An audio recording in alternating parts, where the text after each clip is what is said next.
Down the kitchen sink. The dog days are over. The dog days are done. The horses are coming, so you better run. Run fast for your mother, fast for your father. Run for your children, for your sisters and brothers. Leave all your loving behind. You can't carry it with you if you want to survive. The dog days are over. The dog days are done. Can you hear the horses? 'Cause here they come. Oh, how we doing? How we doing, Jose? Drunk Irishman. Oh, if only I could sing like Florence and the Machine. How we doing? I'm on the ink tray.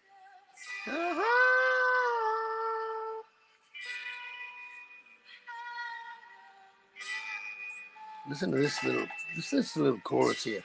Oh.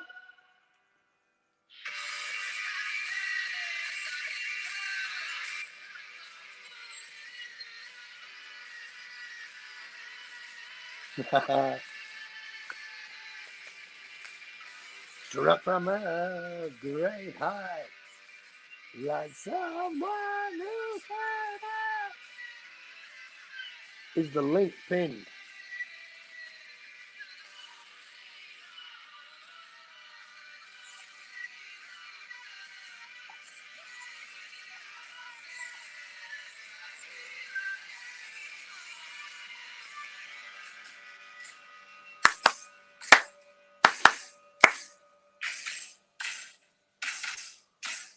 Dun, dun, dun. Run fast for your mother, fast for your father. Run for your children, for your sisters and brothers. Leave all your loving behind. You can't carry it with you if you want to survive. Those days are over. All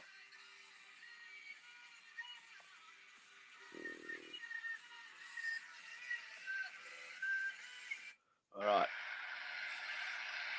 Just want to give a shout out to Mr. Pads, who's either in love or dead.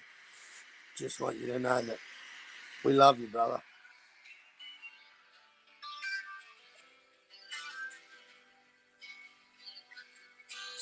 You have lived in the desert every day. I dream of the sea. Home is where you find it, where the wife ever satisfy me. I've come from the sea for the people. We always live by the sea. I'm out here west of Alice Springs, with the wife and the family. My island home, my island home, my island home is waiting for me. Evening will melt the hills.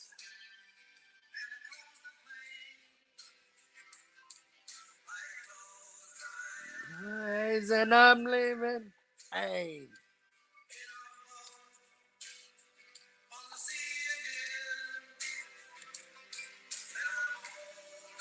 Shout out to Mr. Pads. Yeah. In my Mad Chad voice. It might be my island home is waiting for me.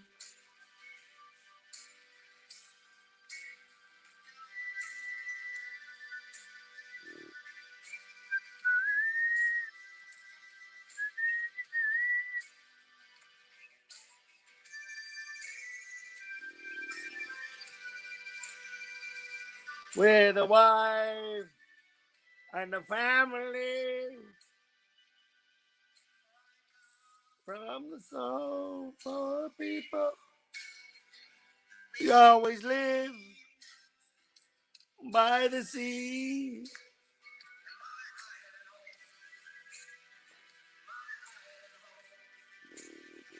My island home is waiting for me.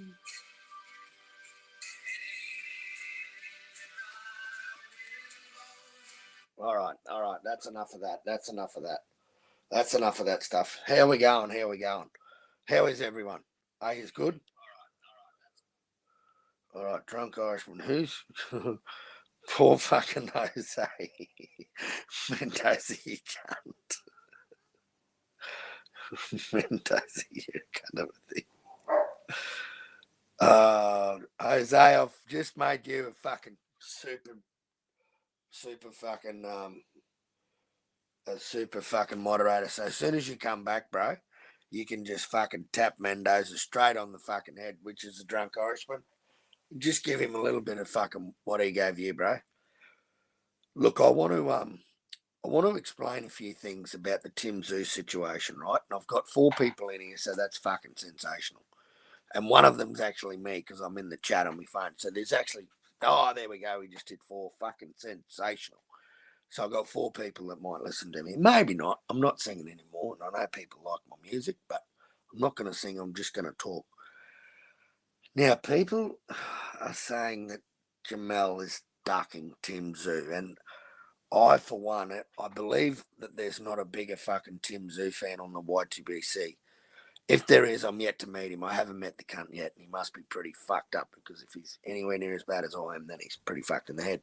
Anyway, I think Jamel definitely did the right thing and took the money. Fuck, why not? Why not? Who fucking wouldn't take a Canelo payday? Good on him. He's testing himself. But like I said before, I want fucking Tim to go and capture these belts one by one. And I'm hoping Charlo is man enough to vacate him after this fight if he wants to stay at 168. Let's say he beats Canelo, stays up there or goes to 160, or who fucking knows where he ends up. But I hold no ill will against the bloke. None. Because he's not only chasing greatness, but he's chasing a bloke's name like Canelo, and who fucking wouldn't want that name on your resume? And I'm not that much of a fuckwit to see that, that dude's a fucking hell of a fighter, and it's going to be a hell of a fight. And I just think that fucking Tim's got to go and capture all these Reggie belts until such time. And that's, I think, is what he'll do. I think he'll fight Brian Mendoza. I'd love to see that fight next. Unify the WBO and the WBC Reggie belt. And then work his way through these guys' names that I don't even know what they sound like. Some of them sound like Russian potato dishes. So I just can't understand these guys' names. But, the WBA and the IBF, fucking Mandos, so-called Mandos, or the number one ranking dudes, that's what I want to see Tim do. Go and collect all them. So then whatever Jamel does, it fully solidifies you as the fucking number one man at 154 until Jamel does such thing as vacate. So, yeah.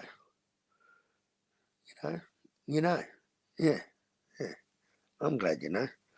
There's some poor cunt that's listening to me anyway. But I think it's fucking I think it's blasphemous to turn around and blame Jamel for it. The PBC did fucking blindside fucking Tim's management, but they definitely blindsided him 157,000% after signing the fucking deal and then basically doing a runner. 24 hours later, fucking that fight's announced. Hawker Mustang, salute, brother. How you going, man? How are you? Hope you're doing well. So I wouldn't mind seeing Tim go. And Tim will keep busy. Tim will have 3 or 4 fights this year because he's on a bit of a fucking roll, I think. I think he smashes the fuck out of Mendoza. I don't think there's anyone left at 154 except Charlo if he comes back. And if he doesn't, fucking all the more power to him. Fuck, you can't control anything that's out of your control, like just worry about what's under your roof. Don't worry about fucking what Charlo's doing. Just keep fighting, which is what I think he'll do. And I wish fucking David Benavidez and all these other cunts that want this fucking payday, I wish they'd take fucking Tim's fucking throwback fighter fucking mentality and just keep fucking fighting. Just tick names off. So then Canelo's only got one fucking name in a division, not a few maybes. So I for one would like to see fucking Benavidez versus Canelo, but I'm not going to sit around and fucking whinge and complain that he didn't get the first fight out of the 3-fight fucking trifecta with fucking the old mutt cash cow. Fuck. You know, just keep doing your thing. Keep fighting. Fuck, anyone else that's at 168, get rid of the cunts. Morel, Boo Boo, and Billy. Fucking sort them all out. Just keep moving. Or just fucking... The only thing I don't like is just how it holds up each division. But, hey, you know what? How often do we see undisputed versus undisputed? I know we see it in UFC, but I can't remember fucking boxing ever having it. Can't remember it. So I think they might have taken the old marketing 101 off the UFC and gone for this UFC undisputed versus undisputed. I don't mind the fight. I think it's interesting. In fact, if they want to throw fucking poor old Jamel to Canelo, then so be it. But I think Canelo's going to prove that, you know, come the fucking Sunday after that fight, we're all going to be turning back and going, there's weight divisions for a reason. And it's fucking dead right. I don't think Jamel can handle Canelo in whatever state Canelo's in. I just don't think he's ever been punched by a natural 168 pounder. I know for a fact he's never done it in the ring professionally. So might have done it at sparring, but you know, he's conditioned himself to 168 and then he rehydrates from whatever that is. He probably goes up to 175. Who knows? But he's never fought anyone that's a natural 168 pounder. And I think that's what Canelo is. I think that's his division. And I don't think Canelo's a stupid businessman. I think he's pretty smart. And I think he's turned around and gone, fucking, yep, I'll have him first. Put him on the plate. But I tell you what, mate, if Jamel fucking beats him, fucking hell, won't that throw a spanner in the works? You know where the second fight will be. If that's the first one, you'll know where the second one will be. It'll be the rematch. It'll be Canelo wanting his belts back. And then who does that leave the last one with? Is that a Benavidez fight? Or a Benavidez, as Brian Harkin would say? I don't know. But shout out to the poor four cunts that are listening to me. Must be fucking bored to say g'day. But who we got here? We got me fucking brother from another mother. LT, my carnal. Yo, my brother. What's going on? Nothing, man. Chilling. Yeah, bro. You know what, bro? What's that? Yeah, Canelo's gonna fuck him up, bro. Oh, I Canelo's think gonna he is beat too. the shit. Canelo's gonna beat the shit out of him, bro. You know what I'm saying, LT? Like a guy, Listen, I got bro. nothing Listen, against bro. Jamel. Listen, bro. I think this shit was planned. Even supposedly he had another injury. Charlo had another injury. Nah, man. It was all Heyman telling him, "Hold on, wait, wait, wait, wait. Canelo's home. You know, Canelo's coming. Canelo's coming. Wait." What do you think was the straw that broke the camel's back for that deal, bro, that got Canelo over the line? Do you think they've had this deal since the start of the year? Bro. Yeah, bro. Well, it's just Yeah, how yeah, bro. Canelo was chasing Badu Jack and the Bivol. Like, did Canelo give him a term, like, as if to say, well, I'm going to chase these guys, and if that doesn't happen, I'm going to come and do the 3-fight deal. Yeah, bro. I don't like broke the camel's back. I think it was all Heyman, bro. Listen, bro. Al Heyman is thinking, yo, if Canelo comes, I already have these fighters. So just wait, just Yep, wait. yep, So yeah, man. It was whether they wanted wherever they wanted to go, bro. So it's yep. wherever Canelo, you know. So, bro. But I'm gonna be real, bro. Canelo's gonna fuck him up, and then those belts are gonna be dropped, bro. Yeah, that's what I want, bro. That's what I want. I want Tim because I want Tim to fucking to sort all the doubters out, mate. And you know what? It might be easy at 154, but at least he'll unify every fucking belt and collect them himself, mate. Yeah, bro. Listen, bro, right now that I'm thinking about it, even, bro, I never saw any press conference between Virgil and Stanionis. Never, bro. Why is that? I heard you say Bro, that on Black and Browns, bro, bro. like, what the fuck, bro? Like, that makes you fishy as fuck, man. Like, not even a press conference, not an online conference, nothing, bro. What's with Nothing, that? bro. Shout out to the Bro, Iceman, the New Orleans fucking hot stepper. How are you, brother? What's with that, LT? I don't know, bro. I'm thinking,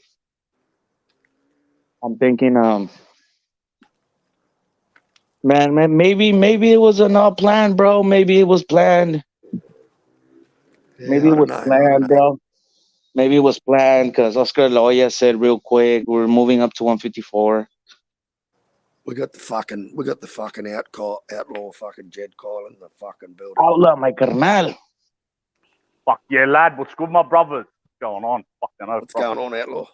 Nah, I just seen in the group chat you dropped the live. I was like, fuck yeah, got to come through. It's been a minute, cuz. Yeah. It's been a while, eh, bro? Yeah.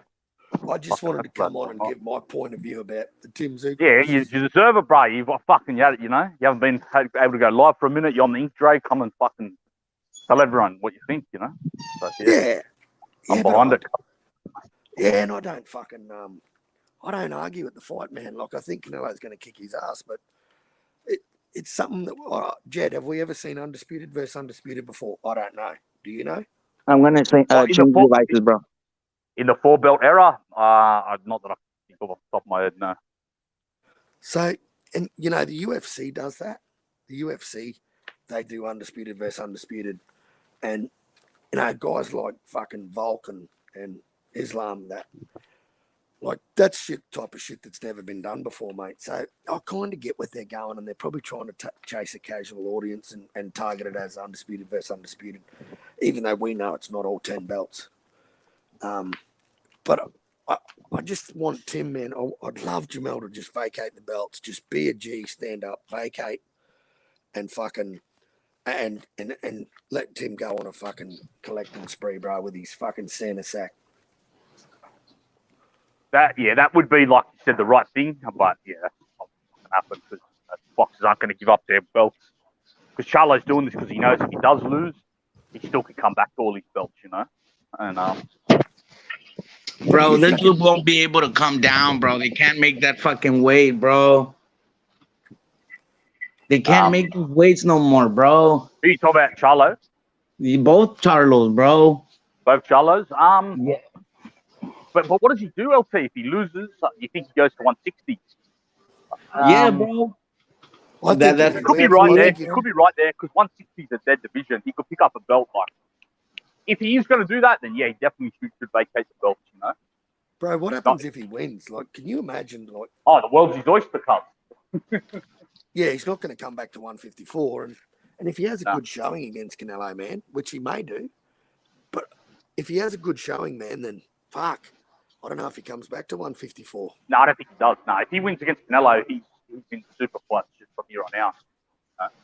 Well, if he wins, he automatically, that means what happens there? Does he become undisputed in 2 divisions and?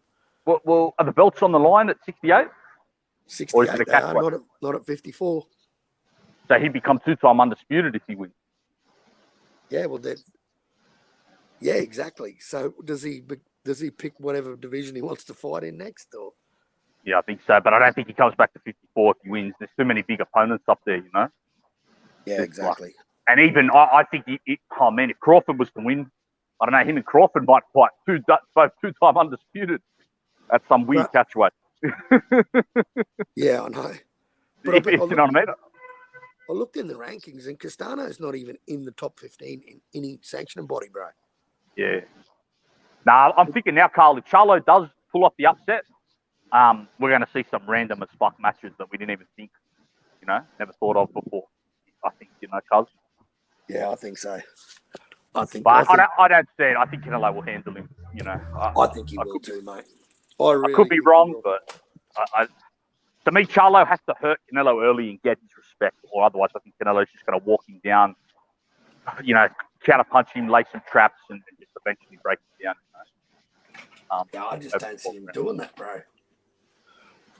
Yeah, nah, Canelo's got an iron chin cut. I haven't even seen him hurt since he was a teenager.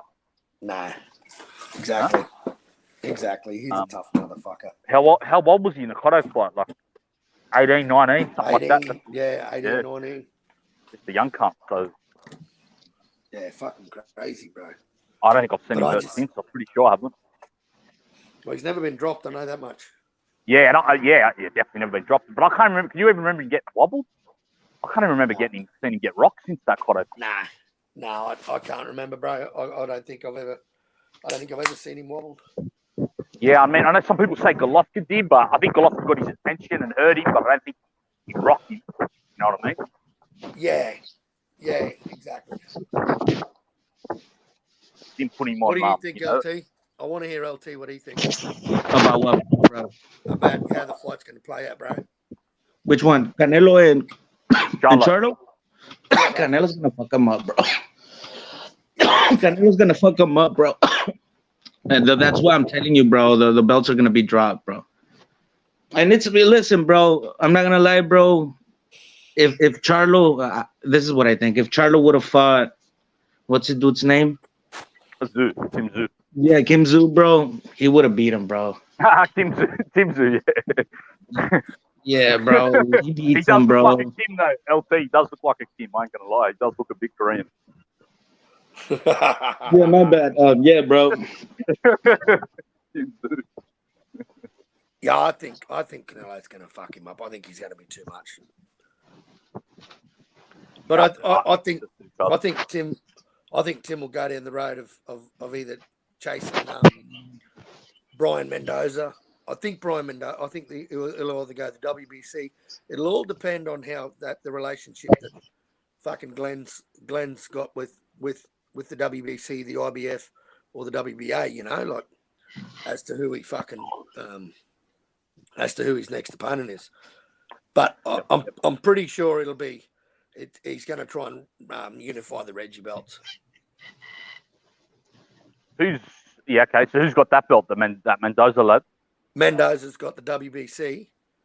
Yeah, he's the only one that's sort of got any sort of pull. You know, like that's actually ranked. The other guys are sitting in the one position, in the first position. So yeah, I don't know.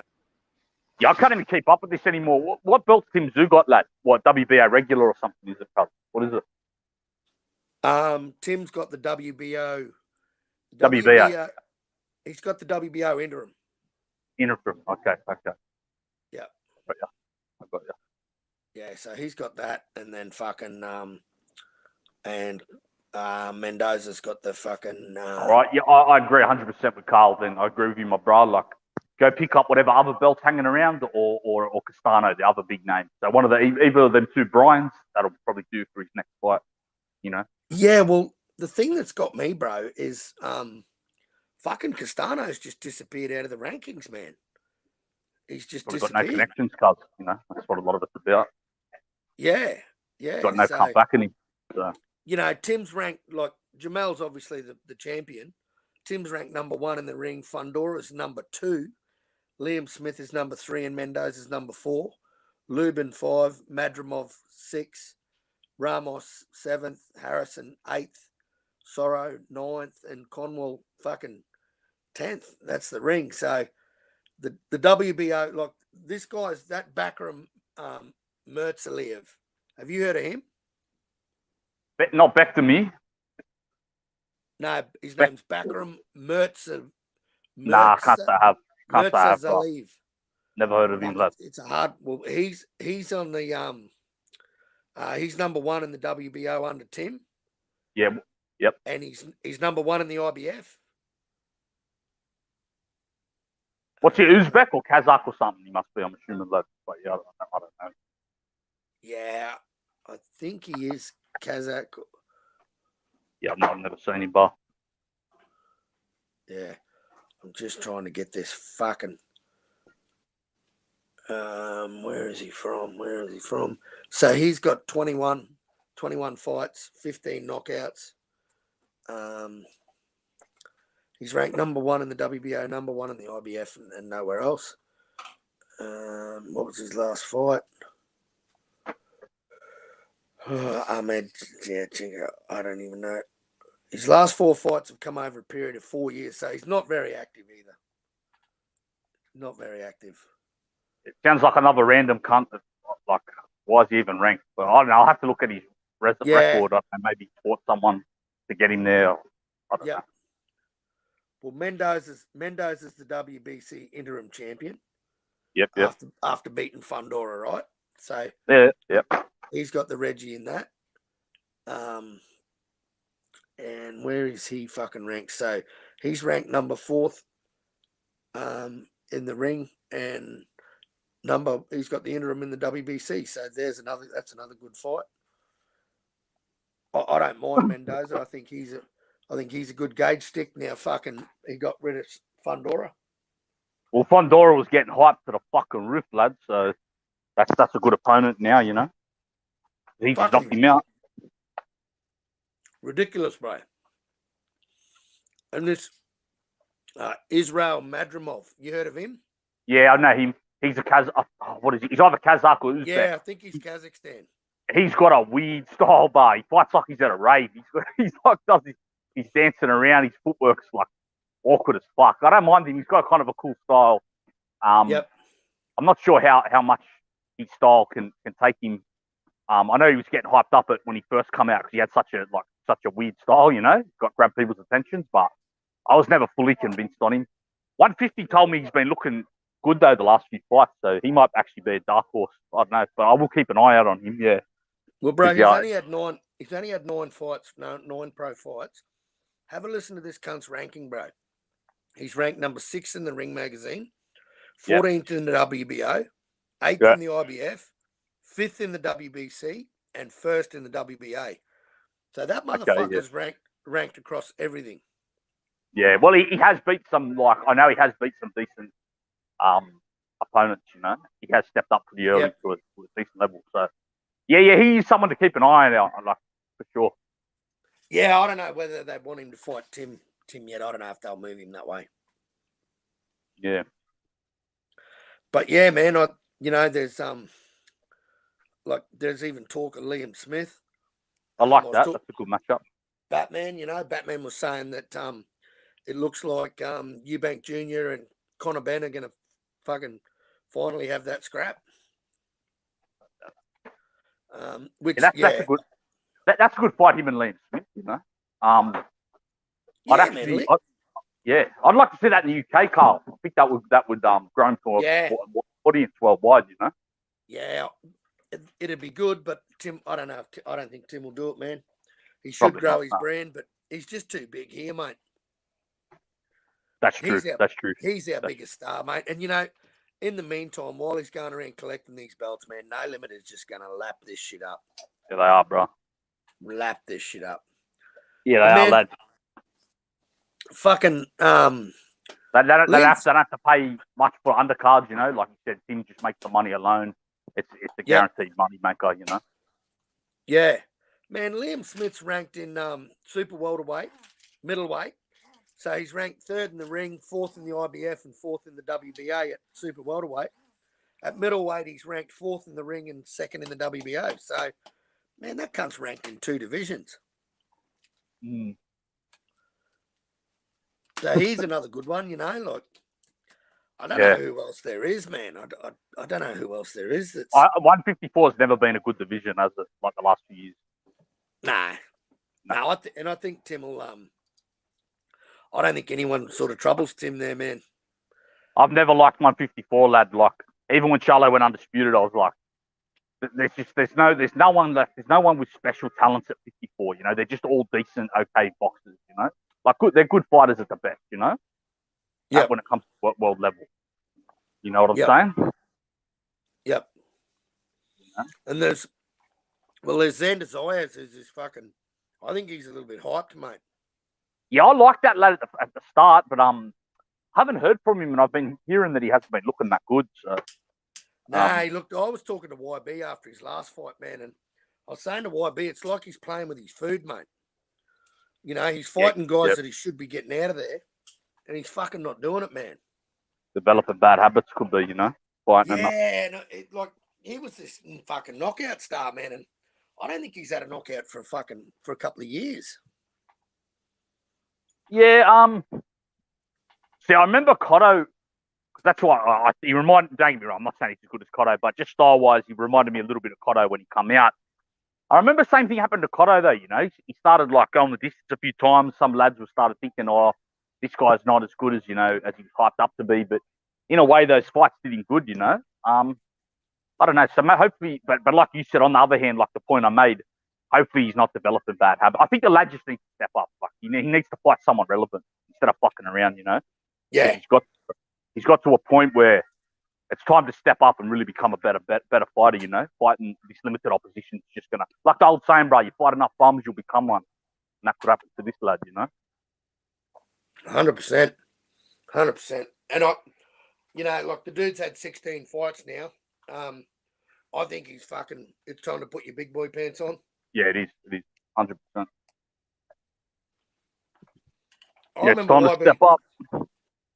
Exactly. I remember YB talking about Xander like he spoke about David Morrell.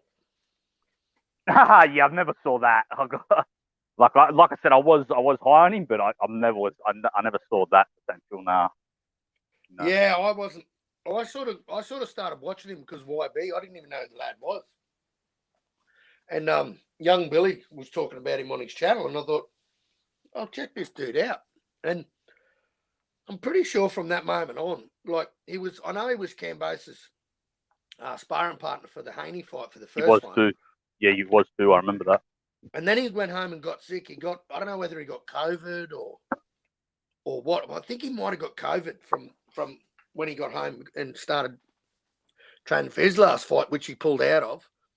And then after that, man, he's had 2 appearances and he's looked all right, man. But he looks like he's got the skills, but it's like he's hanging back waiting or something. Like he's fucking scared or hitting their power or something. I don't know. But, like you say, 154 is pretty fucking ordinary, you know. It is, bro. It is. It really is. But, mate, 160 is no fucking better. Nah, that's the worst division in boxing. I was talking with one of the brothers the other day on a panel, and we were like, that division's pretty much dead. Like, that division's a disgrace, bro. Like, GGG, Andre Charlo, the older Charlo, or the bigger Charlo, whatever, they should be all... They disgraced that division not fighting each other the last few years, you know? Yep. Well, explain this to me, bro. How the fuck is Michael Zarafa ranked number 1 in the WBA? That's funny, cuz. How is that fucking... That's how limited the division is, bar. Fucking hell. He's ranked 1 in the WBA and 7th in the WBO. What the fuck has he done, man? He stopped fucking... Knocked out Chalk. Knocked out Chalk. Oh. Yeah, I don't know. What we're going to ask, who's the lad? Who did he fight? That Aussie dude that's now into kickboxing and stopped him. Not Hardman. Isaac Hardman. Yeah. He stopped him in the first round, didn't he? I think so. Oh, I don't know. It was a little bit of a war. Not sure exactly how long it lasted. Mm. Yeah, they had a bit of a war. I just can't believe, like, that dude didn't want to fight Tim, become the mandatory for a fucking 40-year-old Lara, took step aside for Garcia, who's never even fought at 160, so they can have that fight, and he's just sitting back. Like, he hasn't fought since fucking April the 20th, 2022, so... Yeah, I don't know, man. I don't know. I'm not definitely not high on fucking Zarafa, man. Don't like the guy. I think he's just domestic. He's just domestic level, bro. Yeah, he is. He's just a tough lad, tough domestic level boxer, you know. He must have the power though. He killed that cunt in sparring. You about that? Killed this lad in sparring. Who? Zarafa. Did he? Yeah, he hit this lad with a body shot. fucking cunt just went down, bro, and fucking never recovered, bro. Fucking died, and I think on the way to Aussie. Fuck yeah. Yeah. Can't remember the lad's name. But yeah. Who the fuck is the king at 160, you think? I don't think there is one, bro. There isn't one. That division's a joke. Vincenzo Gualtieri.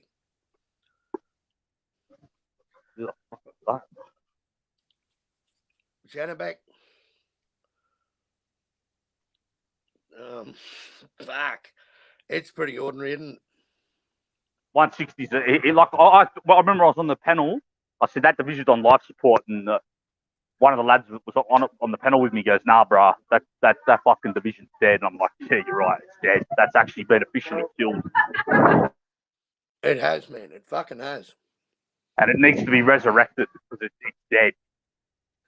And like I said, to me, that all their legacies, Golovkin, Andre, Charlo, it's all like their legacies are all ruined because of what they did to the middleweight division. That's how I'll remember them. 100%. And it's just stagnant, bro. It's stagnant. And then, like, to see 168, like, Benavidez is the interim champion in the WBC. Benavidez is, let me just bring this cunt up. See where Benavidez is ranked. I love how LT says it. David Benavidez. Yeah, right. Bro, he's only ranked in the Ring magazine as number 1, and he's the WBC interim. Fuck, I thought he'd be a bit higher than that. Yeah, well. So who's the ring champion? Obviously Canelo, yeah? So Canelo's the ring Canelo, yeah. Yeah. Who's number 2 behind Benavidez now? Is it Plant or? For which? Well, man, that Christian and Billy, that motherfucker's, he's got some fucking ranking, bro. So he's 3rd in the ring, 10th in the WBO, 4th in the IBF, 1st in the WBC, and 3rd in the WBA. He's no slouch, that cunt, man. I've been hearing about him. I still got to check him out. I've heard he's a dangerous. I think he's lad. French. Yeah. Is he French? Yeah. I think when I did when I heard people discussing him, I think he's African boxer for France. I'm not sure if he's born in that's or, it. Yeah. Or if he's like in Ghana, maybe came over when he was like a young adult or something like that. Yeah. Man, he's got a hell of a fucking good ranking, bro. He's probably across all the 168 pounders. Yeah. He's probably got the best, man. Let's have a look at fucking Boo Boo. This will be funny. Boo Boo is ranked, fuck me, 1st in the WBO, 5th in the WBC, and 1st in the WBA. How does that cunt be ranked 1st? Fucking hell.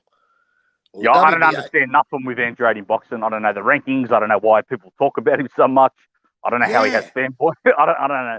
I don't get anything. He's a lad we shouldn't even fucking be even think about at this point, you know? Yeah. He's been so inactive when it comes to fighting world level opposition. Who's William Skull? Do you know William Skull? No, never heard of him, lad. He looks like where the fuck is he from? That's a weird flag. I don't know if it's Turkish or. He's number 1 in the IBF. He's number 1 in the IBF. I'm trying to pull the cunt up. Fucking Boo Boo and fuck the WBA is a fucking mess. Fucking Belanga. Edgar Belanga. So he's ranked 5th in the WBO, 11th in the IBF, and 11th in the WBC. Fuck all. Diego Pacheco. I think LT could say Diego Pacheco really well. This motherfucker, well, he's crossed a few. He's got the third in the WBO, 6 in the. Yeah, it's a fucking mess. It is a fucking mess. Like, what does Tim do, bro? Does he go through 154 and fucking get rid of all them useless cunts? And then what does he do? Go up to 160 and fight these cunts? These cunts don't even fight themselves. Yeah, that's why there's no point going to 160. Just stay at 54 and work with what he's got, you know. Yeah. And some lads will be moving up to 54. Like, I think Spencer Crawford will, Virgil Ortiz, Ennis. They'll move up to 54 anyway eventually. So, yeah. Tim Tszyu's not very big for, like, he's small at 160. Like I said, when I seen him in person, to me, he looked like a welterweight, you know. I've seen welterweights bigger than Tim Tszyu. So, yeah, I think just stay at 54 and work with what he's got. And, you know, just keep knocking over whoever he can, and things will come to him, you know. Yeah. Yeah, I'd like to see him fight the winner of Spence Crawford. You know, I think he's ready. He just keeps proving doubters wrong, mate. Yeah, I'd be up for that fight. Like, you know, it just fucking sucks. Like how you know, how the sanctioning bodies, man, how they operate. They are just they're putrid, lad. They're a fucking laugh, man. And that Suleiman was trying to fucking say that these cunts are full of integrity. He might be related to that other Suleiman. Maybe it's his cousin, but I don't know. But he was sticking up for the fucking. He was even saying the IBO is going to be the next big fucking sanctioning body. He might be related to Jose Suleiman. That's why he's on these panels, cuz. Who knows, man? Who fucking knows? Who knows? But Belanga's his favourite fighter. Oh, the lad that loves Belanga. Yeah, I think I remember the other day when we were on a. Someone said something about Belanga as he's leaving. I said, "Oh, does that lad like Belanga?" Everyone said, "Yeah, love him." Fuck, that's random. Imagine your favourite boxer being Belanga. That's fucking random as fuck. But hey, he's got to be your next door neighbour or something, or related. Imagine your favourite boxer being Andrade or Belanga. Oh man.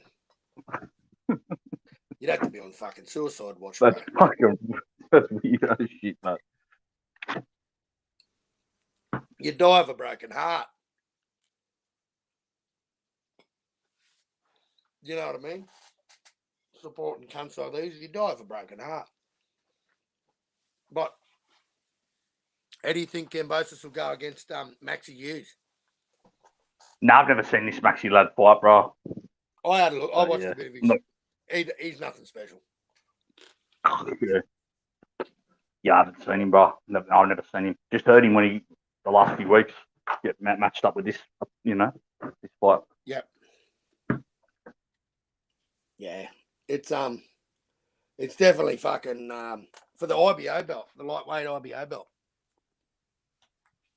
All right. Well, that lad was talking up the IBOs. So. Oh, he was talking about the Kambosos and fucking Maxi Hughes fight as though it was going to do 1 million pay-per-views. Like, if anyone ever wanted a fucking hype man for your company, fucking Suleiman's the man. Like, he could hype BLK Prime up to be the next fucking Don King. Yeah, right. Oh, man, he's a good hype man. Problem is, everything he says fucking goes to shit. His predictions are pretty fucking ordinary. Pretty fucking ordinary. He's not really on the ball, though. Nah. What do you think of Boots and fucking Villa? No, I like that matchup. Because this is the guy that beat Rashidi LSA. So this is actually him. Like, yeah, I haven't liked Boots' opposition, but this is a good matchup for him. You know, I'm gonna like it. About time he stepped up. You know, step in the right direction, mate. Definitely a step in the right direction. And about fucking time. So his 31st fight, he'll be fighting some kind of substance. It's fucking crazy. LT Carnell. If any of you lurkers want to type something in the chat, just let me know. hit the dislike. Tell me who your favourite Looney Tunes character is. Subscribe to my channel. Like my videos. Just keep it real. Captain Carlin, the Horse Thievery Incorporated. LT, are you still there? Or are you over arguing on black and browns?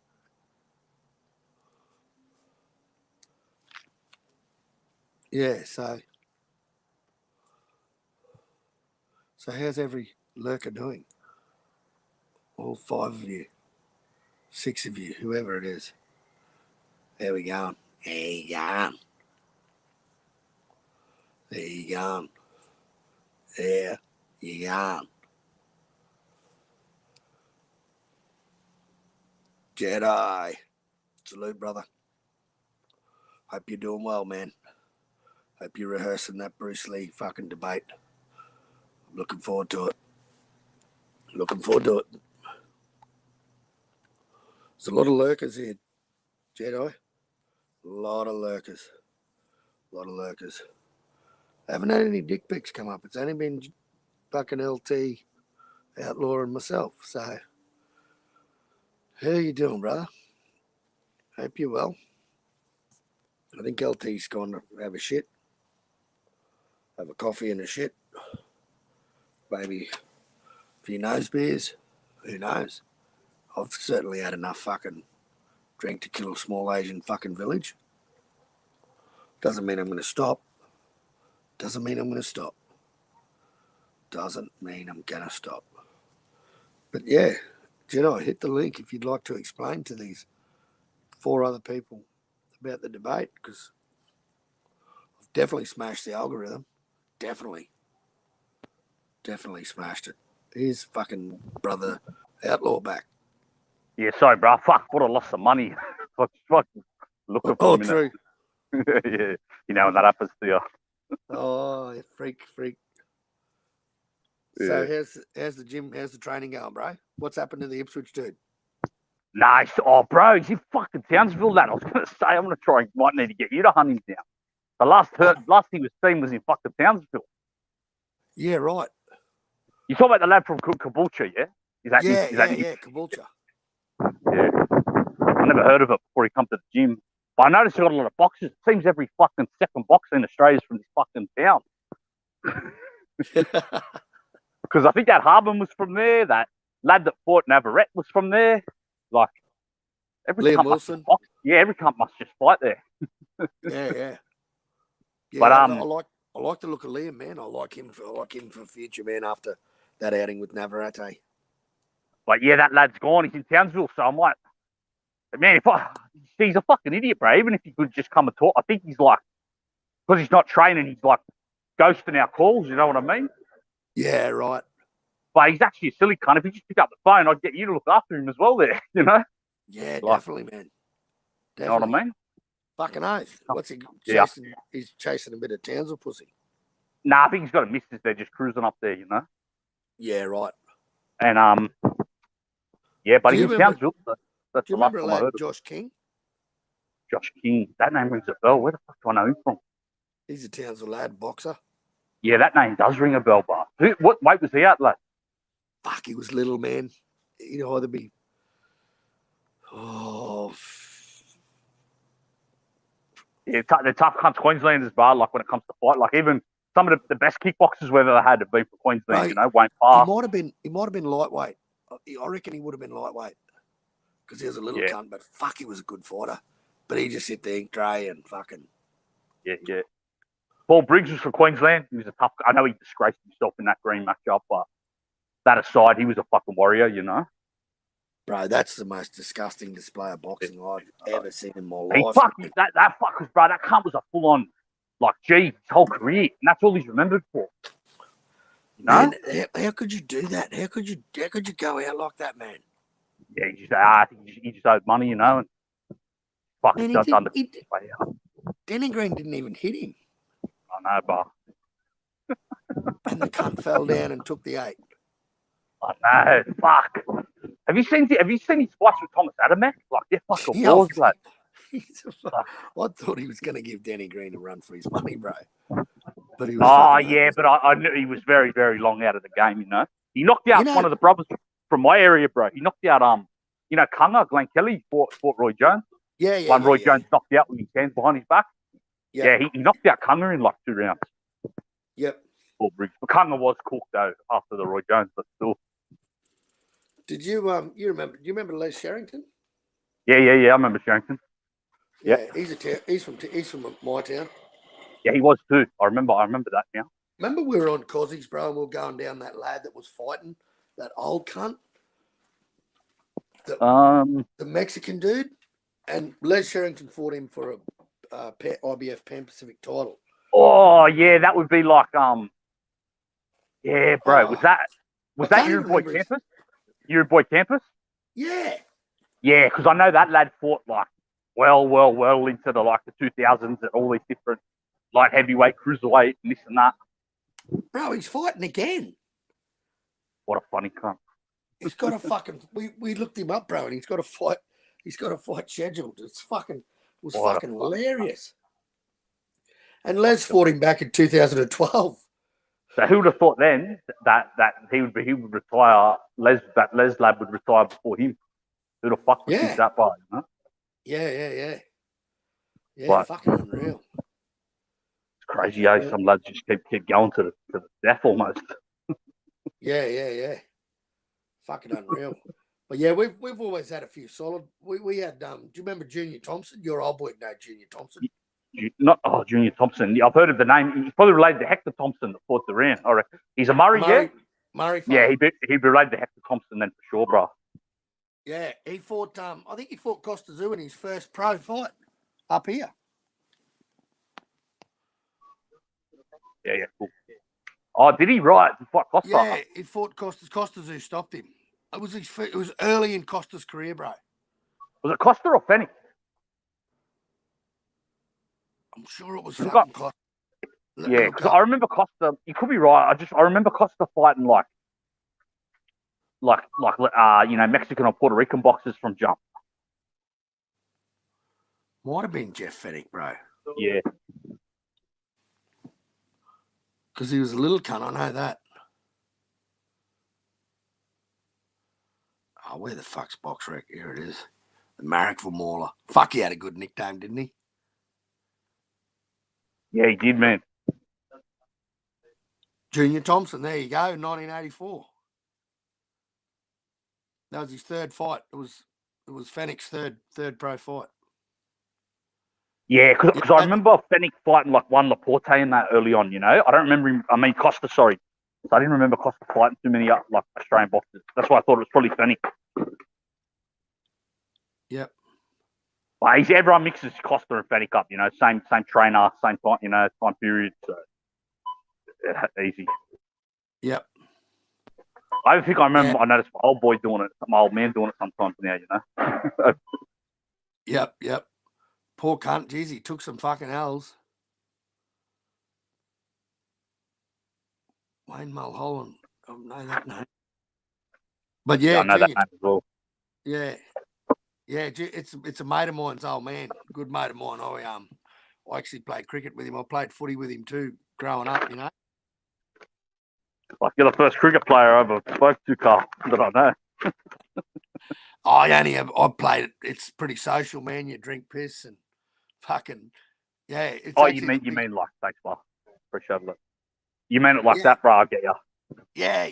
It's a social fucking thing, man. It's called the golf. I thought you meant like in a league and that, you know. No, I never played fucking club cricket. Fuck that. Yeah, that's what I was about to say, bar. Like, fuck, you're a funny cat. No, I was playing footy. Yeah. That's what I thought. That's what I tell people. When people bring up cricket to me, I'm like, not popular here at all. Like, I don't know any cunt that ever played it growing up, you know? Exactly. It's only the rich lads who play it and really watch it, you know? Yeah, 100%. And it's forced into the mainstream because all the rich lads love it. That's why it's just put, you know, shoved down. But it's really just a rich cunt sport, you know? Yeah, of course it is. Same as rugby. No one gives a fuck about rugby here, lad. That's a rich lad sport. And as you know, bro, on the East Coast, all any cunt cares about is league. League. Yep. Huh? Shout out to Hammy Hamster, Mr. Pigeon. Shout out, bro. I don't even know. How we found it. What's that? How we found it, you're saying? You don't even know how we found it. Like found the stream. Oh, yeah. No, well, we got 5 people in here, mate. We're out of control, Outlaw. Oh, Well, salute to them. Salute to them, brothers. Yeah. Hey,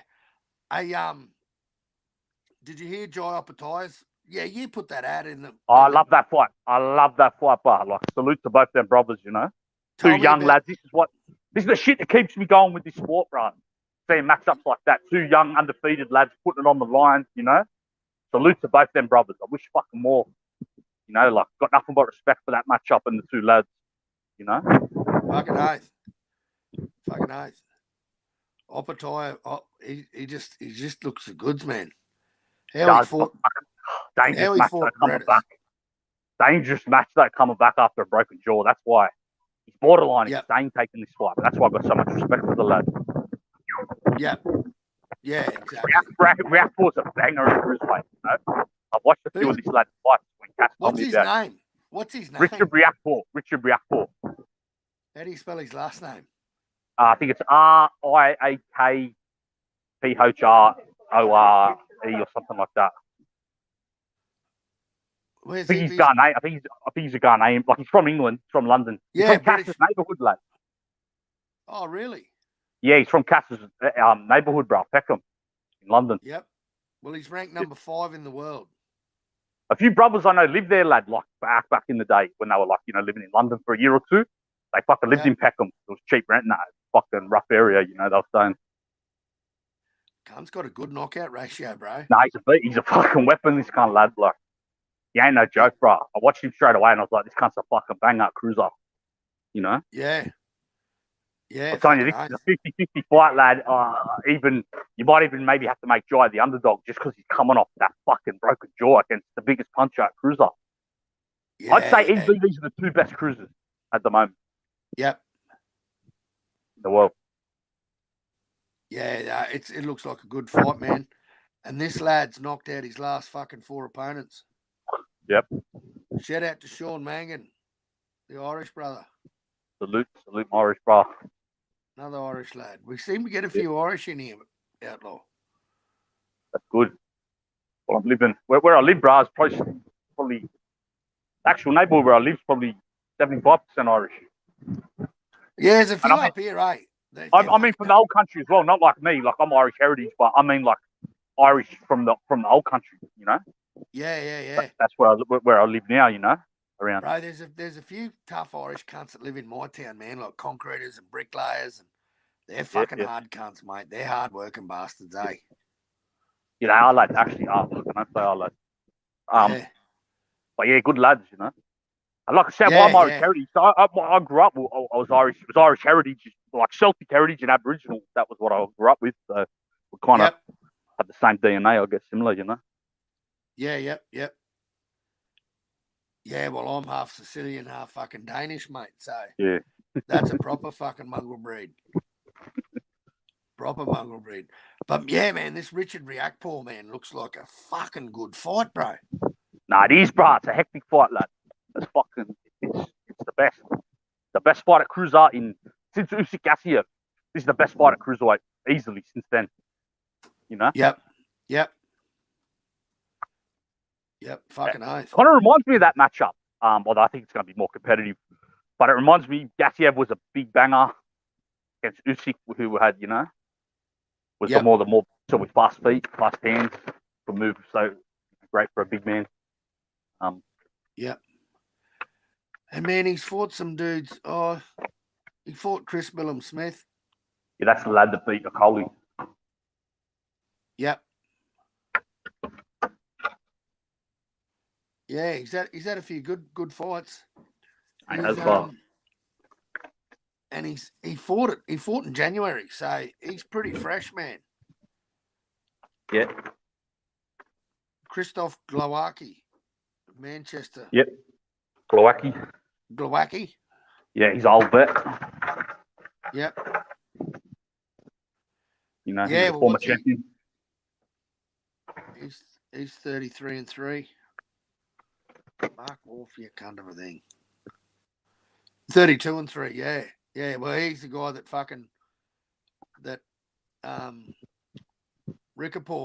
Riakpor fucking knocked out. So Yeah, I yeah. think Bradis is a better win, but yeah, This man, guy's more dangerous though, fresh. yeah, fucking oath. You know, Very, very fresh, mate. Coming off a big win. undefeated in his prime. You know. Yep. Jai's a bit of a fucking beast too, bro. No, he is. I got huge respect for him taking this fight, like coming off that injury. This is some gangster shit, you know. Yep. Mark Flanagan, he fought Flano, knocked him out. Fuck. Curtis Pegararo knocked him out. He's fought some decent opposition, old Jai, man. You know, with not heaps of L's, hasn't had many bums for a while. He hasn't. Like, he's fought a couple of Samoan lads, a fair few Samoan lads. But, yeah, man, he fought guys that were fucking, what was old mate? His debut was 1-2, then 0-3, 2-1, 3-0, 3-1, 1-0, 11-25. That's fucking terrible. 5-12, 4-10, 30, 2-9. Frankie Lopez 10-0, Benjamin Keller 7-0, Lucas Pazkowski 9-1, Curtis Pegararo 11-3, 6-3, 18-2. Flanagan's probably got the worst, 24-7. Benjamin Keller 13-1, Daniel Russell 7-2. So, man, he's fought some decent opposition, eh? Yeah, no, he has, and especially like these two fights back to back. Like, man, he's fighting Bradis, who was the best cruiserweight, fighting now the second best. Like, yep, the guy who most people would say would be ranked number 2 now. Yep, has to be. And they're calling him inactive. Fucking unreal, because he hasn't fought for 12 months or longer, actually. February last year. So yeah. Is that when that fight was? Fuck, time goes quick. Yeah, it does, man. It does. I did not know that. Yeah, he's definitely a force to be reckoned with, old Jai. And I heard you on 150 say that was a good fight. And I thought, well, if those two lads are fucking saying it's a good fight, it's a fucking good fight. Yeah, 100%. Appreciate that. But yeah, it is. Really is, man. Cass is hyped as well for it. Hey? You know? Cass is what? He's hyped as fuck for it too, because I think Cass knows this lad personally, you know? So. Yeah, right. Yeah, that's mad. Fucking mad. So, what are you looking forward to, bro? Which fight coming up? Tell me. What do you think? Boxing,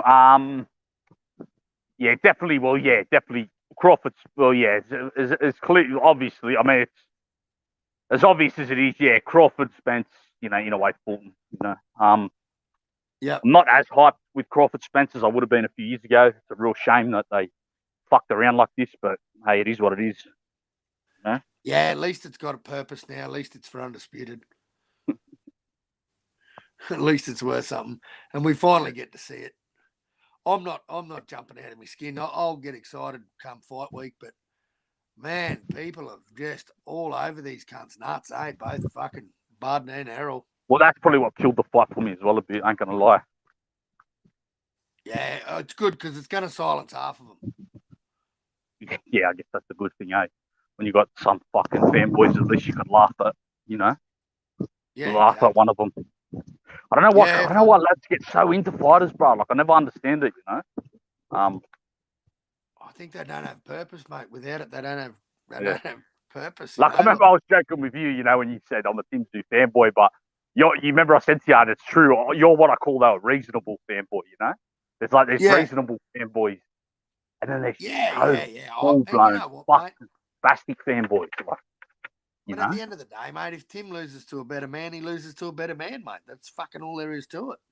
Yep, You won't see me. I won't be crying robbery No, I know unless that. it's, I know that. you know, Yep. if he's beaten fairly, mate, he gets beaten fairly.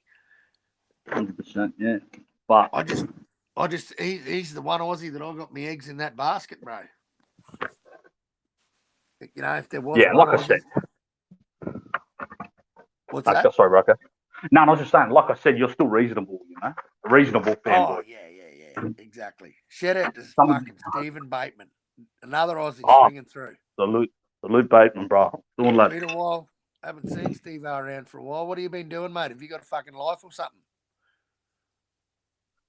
Must have. I reckon he's got a new missus, outlaw. No boxing, no life. As Canelo would say. Yeah, that is a good saying. I ain't gonna look like. I ain't gonna hate on it. What the fuck's happened to LT? What time is it in Texas? Might be late. Nah, it's in the morning, bro. It's 8 in the morning over there or something. Yeah, he might have been awake the whole time though. Oh, true. Yeah, he has. He probably has. He probably has fallen asleep. Fucking John McSmith's next level, isn't he? Him Oh, and he's GTS, funny. bro. They got the nuclear war will happen, and GTS and Smith will still survive and be talking on a boxing string. Fucking Ebony and Ivory, I call them too. Yeah, it was. So they're like Nick Nolte and Eddie Murphy, and yeah, well, they're even like Bruce Willis and Samuel Jackson. Bruce Willis and Samuel Jackson in Die Hard 3. You remember that one? yeah. Yeah, it's different. Certainly fucking different. Yeah, look, man, I want to see Fulton. I don't see what this hype about Fulton is, man. This cunt can't knock anyone out. His last knockout was earlier than Devin Haney. It was before Devin Haney's last knockout in early 2019. I think it's just a matchup, bro. You know, like because he, in a way, he's moving up to what his fifth division. This lad is big for the division. He can do a bit of everything. Can fight on the inside, can box on the outside a bit. Yeah, but Just that it could be hard. It clearly doesn't have power to keep someone off you. Like to make someone respect your power. A guy like Inouye, man, I think you got to do that with him, man, to keep that little cunt off you. He cuts a what he did with that Butler in that was that the IBF? What was the last one he was chasing? I can't remember, but I know the fight you mean. Yeah, just he chased that cunt around for 11 rounds and then got that cunt in the corner and stopped him. That's what talent does, mate. You know, they cut the ring off and fucking stop motherfuckers, man. Give them the no muss treatment. And I don't know, man. I don't think 4 pounds is a fucking hell of a lot. You know, I know little fellas, 4 pounds might be a lot, man, but I don't Yeah, think it's not massive, but it's just that this lad's big for the division. You know, like this lad looks like Fulton. He could fight at 26, 130. You know, yeah. We'll see. You know, I hope you're right. I hope Inouye does win because I like his style a lot more. Although I'll probably put money on Fulton because the odds. But yeah, I do like Inouye more as a fighter. I'd rather watch him. I just think it could be like pound for pound. I think Inouye is a way better talent. I just think this could be a hard matchup with the size, the style. You know, but you could be right. Inouye might just do the cunt anyway. You know, he might just fucking clap him anyway because he's that talented. Yep. Yeah, I think so, man. But I tell you what, bro, isn't the heavyweight division a fucking shambles? Oh, yeah, it's depressing, bro. Fury Usyk, that's the fight we need the most, you know. Bro, AJ and fucking Dillian White, number 2. Who the fuck wants to see that? Yeah, I'm not too excited about it. I can't lie. A few years ago, I would have been interested in it, but I think it's a bit past its date, that rematch. I think, you know. I think fucking AJ's just excited for another victory on his name, mate. And what we got, Usyk to bar. No, fuck. I don't want to even watch that. Lad. You know, that's one of them fights. I guess I'll watch it if the upset happens, but other than that, that's a waste. Who the fuck wants to see that? Yeah. You know, Yeah, and even if Steve. Bar does win, he's just going to catch it just because he's big and strong and he caught him. Like, not really. Yep. Dubar's still not even really. Like, he's still a fucking Yeah. front. Like, what does that mean? He's going to be ready for Fury and Wilder and Joshua? Fuck no. No. No, exactly. No. What the fuck's Andy Ruiz doing? Yeah, Is him he and going to Wilder fight should just Wilder? fight. That should just happen. I mean, why the fuck are they wasting time? Why is that fight not made, you know? They're both free agents, aren't they? Actually, I think, did Wilder sign with that new company out of the Middle East? Got a feeling I might have read something about that. Well, I thought Usyk was the only one. Nah, yeah, Usyk was, and then I heard Wilder was linked to it, bro. So I don't know if he is or not. Yep. Yeah, he's Yeah, destined. You know, if he keeps fighting, man, if he gets that, I think he'll retire. If he gets that Tyson Fury fight and gets all the belts, I think Usyk retires. yeah, I think you're right. I think he'll retire. Who do you favourite in that matchup? Man, I just think Fury's too much at that size. I just think he's just big cunt. But in saying that, he's never fought anyone with the footwork like Usyk, you know. Never in his life has he faced anyone with footwork like Usyk. So pretty intriguing to me, mate. I don't think Usyk definitely doesn't have stopping power. I don't think, when I say that, I don't think Usyk could knock Tyson out. But I could see Usyk putting on either a masterclass or Tyson Fury just smothering everything he throws at him, mate. You know, like That's why I want to see that fight so much, bro, because it's an enigma to me. Like you said, it's so interesting, you know. It is, and it'd be interesting to see if if Tyson Fury gets in there and imposes his will on him and fucking stops Usyk or does a good 12 rounds with him. Fuck, man, you got to start throwing that cunt in that league of being able to fight in any area, you know, like, because the cunt can, mate. Like, it's sad that the heavyweights are as poor as they are, and fucking, like, I don't think looking at what's coming through, man, like Big Baby Anderson, fucking, he looked average. Fucking Charlalov, he's just signed with Top Rank. What the fuck's he doing? Is he fighting? Yeah, I think it's better than the 2000s though. I will say that though. I think the heavyweight division is better than when the Klitschko's were running it. I was gonna say the Klitschko era was fucking boring. Yeah, I think it's better than that. I think the problem is just the fucking politics, like Joshua Wilder not fighting, Fury Usyk now not fighting. I just don't think the lads the top lads haven't mixed it up enough, you know. And it seems like when they do, they're going to be in their fucking late 30s. Like all these guys should have had 2 or 3 fight rivalries like Fury and Wilder did, you know. Joshua should have fought Wilder 2 or 3 times. Usyk and Fury should have fought a couple of times, you know, so forth. Exactly. Because that's what the lads in the 90s did. Lewis fought, you know, Holyfield twice. Holyfield fought both 3 times. Holyfield fought Tyson twice.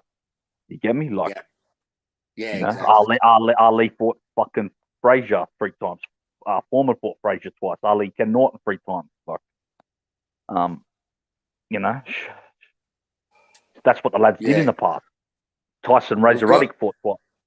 We've got Waldemar Holberg. Who do you think Waldemar Holberg is in the back? Not sure. Cool man, though.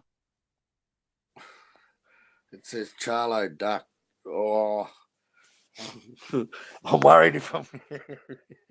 I've got a feeling there's meat coming. Who are you? Gonna have OK on the screen. Yeah. Tell us who you are there, Waldemar. He's Charlo Duck, he called himself. Tell us who you are in the chat, mate. And I'll let you on, lad. What were we talking about? The heavyweights. Yeah, just heavyweights, not fighting enough and that. Yeah, it's fucking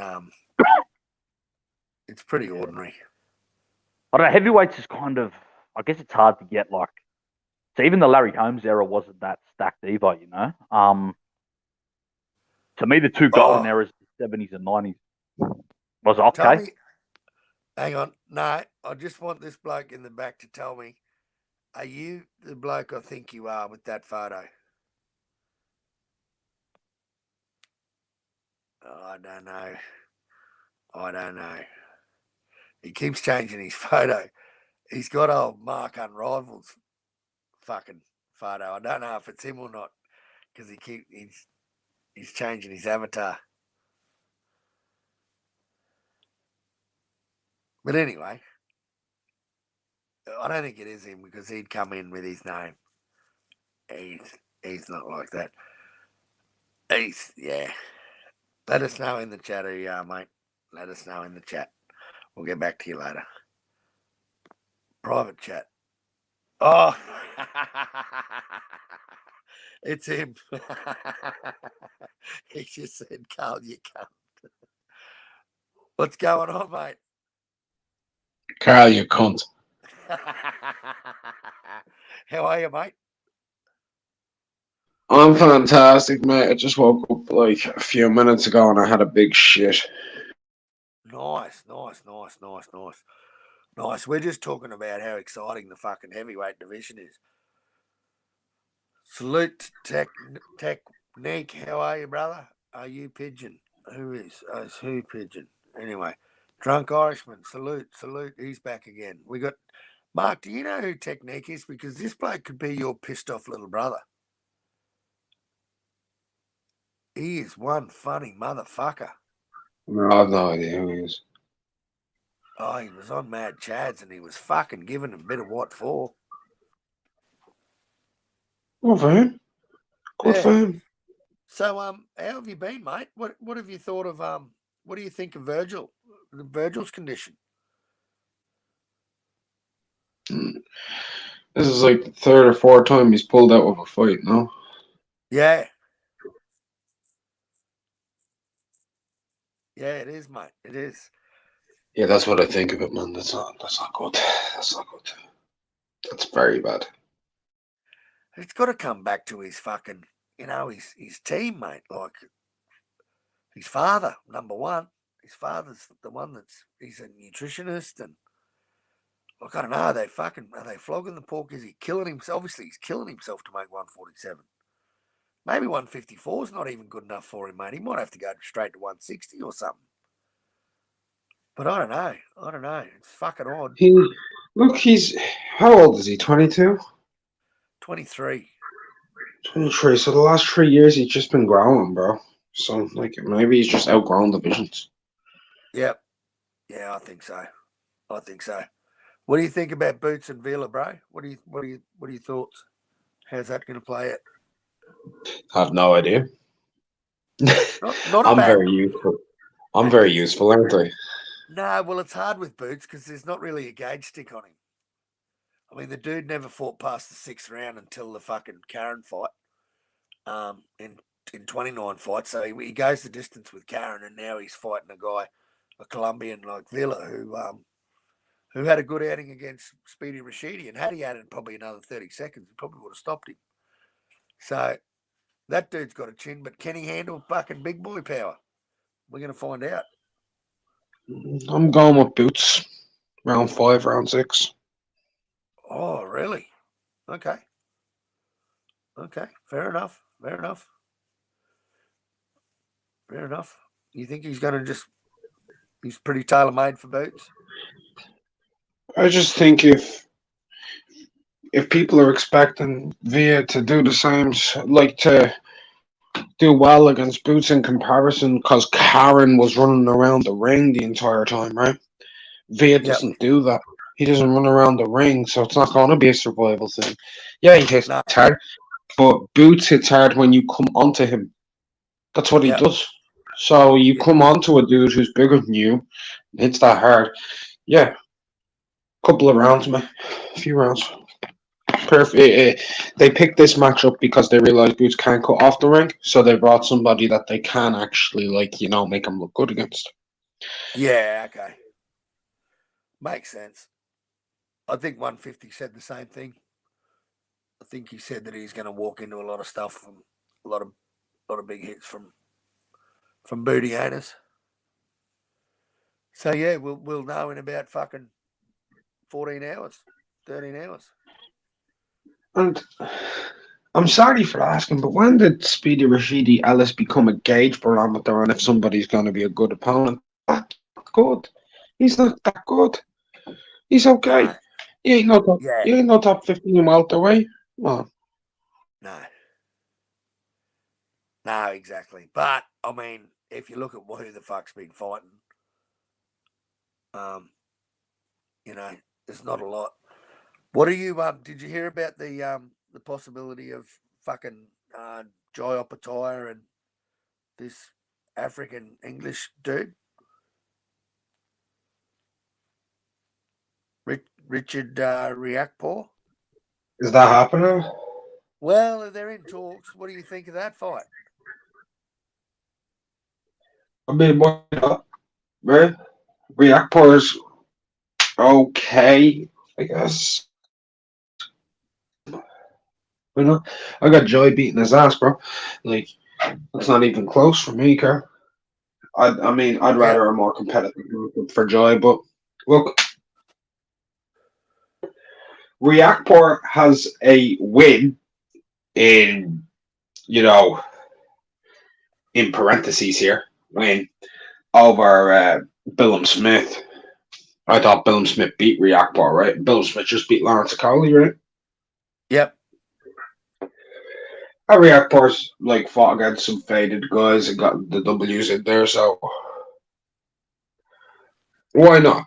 You know what I mean? Why not? He's a contender. I don't value him as a serious contender, but he's a contender. I got Jay Opetaia beating the fuck out of him. I just don't know what condition Jay's jaw is in. Yeah. Yeah, well, that's the thing. And he hasn't fought since February last year, mate, Opetaia. That's fine. He doesn't need... Reactor is not like a slick boxer or anything. It's not like fluidity will be a problem for him. And Opetaia's got the size on him, hasn't he? Isn't Reactor 6'4"? Oh, fuck if I know.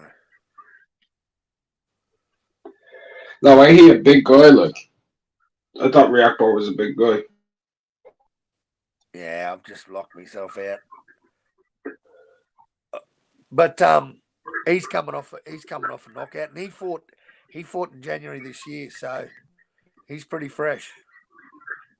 Yeah, I mean he has more freshness, but man, it's hard. It's hard to explain. Right? It's really hard to explain without coming off across as derogatory to some fighter. He's not good enough to fight you. Yep. He's good enough to beat faded journeymen, faded contenders. Yeah. Former guys. He's good enough to do that. And I mean, I know Jay beat a slightly faded champion, but Marius Bradis, a win over him is far, and in the fashion too, is far better than anything Reactor can do. Bradis would beat the fuck out of Richard Reactor. He would beat the fuck out of him. So Jay is just going to box his head clean off, bro. Yep. Yeah, it'd be a good fight. It'd be a good fight if they make it. Do you know what? I think it's not what Sky really want to do. I don't think they want to get, because they're kind of struggling in the market at the moment. So they want to be able to build fighters up and stuff and get name value. But Reactor kind of ain't it. And if they were to send him and have him fight Jay, the reality of it is, mate, he's a good opponent for Jay as a comeback title defense. Do you get what I'm cooking? Yeah, he's not gonna punish his jaw. He presents one or two issues because the kid can bang. So if he lands clean on a jaw that's freshly recovering, he might snap that thing. But other than that, his foot movement is slow and ponderous and plotty. Yep. He doesn't know how to fully extend his jab, so he can't make use of his maximum reach properly. And if you're fighting against Jay Opetaia and you can't use your reach, it's a wrap. You need to be able to use your reach against that guy because he knows how to he's using every fucking millimeter on his fist, the whole thing. So, nah, that to me is a foregone conclusion if that fight happens, brother. Yeah, yeah. What about the But big it's news with Jamel Charlo and Canelo? What are your thoughts on that, brother? What do you like it? no, No. no, I don't like it. Why would I like it? What's there to like about it? Well, because it's never been done in the four belt era. What, undisputed versus undisputed? Yeah. Huh. Can you While they're get it? both actively holding titles. Well, all of the titles, yeah. Okay, yeah. Right, it's never Yeah. been done, yeah. So Yeah. Like, I mean, that's how they've got to sell it, but I don't like it because. it's But something that's never been done before. But so just because something's yeah, never been done it's before not like we doesn't need it. mean it's a good thing. I mean, Exactly. we've never nuked the entire planet, as far as we know. Let's That's not a good. do. How about we don't do that?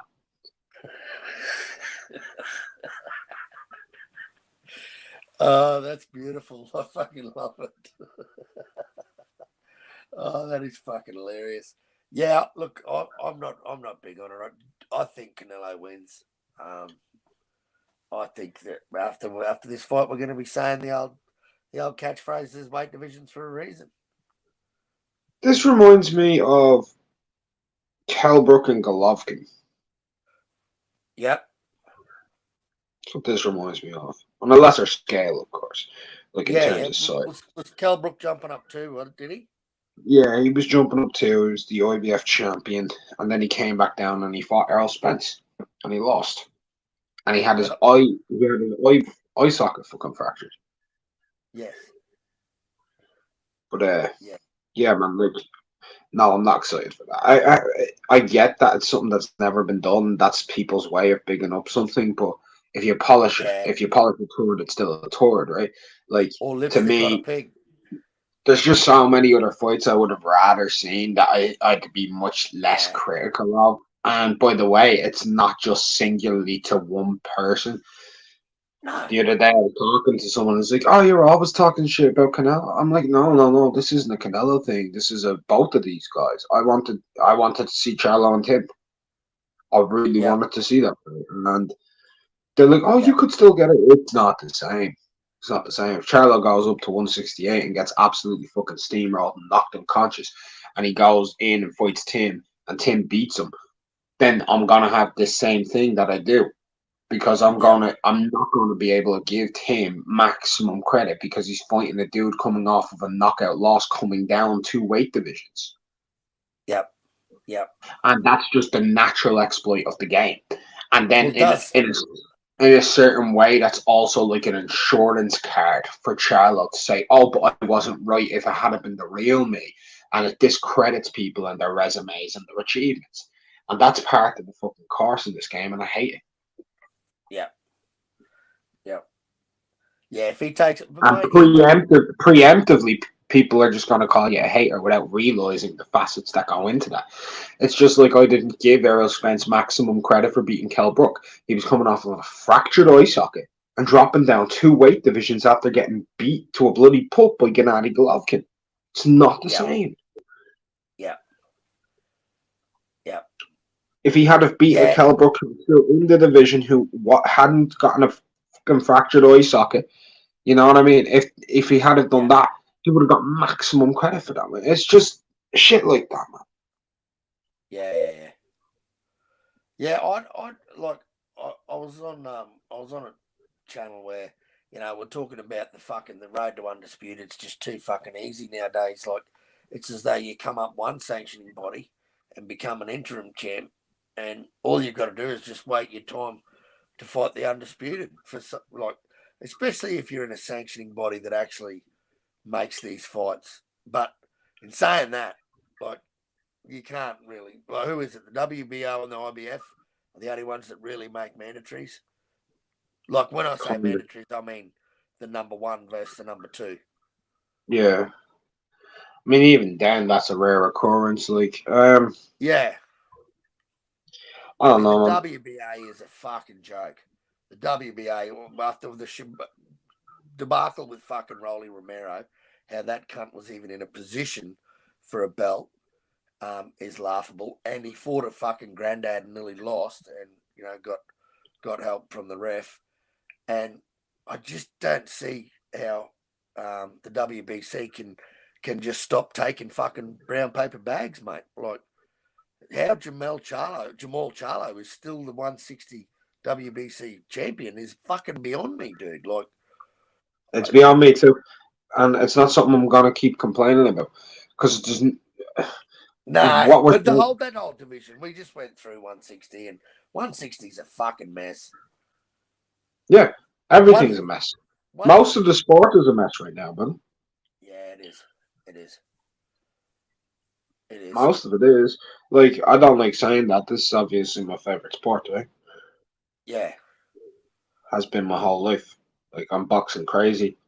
But Yeah. it's Well, you know your it's shit, really mate. And you're disappointing. good. You're good to talk to about the shit because you know your shit, mate. You know.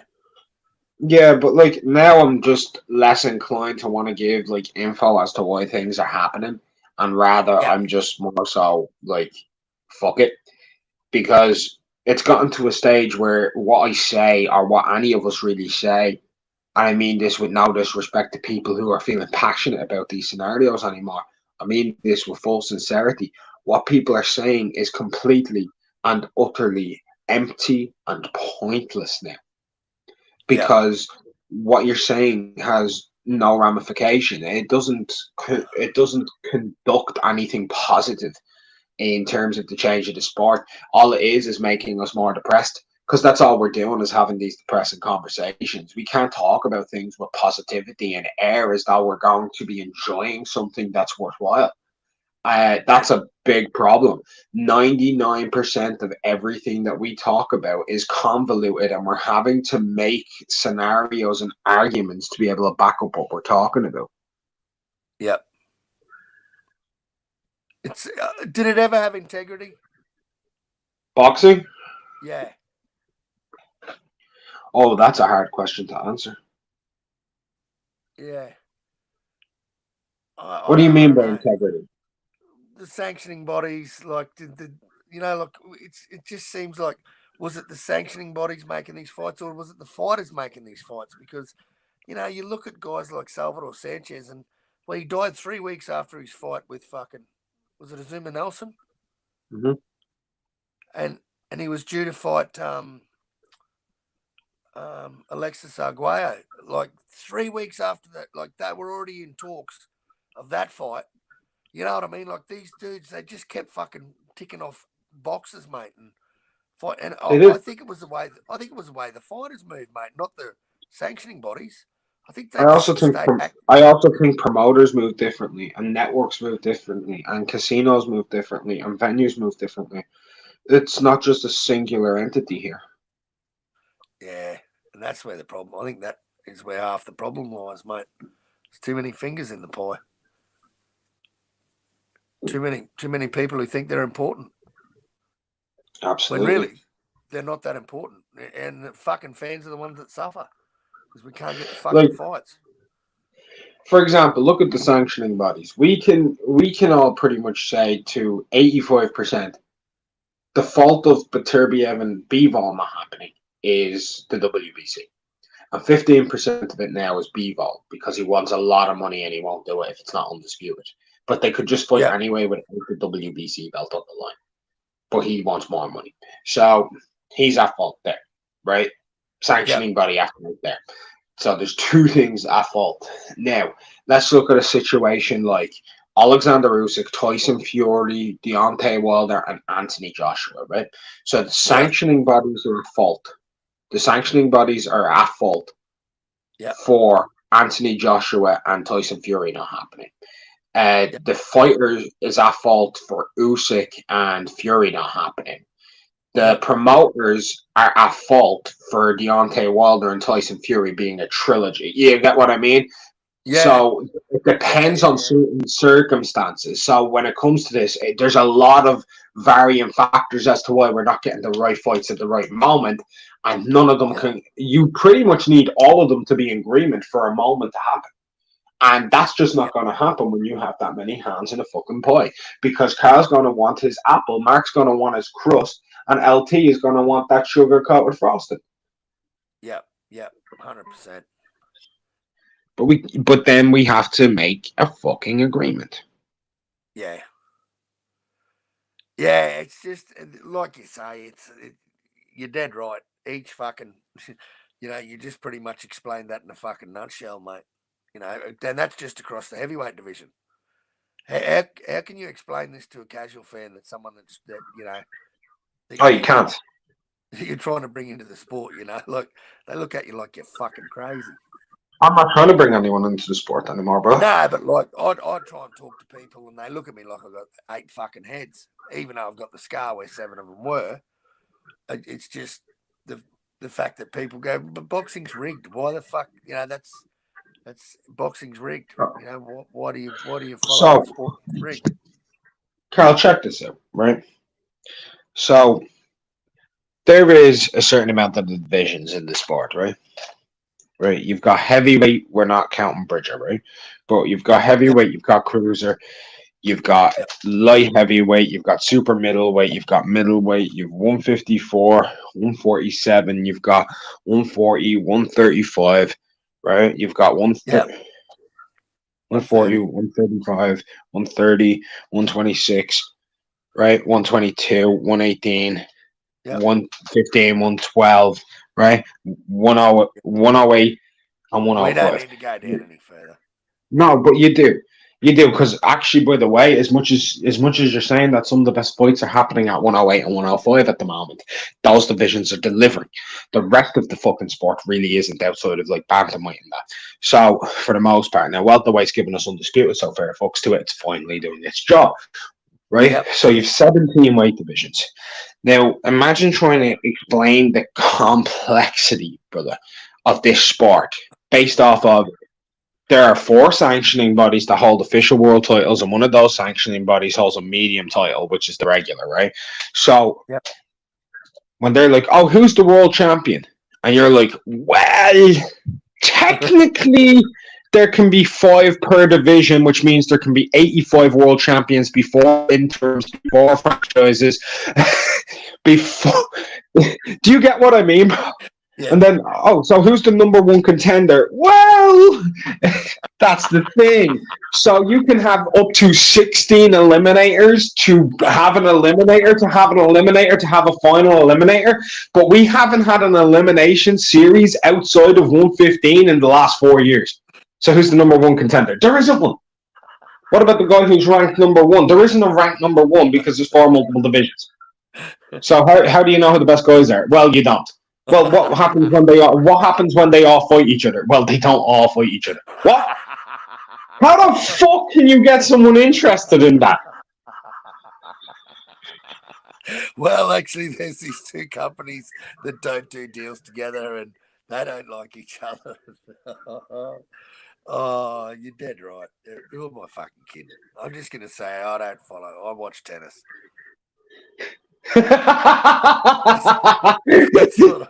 That's a real one-on-one sport, isn't it? Where they all fucking go against each other. Mano a mano. 1 plays 2, and etc. and so forth and so forth. Just too goddamn difficult, bro. It's so goddamn difficult. Like when you're trying to explain that. And here's the funniest thing. 99% of actual boxing fans still don't understand that. I don't understand that, brother. I can't actually fully comprehend all of that. It's too fucking...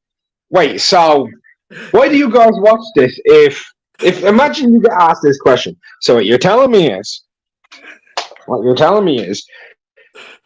there can be 85 world champions, no number 1 contenders, but there can be up to 16 eliminations per division in a 2-year span. And that's 16 times 17, which is 200 and something. Or 300 and something, who knows? We're not even going to get into trying to do the math on that. So there can be 300 eliminations in 1 year, and you can still not actually have a number 1 contender for a division and not know who the champion is. Yeah. So why do you watch that sport? I don't know.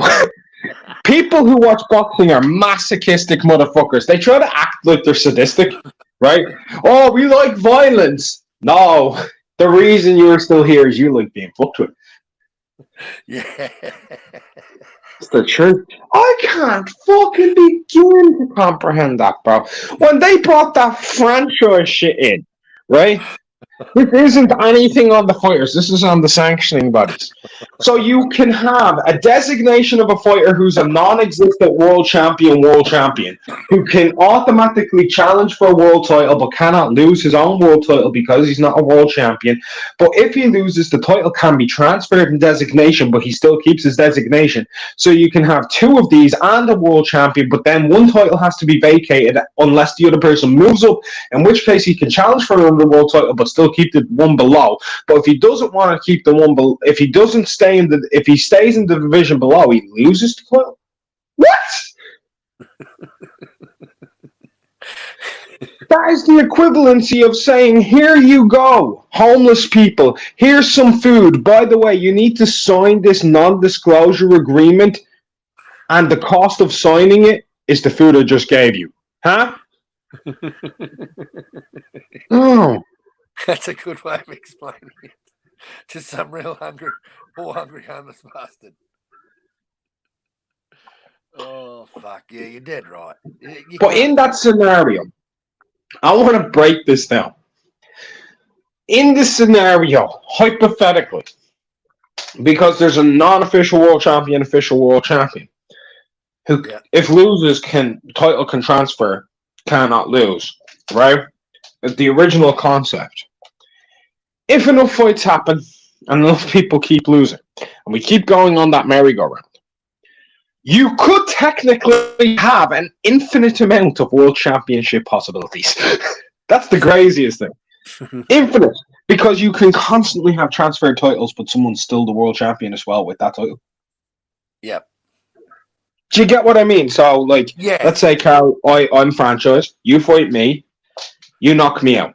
But I don't lose my world franchise title. I merely end up having to transfer you my world franchise title, but I also keep it. So now Mark and Carl. Carl loses to LT. LT loses to Pinche. Pinche loses to Steven. Steven loses. All of a sudden, we've got 27 franchise champions. But we've all lost. But we all hold the same belts. We are all literally sharing a timeshare condominium belt. Yeah, we are. And there's the lineage of that. We're all losers. And here's the great thing. People haven't realized that boxing is a complete Ponzi scheme. They're calling it a business. This is all a crime, brother. It fucking is. That's a Ponzi scheme. Timeshare condominiums. Come on. Yeah, it is. It is. It is. Or a pretend Bitcoin, like one of these Bitcoin scammers. It's fucking and I think the PBC are mining Bitcoin at the moment. They're mining it? I think they're mining Bitcoin. No, that's crazy. I just think this Canelo fight, mate, like it was just so left field, mate.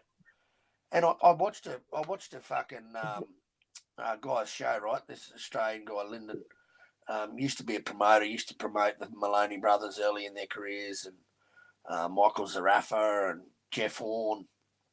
He's from Melbourne. Anyway, this guy, he had Glenn Jennings on the show, and Glenn was on D Styles the day before, actually, on their podcast, saying that they'd signed everything, they'd got their share of the deal. We know where the venue is. It's going to be in Vegas. We're just waiting on the PBC to announce the fight and the date. And the date that Jamal can fight, they're going to announce the date. Not even 24 hours later, bro. This Canelo, and the way they found out was on Canelo's social media, on his Instagram. He put the fight up in the poster of the Jamel Charlo and Canelo Alvarez fight at 168 for Undisputed. Undisputed versus Undisputed is how they're marketing it.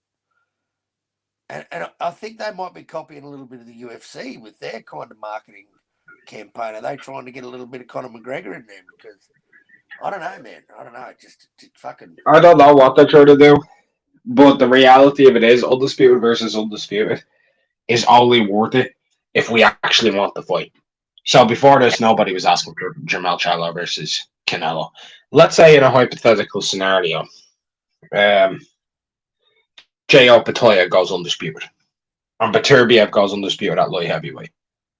Yeah. I think we're all down for undisputed cruiserweight versus undisputed fucking light heavyweight. Or we're all down because Beterbiev hits really hard, right? So you know that there's a chance he can win that fight. Or if you have like J.O. Petrolia goes undisputed at cruiser. Look, Usyk went undisputed at cruiser. People wanted Usyk versus the undisputed heavyweight champion. They wanted him to fight for the undisputed heavyweight championship. They wanted him against Joshua for the unified heavyweight championship because they knew it was a great fight. It was a competitive fight. It was tough. That he could do it. Yeah. Yeah, I don't. Nobody was. People were actually calling for Jermell versus Tszyu.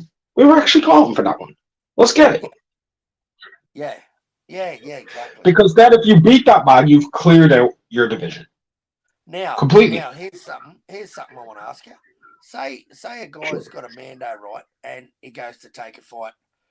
Some guy, like for instance, the Charlo Castano rematch, right? Tim took step aside money for that. Can you dig your heels in and protest and say, no, I want to fight him? You can, yeah, of course. Oh, so you can? Yeah, you can refuse step aside money, and they have to fight you, otherwise they'll get stripped of the belt. Oh, really? Well, yeah, you're the mandatory. You could dig in. If the mandatory has been called, and the timeline has been called, the reason they're paying you step aside money is because they'll lose the belt if they don't. Well, how can Jermell Charlo, and this is where, does undisputed in another weight division trump that? No. The reason why Charlo isn't being stripped of a belt is because there hasn't been a final date called by the WBO. There has. For Tim. Yeah, there has. When? September the 30th, the day after he fights Canelo. Yeah, so that's not for when the fight has to take place. That's when a negotiation agreement has to take place. No. That's when the fight has to be completed. The fight has to be completed, but they can't call for a fight completion date. That doesn't exist. That would be when they have to have terms agreed in place to agree upon a fight. Now, they could go on and strip him, but that's only if Tim pushes, unless Tim has actually taken step aside, which hasn't been reported, so we don't know the scenario. Well, I don't understand the undisputed versus undisputed, so I don't know if Tim's even, because it's in another weight class, like the dude's going up, like obviously that's out of Tim's control. So, and Canelo did it with Bivol. Like we've all got to hold Charlo to the same like we did Canelo. Canelo went. There's a lot of ways out. There's a lot of ways out of it, but they would all involve Tim getting a payment. Yeah. Yeah, I don't know. I don't know how it fucking works, but it's amazing how much pull Canelo's got, man. Across so many divisions. Like, you know, I don't think Errol Spence and Canelo will happen, but they're talking that one up. Benavidez' camp hasn't even been approached about any of the three fights. Whether you can believe Benavidez Senior or not is fucking yet to be finalised. But yeah, I don't know. It just seems crazy. It's the fight that no one really wanted. It just fucks up 154 and fucks up 168. Fucking sad.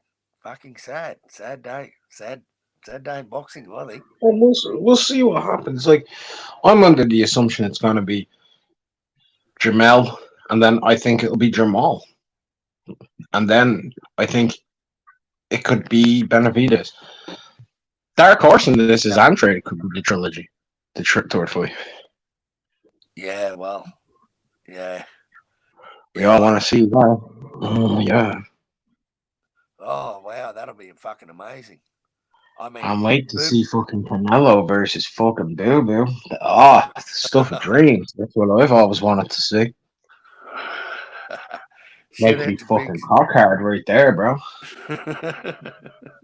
turning Shout me out to into a fucking Viagra up fucking transsexual here with that type of fight.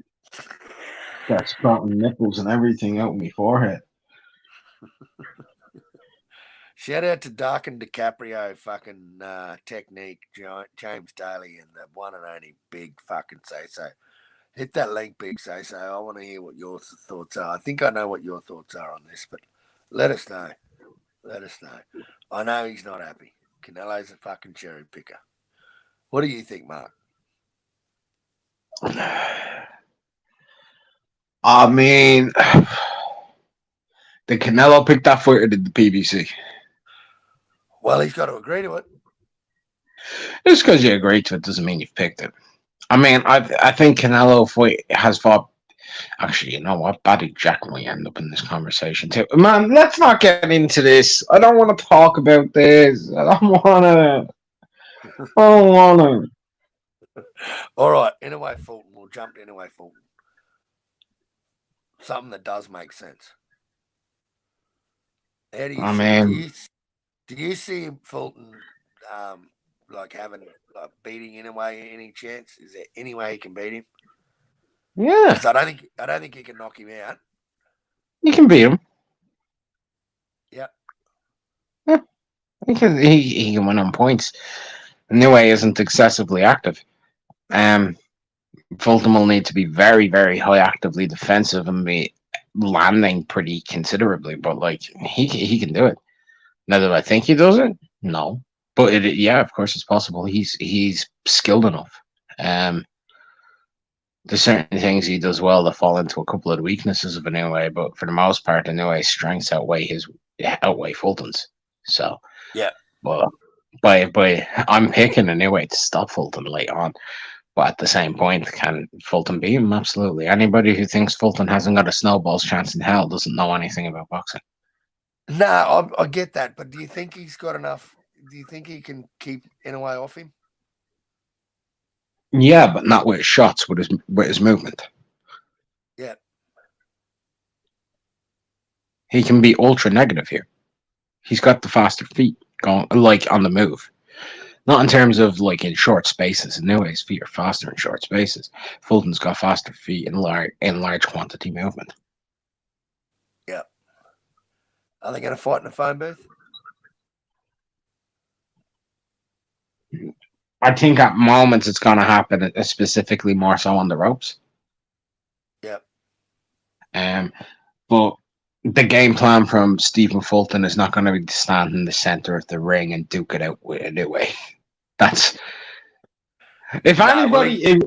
I would be the most surprised person of all. If someone says, hey, my prediction is that Stephen Fulton is going to stand in the pocket with Inoue and it happens, I'm going to be questioning the team strategy here. Yep.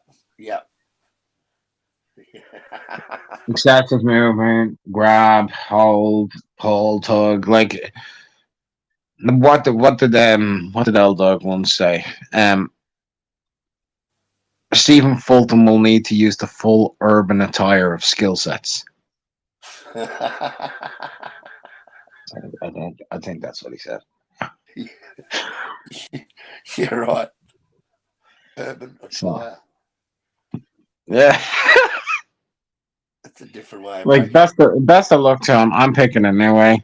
I think he stops him. I think in the moments where Fulton's trying to rest on the ropes at times, and in moments where he's grabbing, he's going to be still taking those damage to make those grabs to the body. It's going to slow down his foot movement, and Inoue will creep in more and more. And then in rounds 8 onwards, it's kind of going to be Inoue picking him off more and more and more and hurting him, and really hurting him. And then he's going to take a knee. And that by that point, I think everything will be even in the scorecards after 9. Inoue be down in rounds 5-4, but then they get that 10-8.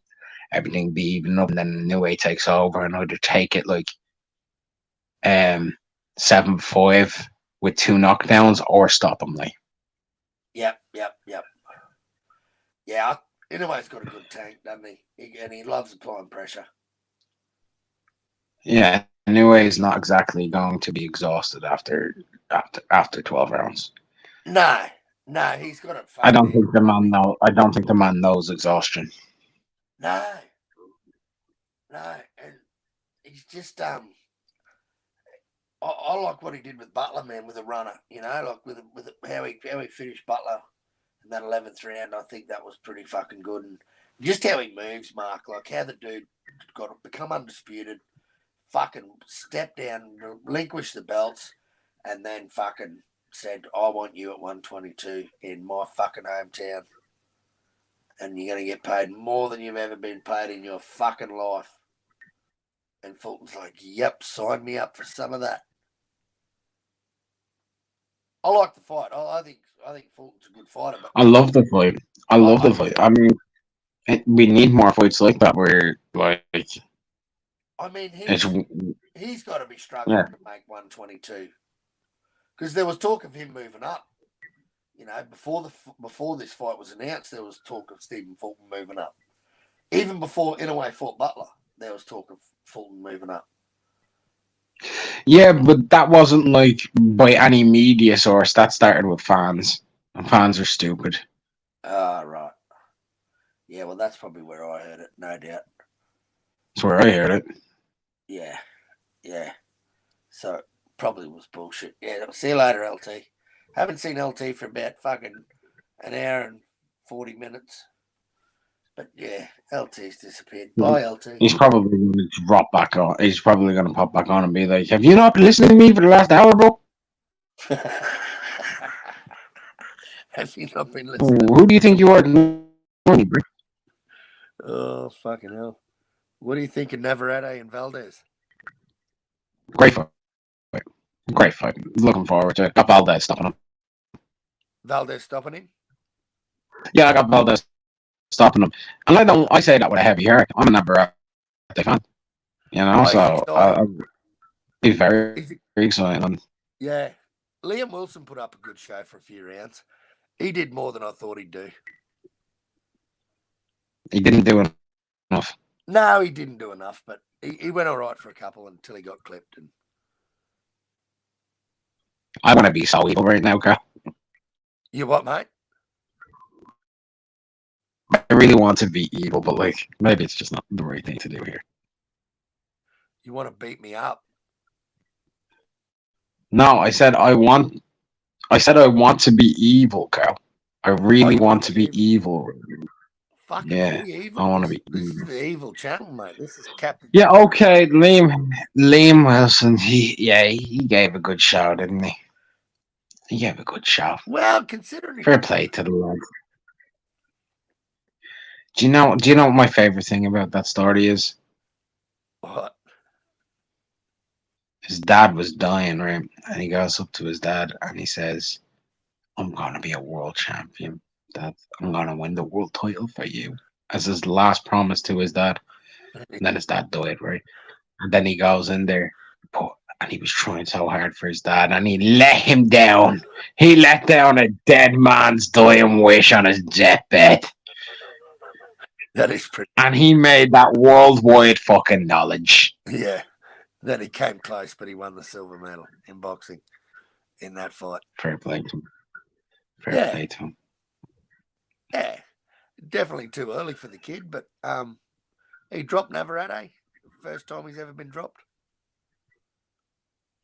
Was it? First time Navarrete's ever been dropped. Oh. Yep. Congratulations to him. It's Yeah, probably the first time that Navarrete has knocked out an opponent who promised his dad he was going to be a world champion before his dad died. Yeah, and James brings up a fucking good point here. Liam Wilson's weigh-in was a bit of a farce, mate. Yeah, it was. Wasn't that? There was some fucking bullshit going on there. There was a lot going on there, yeah. Yeah, and he was very vocal about it, but then his protest got him fucking nowhere, which, as they always do. That was the situation where like wasn't Liam like weighed in at like 126 and Navarrete weighed in at 129.9. They didn't adjust the scale, so they preemptively lowered the scale number by 3 pounds. Yeah. And Liam's thing was that he'd weighed himself fucking 30 minutes before that, and he was bang on. He Yeah. said he's always bang on. He knows his weight. He's only ever fought at that division. I mean, the dude hasn't had that many fights. He's only had 12 pro fights, but I don't know. He seems to think he thought the scales were a bit fucky. So, and never had being the professional that he is, he fucking spat the mouthpiece out after the count and got a bit longer, to recover and did what pros do, mate. You Yeah, spit he the did. mouthpiece. Yeah, fucking.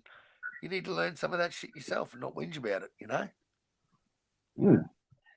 At the same Anyway, point, with that being farcical and Navarrete, they probably did come over the weight limit, right?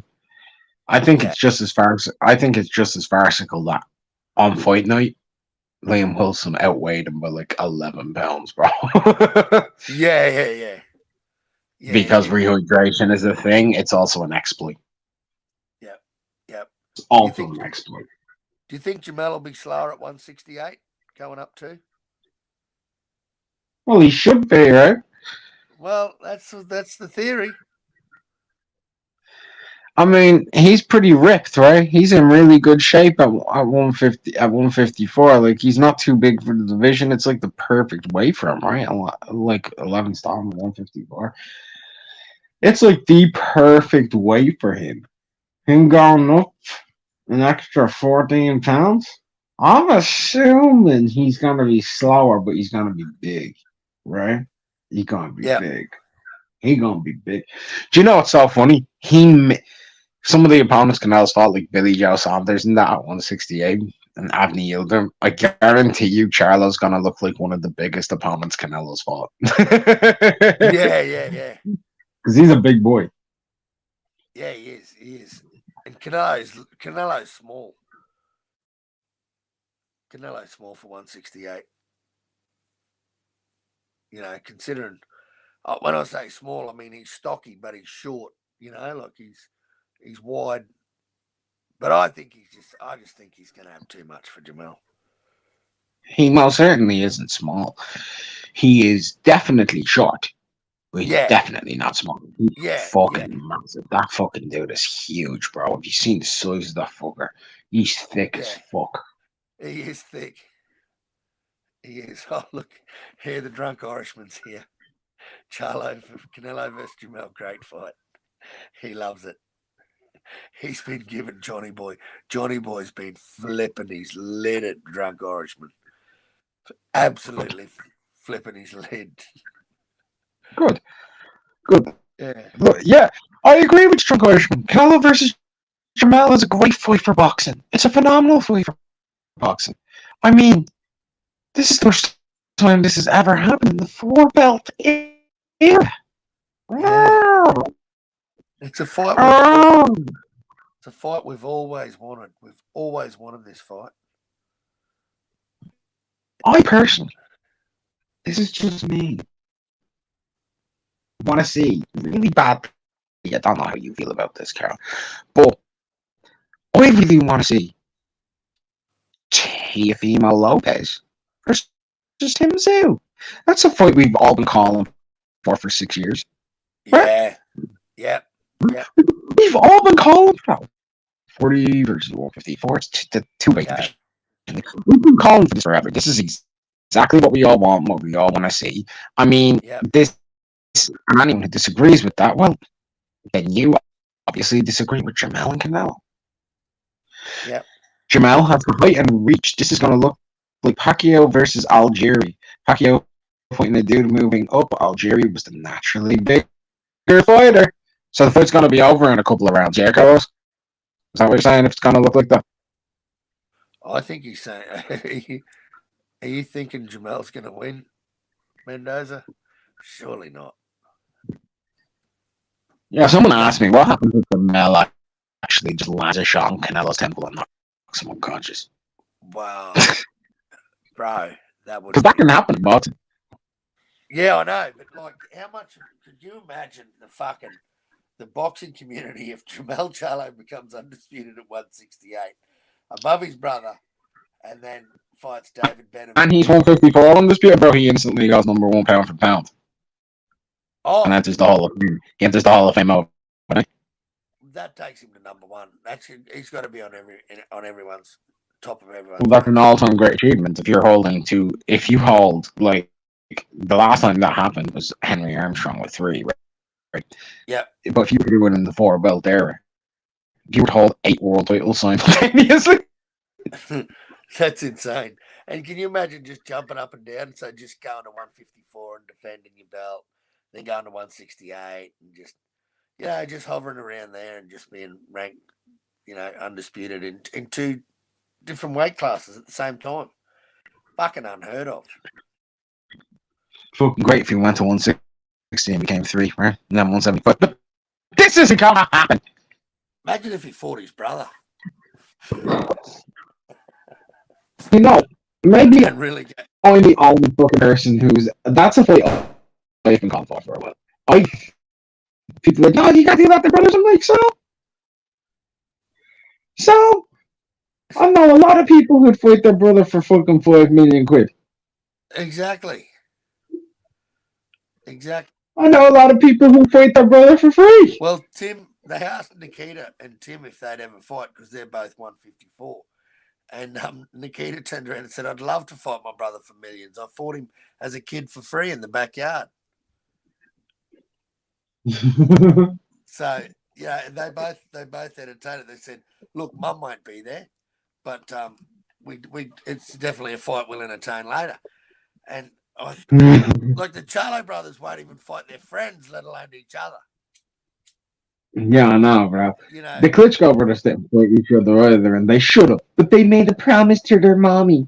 Fuck off. Yeah, that's right. They fucking did too. The Klitschkos.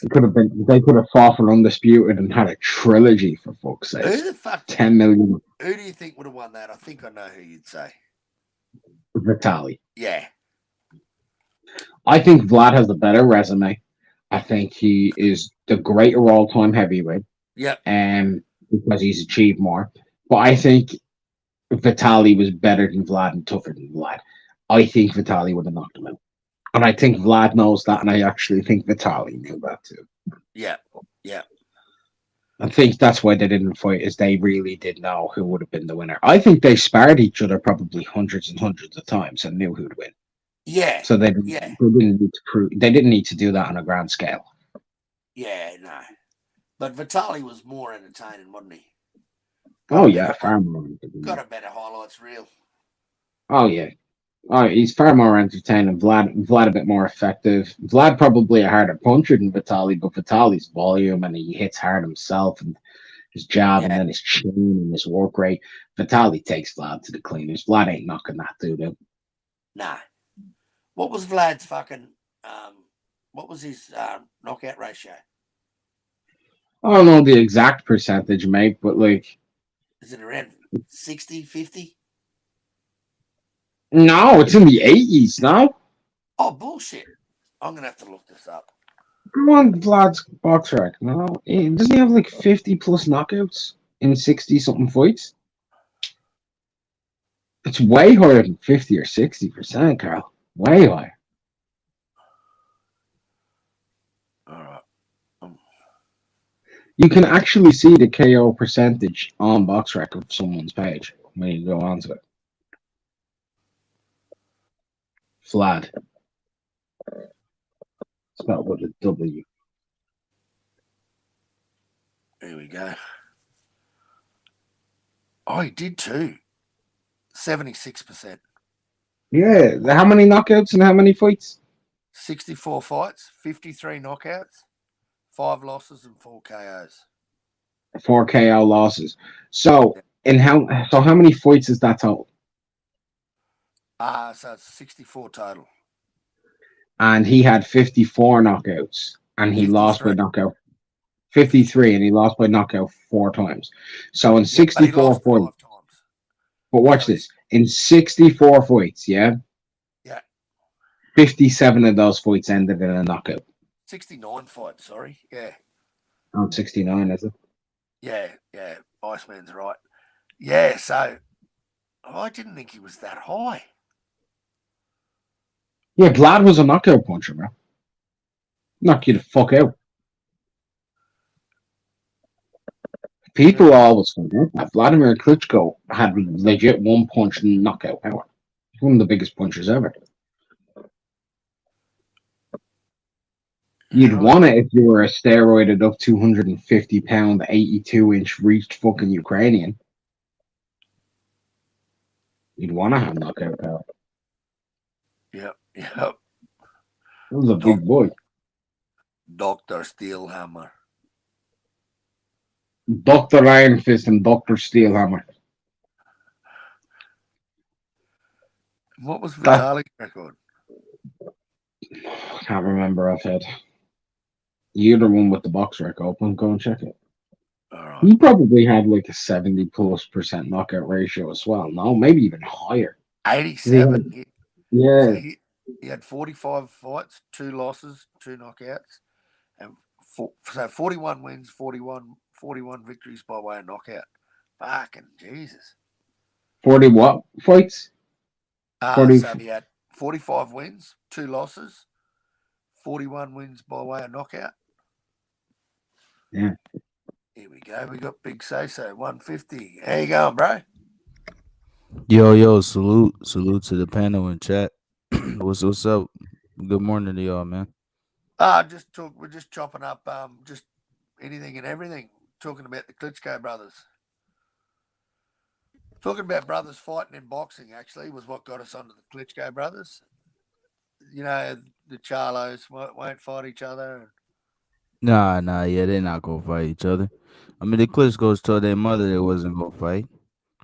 Yeah. I mean, I'm not mad at the brothers not fighting. Honestly, I just don't like the friends in boxing. That's what I don't like. I don't like friends in boxing.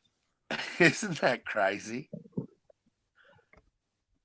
I'm never fighting 50 because he's my friend.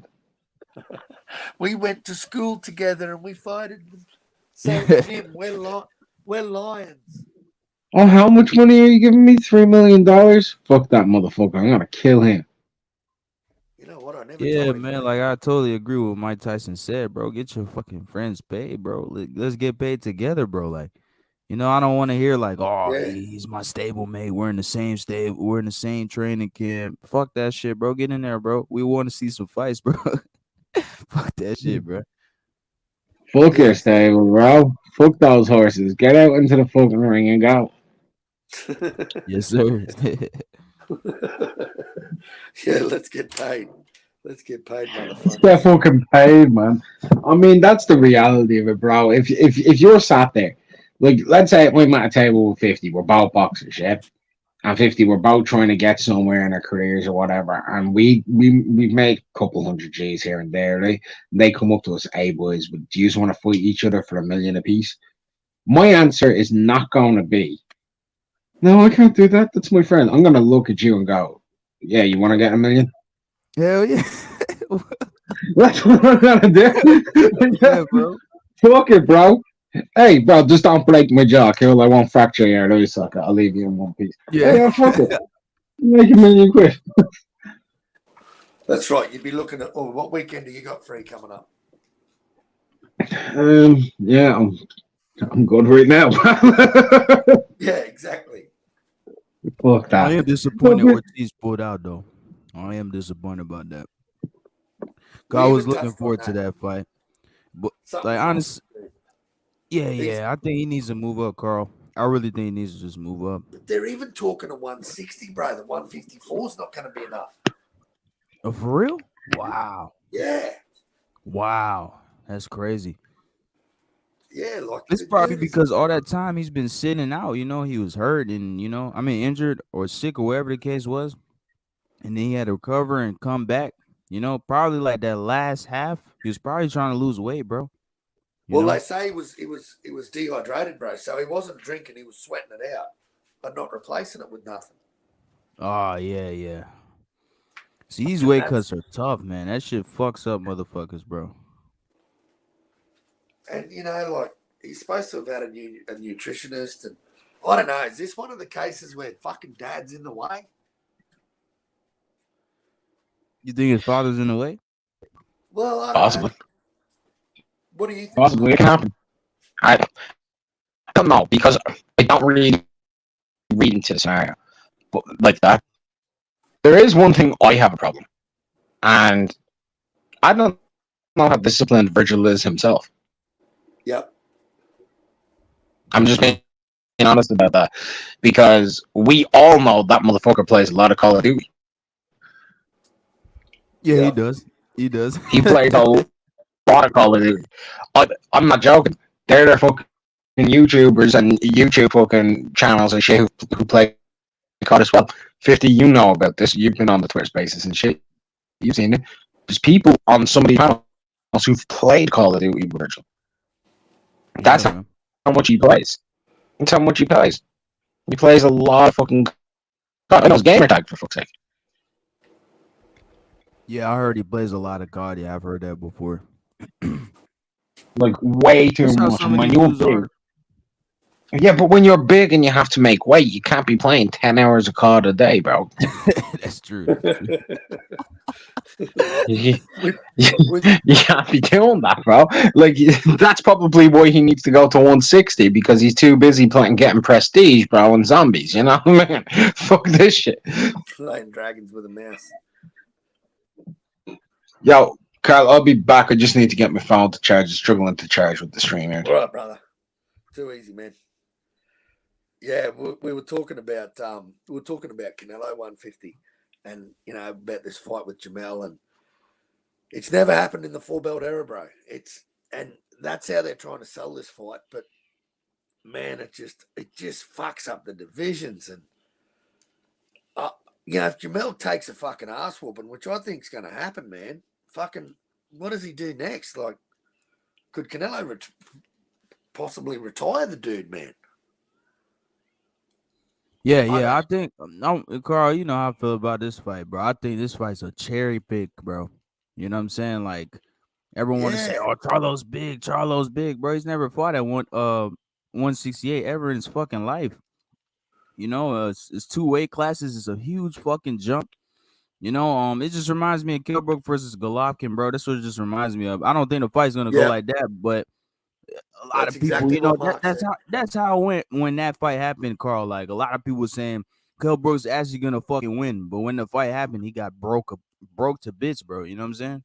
And then when he went back, he got his ass handed to him. Yeah, and he wasn't the same. Exactly, he wasn't the same Yes. after he left. I mean, after he came back down. Yeah. Yeah. How you doing, Mad Chad? Bloody good to see you, mate.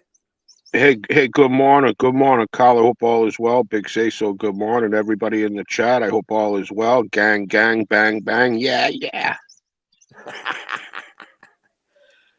We've been chopping up a fair bit, mate. We've been going for 2 and a bit hours. LT came on and did a bit of screaming and then fucking disappeared. And I think he fell asleep.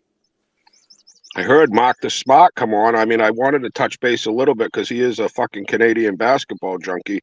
This Victor Wembanyama, he's a fucking hype job. This fucking dude, he is a fucking stilts. He can't fucking play in the NBA. This guy's going to get broken in fucking 2. What a fucking hype job this guy is. This is going to be one of the biggest fucking busts in the history of the NBA. Kyle, and they're comparing him to LeBron fucking James. He's honest to God, a twig has more muscle mass than this fucking dude, and they compare him to LeBron. I'm like, what the fuck are these guys? Wow, he has a good promotional team. Whoever fucking hype this dude up ought to get into boxing because they can hype up somebody that's fucking a fucking joke. I mean, yeah, he's in the NBA because he's 7'9", but he's gonna get broken in fucking 2.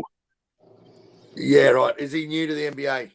Oh, brand fucking new. He came in. He was the best thing that ever played. He's better than Bill Russell, Wilt Chamberlain, Michael Jordan. He's the best fucking thing since they've ever seen in the world, and he's a fucking stiff.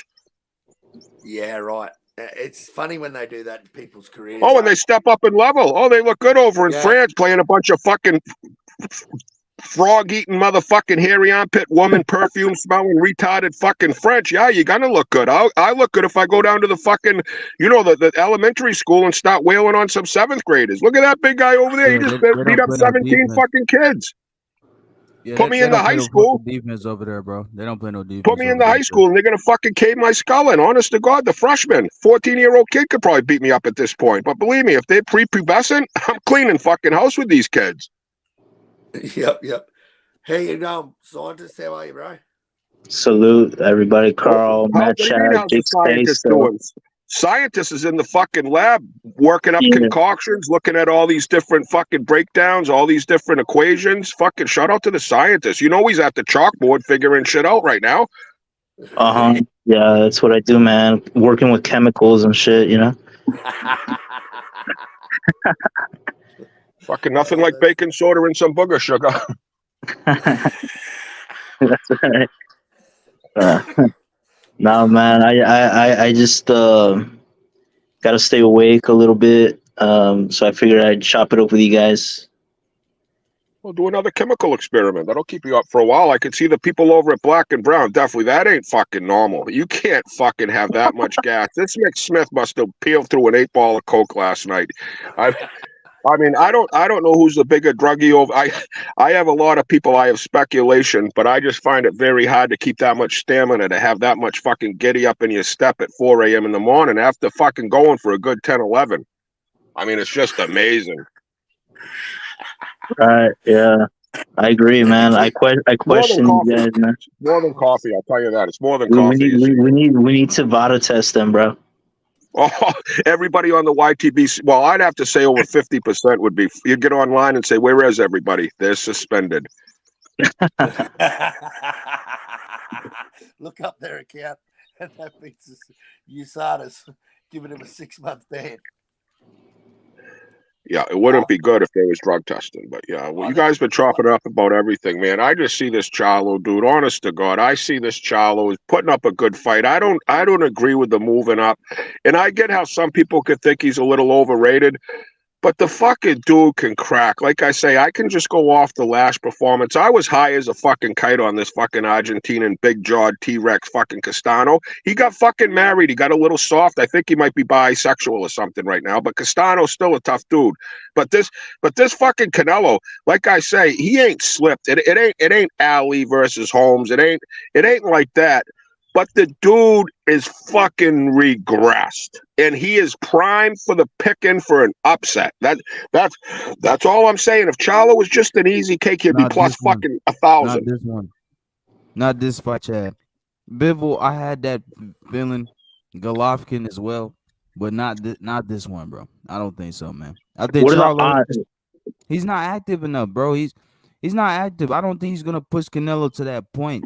You know what I'm saying? Like he just don't throw enough punches, bro. He's just a counter puncher as well. Like Canelo's a way better counter puncher. Who the fuck's gonna take the lead? You know, and then not only that, it's just he don't fight behind his jab enough. Even his older brother has a better jab than him. And I'm not saying his older brother's better than him, but you know, I think Charles overrated, honestly. Like I'm looking forward to seeing Canelo get beat. I don't rate 154 as high as everybody else because there's no Crawford, there's no Lomachenko or anything in that division. There's nothing special there, bro. You know what I'm saying? It's Well, we might have Virgil a Ortiz. good division. Everyone mixing it up, but we got to see some more. Like, yeah, if Virgil Ortiz moves up, Chad, and you know Crawford, Spence, or Boots, Tim Tszyu, don't forget about that fucking crocodile kid. No, I'm not forgetting about Tim Tszyu. No, I'm not forgetting about Tim Tszyu. Hey, I'm Tim Tszyu right now. I'm Team Tim Tszyu right now because I want him to fight Charlo, bro. I don't want this fight, Canelo Charlo. I'm not gonna cry about it because we can't stop it at the end of the day. But man, fuck That's that exactly fight, right. That's exactly right. Yeah, man. Tim Tszyu was signed to fight this dude. I don't know why people are saying, "Oh, don't go ahead and cry for Tim Tszyu." Man, fuck that. Tim Tszyu was signed to fight him twice. Get the fuck out of here, bro. In this deal, bro. He was actually blindsided. I heard Glenn Jennings, his manager. They had the fucking deal signed, bro. Not even 24 hours later, they see Canelo's fucking Instagram and the fight's been done with Jamel. And that's where they found out they got nothing from the PBC, man. The fight was booked. Well, you guys are living in a different day, though. You probably didn't get it. It was probably a time zone type thing. Chad, trust me. Look, Chad, trust me. Castano was good, man, but Canelo's levels ahead, bro. He's levels ahead. And that's what makes he was levels ahead. He handedly beat Ryder, but Ryder ain't fucking jack fucking shit, to be quite fucking honest. Yes, he was mandatory, so wasn't fucking Yildirim. Fucking Ryder. Nah, come on, man. Yildirim got knocked down 3 rounds. Yildirim, I'm just saying, John Ryder ain't a fucking Charlo. Charlo will beat both those Charlos beat the fuck out of Ryder. How do you know? He's never fought there yet. I just know. I don't You know. gotta Right? see. I don't know. They haven't fought, but just from watching Ryder, this dude is as fucking regular as a fucking potato is fucking a potato. I don't know about that. He's pretty tough, man. He got He his is. nose shattered. He got his nose shattered and got back up, bro. And he kept bleeding. Like his nose probably still bleeding right He now, looks like bro. Like Rudolph the Red-Nosed Reindeer. He looked like Rudolph. yeah, like in the post fight press conference, it kept bleeding. Like poor, I felt bad for the guy, bro. But he has heart. He has heart. Like he's not no He's a average. dumb fucking Englishman. He's a fucking retarded inbred fucking Englishman. You know what I mean? They got thick skulls. There's been a whole shitload of dudes like that that could take a pounding. All right, you're fucking tough. Use your head as a fucking punching bag. Whoop-de-fucking do. Well, the guy that uses his head for a punching bag was connecting on Canelo. That's all I'm saying is if that was Canelo 4 years ago, if that was Canelo going into that second Triple G fight, Canelo makes quick work of this fucking Ryder. That's just my evaluation of it. That's all I can say. I don't have no dog in this fucking fight. I don't give a fuck about No, I nothing. I just agree. try I to agree. evaluate where the boxes I are agree. at in their lives. Okay, Chad, but I agree. I doesn't agree. that Go doesn't ahead. that make the fight more interesting though, Matt Chad? Absolutely. That Fucking right Canelo with has that. lost a step, and you know you have Charlo who is coming off his best performance. You know, Yeah, but he hasn't fought in 16 months as well. Like that's what I'm saying. That goes into consideration. I think the extra weight is gonna slow him down. He's looking big to me. You know, it just how I was telling Carl earlier, bro. This reminds me of Triple G Golovkin. Not saying the fight's gonna go like that, but I remember a lot of motherfuckers saying, "Oh yeah, Kilbrook can do it. Kilbrook's gonna beat him," and he got fucking destroyed, bro. Yeah, You know, Triple what I'm G. saying? There's weight classes for a reason, bro. There's weight classes for a reason. Charlo is not no fucking Duran. He's not no fucking Pacquiao. Moving up, small as shit, fighting dudes past their prime and still beating the fuck out of them, bro. Charlo's not doing that, bro. He He hasn't hasn't done done that. it yet. What happens if he does? What happens if he goes in there? So if he goes in there, big say so, and he fucking unanimously decisions, fucking Canelo, right? He wins 7-5, 8-4. He wins the fight. What now? Is he overrated still? Is he still just an overrated guy? No, good no, morning, bro. I fell no, asleep, man. no. He won't be LT. overrated. Yo, man, I fell Bro, I asleep with my guarantee he phone won't off, beat bro. Did Canelo. I stay on StreamYard? Because the first thing I charged and opened it, like it fucking popped up, bro. Yeah, you're running for a while, bro. You disappeared a bit in there. I'm sorry, LT. I'm sorry. Good morning, bro. You Good woke up morning, at bro. Yeah, but look, just the problem, bro. Like everyone's saying, Alvarez is slipping. Yeah, he's slipping, man. But damn, bro, he's not shot. That dude still showed me he could do a lot, still, bro. He still showed me Agreed. he could come forward and apply pressure. You know, and then people talk about him getting hit by Ryder. I mean, he got hit in the second half, but I feel like In the Ryder right second there. half, exactly. The Ryder was there for the taking. I feel like, man, at some points. And Canelo couldn't take it. He's That awkward, Triple bro. G, that version of Triple G that Canelo fought, that was a fucking toast Triple G. And you know what happened? The toast Triple G, I think, won a few of those late fucking rounds. The toast Yeah. Triple G on a straight Triple G had his best moments later in the fight. Ryder had his best moments later in the fight. That's a big fucking sign. Michael Jordan in a Washington Wizards jersey could still dunk. You could still see the flashlights of prime Michael, but he couldn't Can I, sustain it over the course. He had great games as a can, Wizard, but can I anybody break could your heart, watch it. Matt Chat? It wasn't the same fucking Michael Jordan. Wait, Chad. Matt Chat, can I break your heart, bro? Don't tell me Neverette pulled out. How many? No, hold on. I'm gonna break your heart, bro. Canelo fought down to the opponent, bro. Whoopsie whoop, bro. Well, he's been doing it his last few fights, Thank LT. you, Thank you, LT. No, he's fighting to the level of competition. Yeah, he is, bro. He is. That's what he's doing. That's what I seen in the Ryder fight, bro. Well, I don't know how you run out of gas. He's Fucking slipping, playing your competition doesn't make you so you can't lift up. What happened against Bivol? The gas is there, bro. The He's never gas had a is there. good gas tank. Gas Chad, is he's never fucking had- gone. He's never broke had- down. He's he's never broken. had He's an broken. amazing gas tank. He's never had a good gas tank, bro. But that Right, dude now fought it's down bad. to Now the it's got a opponent. leak in Never it. had it, Now it's bro. got a leak in it. That dude fought down to the opponent, bro.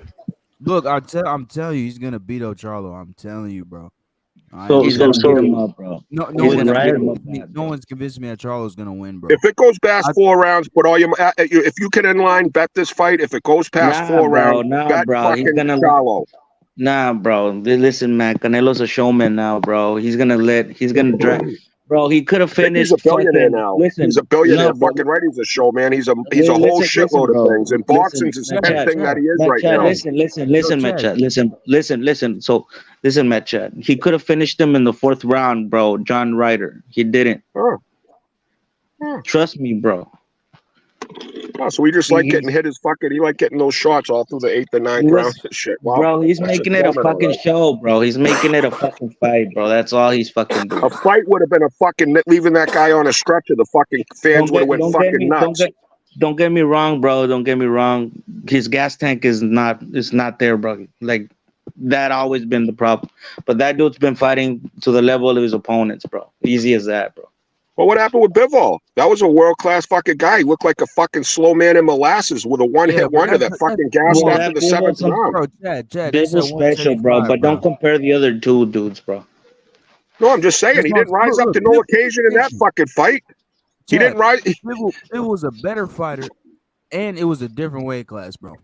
Right. I'm just saying, you guys are claiming that he steps up and he plays to the level of his competition. That's the best fighter that he fought, and he fought like a piece of fucking shit. What the fuck are we talking about?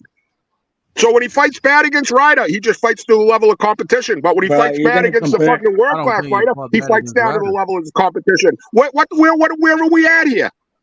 See, with Ryder, I don't think he really fought bad, man. Look, when you take fought like shit.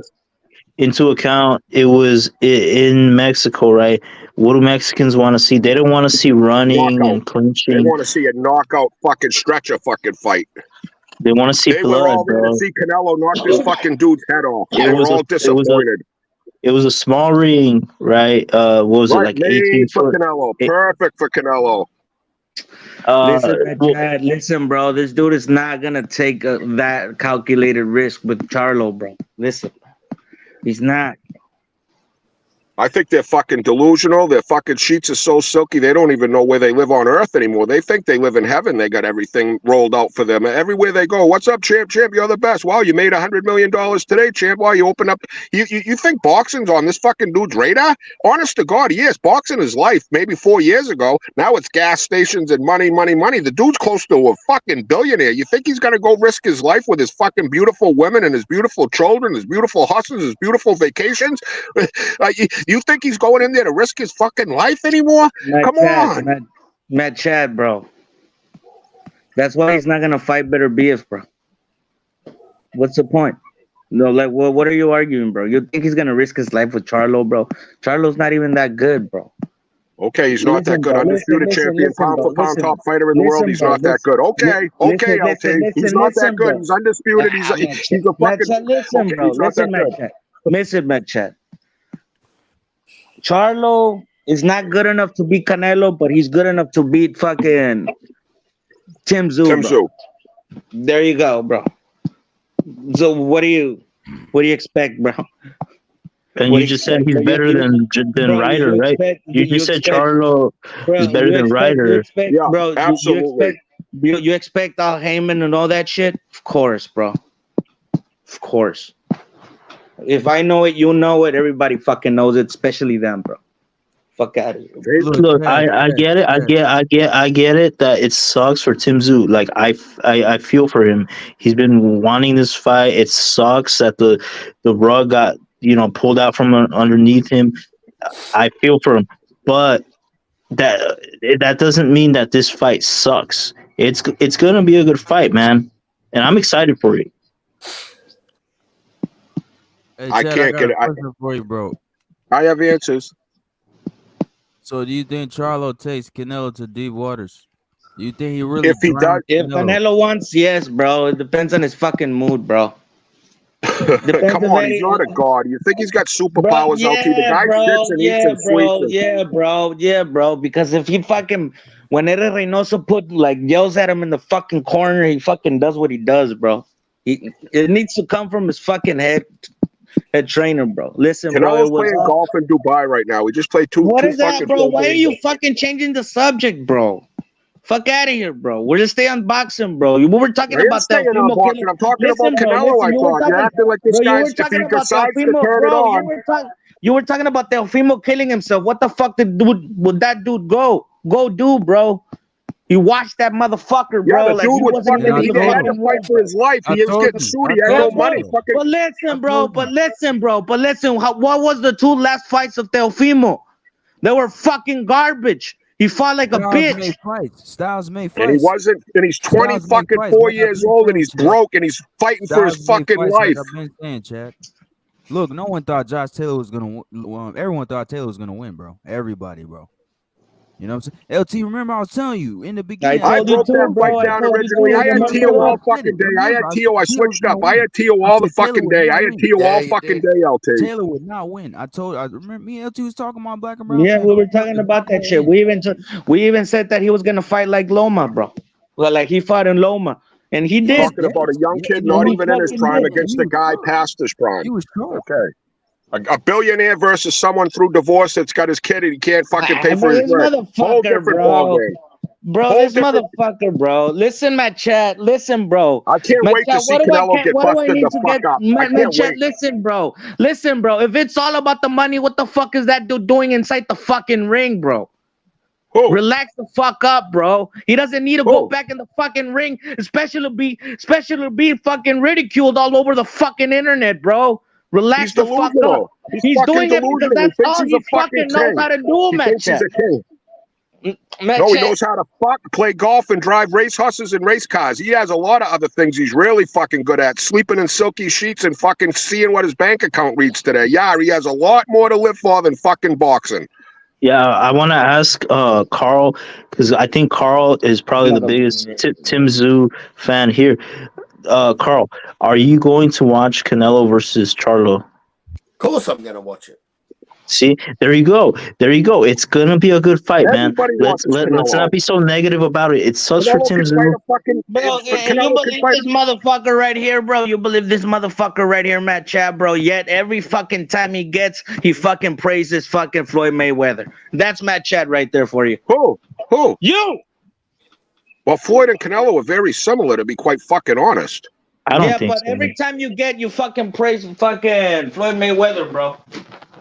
Every fucking time you get. Well, he's one of the best You fucking get that. boxers I've ever seen in my life, That was LT. more LT, he's a Okay, lot better bro. boxer than Well, there you fucking go, Canelo. bro. There you Yeah, go. because There he's a you lot go. better Well, there you boxer than go. fucking Canelo. He beat Canelo. He beat Manny. Yeah, Floyd's one of the best boxers I've ever seen in my life. Canelo isn't.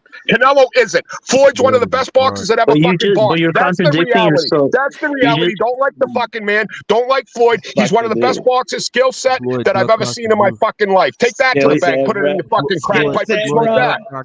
He's way better than Canelo. Whole different fucking level of fighter. Miguel He's way. Cotto fucked them up, bro. Floyd Miguel duck He Cotto beat fucked the their fuck out fucking of boy Canelo. up, He made bro. Canelo look like a Toro fucking Gotti. Come on, Hey, fellas. but He you fucking just a said whole there's- different fucking But you class. just said they're very fucking similar. You just said they're very similar, Matt Chad. So Yeah, you're with the kind of whole hype, with the contradicting. whole hate. They have the hate. They have the lovers. They have the hate. They're the top of the game. They're the top of the heap, and you got to have all the haters and the naysayers. I get it. Hey, Floyd duck cost a zoo. He did. Floyd He ducked ducked everybody. Winky, Floyd's right? a fucking He bum. ducked. Floyd's a bum. He's a duck. He ruined boxing. Floyd ruined everything. Honest to God. Look, Floyd is a ruined fraud. Floyd started COVID. Floyd is a fraud, bro. Bro. He's a fraud, all right. Uncle Roger.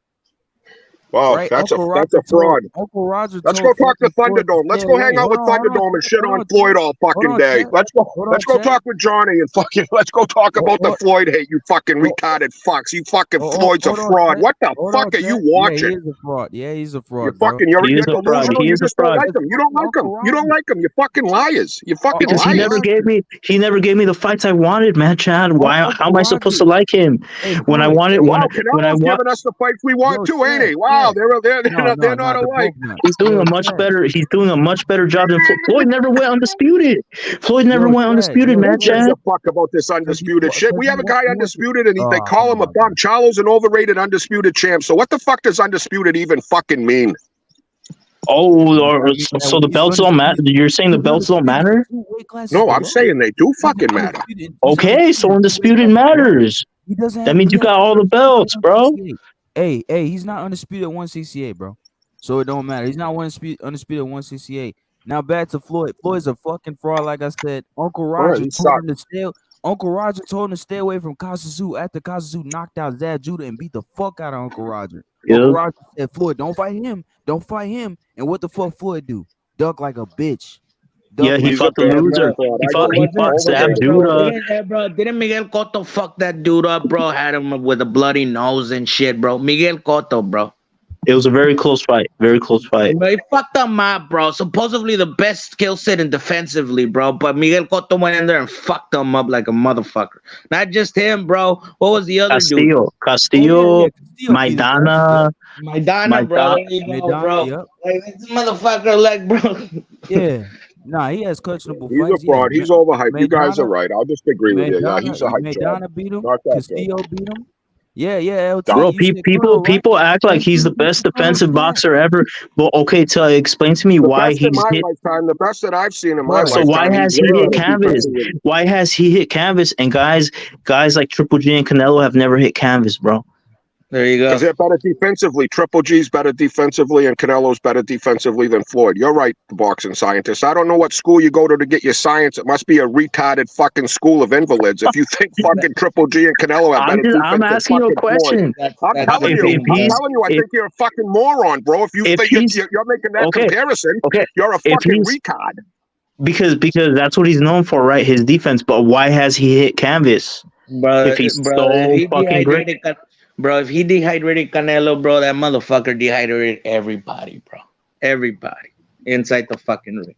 Ask Badu Jack about fucking dehydration. Ask the old man. Let's talk about that fight's not happening. That fight's not happening. You see how he fucking defends him, bro, so bad. That fight's not that fight with Badu Jack's not happening. You guys defend Canelo? Are you guys fucking fanboys of that fucking extreme? Just because the fucking guy's your nationality, you gotta fucking love him? I thought Ricky Wood was going to get killed versus Gotti. I thought fucking Jerry Cooney was going to lose to Larry Holmes. But when my friend went to Mexico to fight Chavez Jr., I told him to say a prayer, bring your fucking Bible. You might not make it out of the fucking ring, right? I'm a realist. I'm a fucking realist. I don't care if it's my brother in a fight. I'll say, right now? What's your rant all about, Matt Chat? What's your fucking rant all about? What the fuck's your rant all about? You're telling me to listen. I'm just hearing you. I'm just hearing you say golfing and all this shit. So what's your rant about? What's your point? Canelo's not the fucking same. He's shaman soft, and this Charlo's a fucking pit bull tiger that'll fucking fight a freight train that's rolling down the tracks. This is Charlo's Super Bowl. I have Canelo winning. A gun to my head, I'll say Canelo. But if this goes past the 4th round, I'm putting money on fucking Charlo. Because if he takes Canelo to deep waters, Canelo's in a lot of fucking trouble. Okay, so you should be excited for the fight, Matt. I am excited, you fucking moron. Have you heard me? I love this fight. I think it's a competitive fight. I think Canelo might fucking lose. Okay. I'm just because you sound mad, bro. You sound not this fight, man. Not this fight, I can tell you. But we'll see, bro. We'll see, Chad. Listen, bro. None of the fucking Charlo brothers posed a threat to him, bro. I don't. I'm gonna be real, bro. Oh, exactly, bro. He's not. I'm gonna be real, bro. I'm gonna be real. But listen, man. Listen, bro. Those two dudes, bro, have been fucking clinging to Canelo's name longer than anybody else, bro. Longer than Andre, longer than anybody else. Bro. That's true, LT. That's actually true, LT. You're right. They've been saying, bro, Canelo when they was young as fuck, bro. They've been saying that Canelo docked the both brothers when they were on 54, bro. 154, bro. So, what do you expect, bro?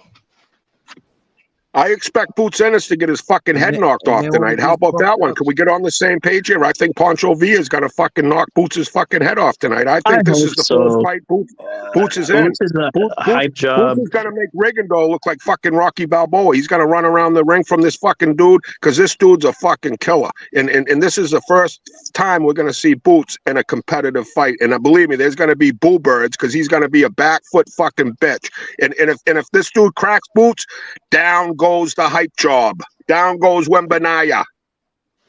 I'm not gonna lie, bro. I saw the face off, bro. If I go to a different channel, everybody's gonna scream at me. Oh, Mad Chad, you're wrong. He's gonna make fun of this dude. He's so much more skilled than him. Da da da da da da. That's just my opinion. Maybe I'm wrong. Maybe Boots goes out there and fucking showcases himself. Maybe I'm wrong. Maybe Canelo goes out there and knocks Charlo out in the first fucking round. Maybe I'm wrong. I'm just saying that's my fucking opinion. All right, bro. Let's all have one. Let me say my opinion too, bro. Listen, bro. I saw the face off, bro. The fucking Villa looked intimidated, bro. Did he? He looked scared? Yeah, bro. Watch the face off, bro. Wow. I gotta, missed I that gotta one. watch. I gotta watch it, but sometimes people make too much out of the face-offs. Like, like, oh, he looked away, so that means he's scared. Sometimes people make too much out of these little things, man. I just like seeing them side by side at the pointy end of the camp. You're 24 hours out from bang bang time, and I just like seeing how they look in the face off. And man, if a dude looks intimidated, well, I think you fucking halfway got the fight won. Yeah, exactly. How do they look size wise beside each other? Oh, fucking, this dude looks thicker, bro. Yeah. Boots, booty anus, That's bro. how the fuck does Boots make 147? Snack. He's a snack athlete, which probably Virgil should have doesn't gone even on. make These it, snack bro. at this Victor country has Listen, the bro, has the key to the fucking highway. He probably doesn't even make the weight, bro. Like Devin Haney never did, bro. They make the weight out. Stop with this conspiracy behind the fucking Noli fucking bush bro, and that shit. They have a motherfucker never fucking made scale weight, bro. there. Come on, Bro, LT. They have fake fucking scales. What fucking world are we living in now? Bro, The moment Devin Haney moved to fucking Australia and got the weigh in, he never looked so fucking dehydrated that fucking day. Never. But that dude's been making the same fucking weight for years and years. Apparently, once it comes to fucking Australia, the dude looks so fucking thin. His fucking eyeball socket was They all have fucking. different weights. They have different weight scales, LT. Because there he had to make 135. Here the scales are just. Devin Haney made the scale, so it's definitely when he steps on a scale in America, it's a different weight. You know what I mean? So yes, you're probably right. The scales are probably different here in the States. No, it's not the scales, bro. It's what they fucking calibrated with. They use kilos. Yep. We use pounds here. Yeah, now we're going so fucking bad. This guy's using a fucking fake fucking scale. They're calibrated different for the fighters. What fucking world are we living in? They fucking hop on a fucking scale. They hop on the same fucking scale. What the fuck are we talking about? I know about corrupt judges, corrupt fucking this and that, but come on, now you're saying the fucking scale's corrupt? What the fuck are we living in? I ain't even gonna watch boxing no more if they step on the scale and it ain't the weight. Fuck it. Hey, bro, if they already had that shit to Rob Loma, bro, come on, bro. Right, because they had a different scale. That was it. Come on, bro. You're gonna tell me, bro, that fucking Rolly. Well, hold on, bro. You're gonna tell me that Rolly Romero wasn't fucking fixed, bro. Oh, that shit was fixed. Yeah, that fight was fixed, bro. Hell yeah. Come on, bro. Come on, man. Chad. You're gonna tell us it's but it had nothing to do with the fucking scale. Bro, bro, how do you even know that this motherfucker even made weight, bro?